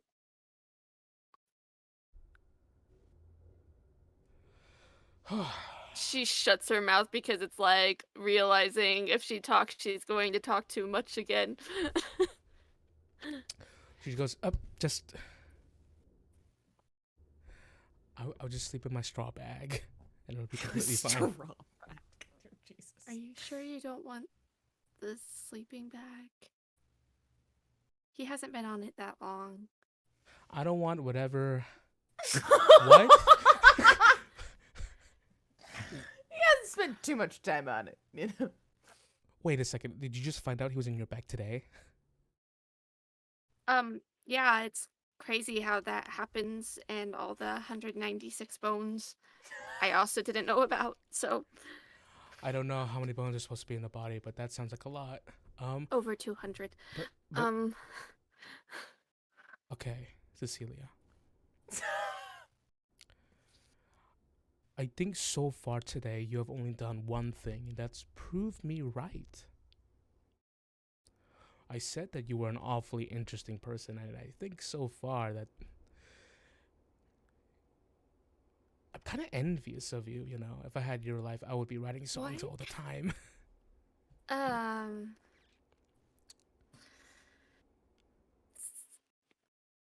Well, I'm glad you think it's interesting and not, I don't know, scary, crazy. Oh, I it's mean, it is crazy. horrifying. Oh, it's so horrifying. But things have to be scary. Things have to be scary to be interesting. I don't know what your history is with this skull, and I'm so excited to dive into it. To be honest, I'm dreadfully excited. I want to hear all about it. And also the Angel Sphinx. Yeah, all that history started today, so it's not very long, at least. Also the moon thing. But only when you're ready. Okay? Thanks.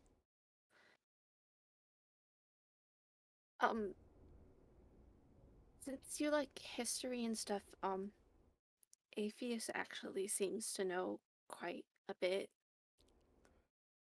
That's so nice, but he's also a talking skull, so I need to get used to that.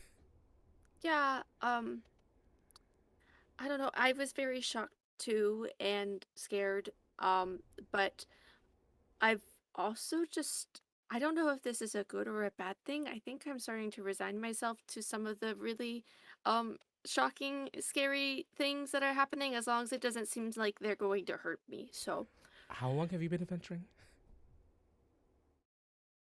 you know, a bit. Oh God, Cecilia. Did you literally just start yesterday? Wait, I was just hyperbolized. I mean, like, technically not yesterday. Technically it was, well, no, yeah, it would be yesterday. But I left, like, really late at night, but it would have been yesterday, yeah.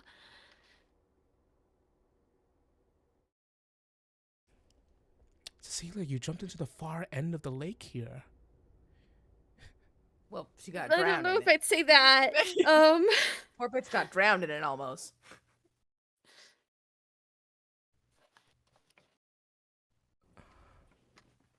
I mean, this is the kind of stuff that, like, experienced adventurers witness, but you're just getting it all at once. What's going on? S- Um, I just not necessarily experienced adventures like this kind of stuff could happen to like anyone, right?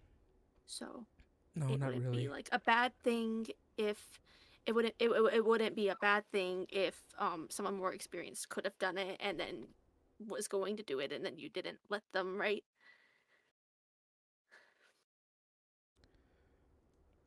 She kind of like looks at you. She goes, "All right, why don't you take a seat?" She does. She pulls up the foot locker right and sits on top of it across from you. And she goes, "You strike me right now as someone who's just kind of been thrusted into all of this. I think it's a really important thing. And I know I'm not the person to do it to right now because you only just met me today and you don't have every reason to trust me. But I told you that I see what you are and I believe in what I see. But I don't but I think you're holding on to so much. I don't want to see you crumble. So if you want to talk to anything to someone who keeps secrets really well, then why don't you start processing some things right now?" And you help me do a better job of keeping the secrets because I'm not doing very good so far. I'm pretty good at this kind of stuff. I'll give you says I'll give you the whole crash course. She gives you a wink.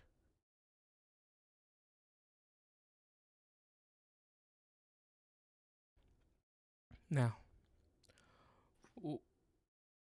let's start, and we're gonna head over to Jean-Claude real quick. That's Jaime kills you in your sleep. I'm Jean- more worried about Stellar fucking stabbing Cecilia in the back at this point. Jean-Claude, it's like that one scene in Kung Fu Panda where they stick needles in him. Absolutely.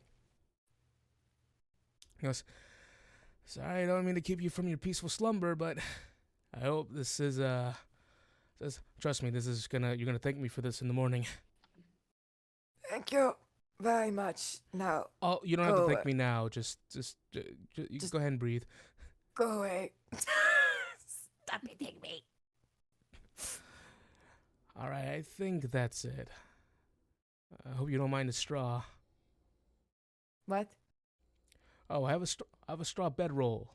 I made it that we were taught how to make accommodations at the. It's a whole lesson. You're not really gonna absorb it right now, so I made it out of hay, basically. Do not let the horses get to it. I was told by Stellar that you had some kind of connection with animals.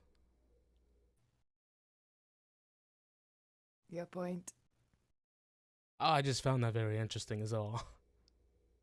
Mm-hmm. I don't want to seem ignorant in anything I'm doing, but it's just the first time I've ever really seen anyone like you. So I'm just really interested. I don't mean to I don't mean to offend. I don't mean to offend. Okay, all right. He's, he's trying to sit up. He goes, there are many folks like us. We are known as Faubourg. He sits up, cross-legged, like looking at you, like he's giving you his attention. Once known as protectors of the forest. We are known. We were known to be a gentle sort, but of course, everyone is different in all their own ways. But we are quite in tune with animals and nature. Yeah. It is just part of the blood. Much like you humans to human things. I wouldn't know too much about that, to be honest, but yeah, that's Are you absolutely wonderful. are you not human? Oh, I'm human. It's just I don't know exactly like what humans do. Uh, you're versatile. I guess you can say There's a that. Yeah, lot of you. that is very true. Yeah. Ah. Um, I just want to go ahead and I don't want to keep you for too long, but I'm gonna go ahead and apologize for the future. I don't want you to think that anything I'm going to ask you in the future seems ignorant. I'm just legitimately curious. No. Hey, look at me. Look at me. Look at me. I know there's puke in my beard, but don't look at that. Look at me. Oh, you should wipe that up. I'll get that for you. No, please. Please. I am an adult. I don't seem like it, but I am. Here's the thing, right? I know you are just asking because you are curious. And that is something that should be praised. For the more curious we are, the more questions we ask, the less scared we would be. For people in places and things that we do not understand. For example, your chiropractic practice of smacking me in the face just keeps working. I'd love to know more. Chiropractic, I think that would be me doing something with your actual physical body. But actually, what I'm manipulating is the natural key that is manifested inside of everyone. You lost me. Yeah, I noticed. It's a whole concept. I think a sober mind would Good. do better at absorbing. Good for you. Good for you. Yes, a plus. Round of applause. Good for you. Very good. And he stops for a moment. Give me a perception check. Bitch, don't give me a reason to not trust your ass.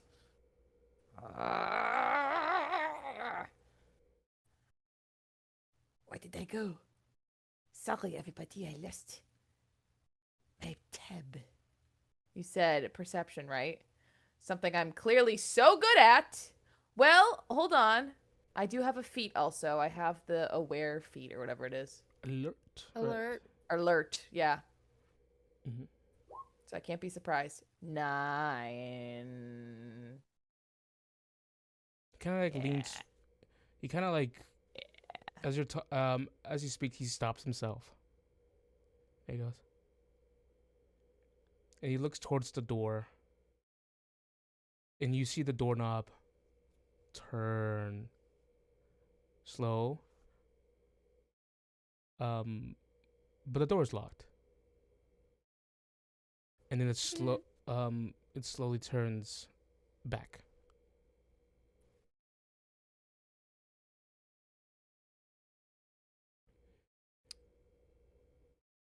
Goes, expecting any visitors? He's going to ask you the same thing. Hello there. Jaime stands up and walks over to the door. Stella? Sisi? He puts his you see he puts his ear up to the door. And after a moment brings his head back.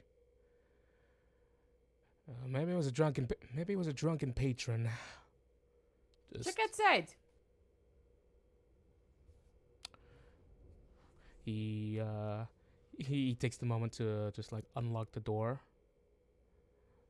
and open it.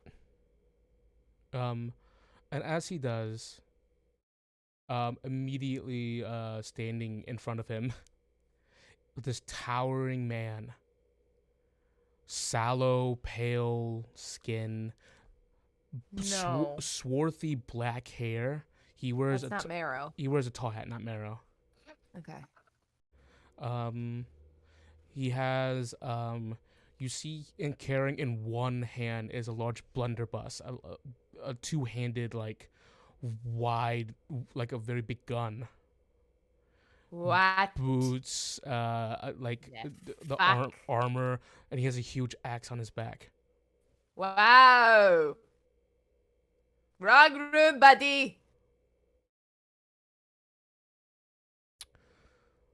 Jaime just goes, "You need directions?" Jesus, what the fuck? The person, you see the person just kind of like leering over. He like you can barely see his face like over the doorway. He has to like lean. He has to like lean down. Ew, ew, ew, ew. Kind of like a Frankenstein kind of situation. Just looking towards you, Jean-Claude. And he goes, "You remember me?" Certainly do fucking not.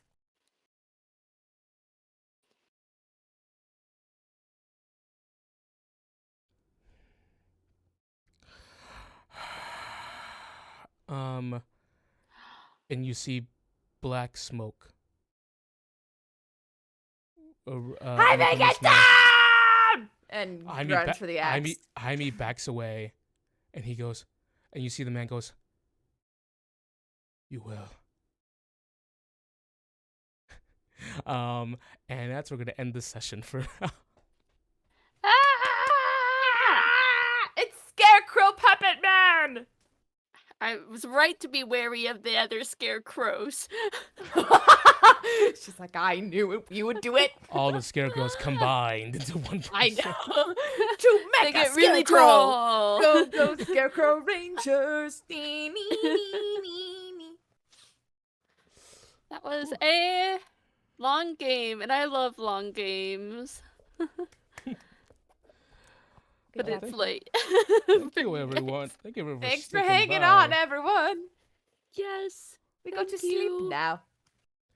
Yeah, it's time for bed for everyone Bedtime. involved. Thanks for watching.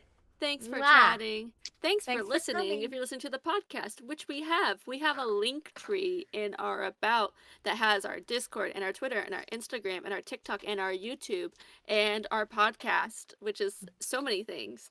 So you can watch the videos, you can watch the VOD on Twitch, you can listen to the podcast or talk to us in Discord. Yay! If you're listening to us while driving a car, use your turn signals. And on that note. And on that note, thank you so much for everything. Aw.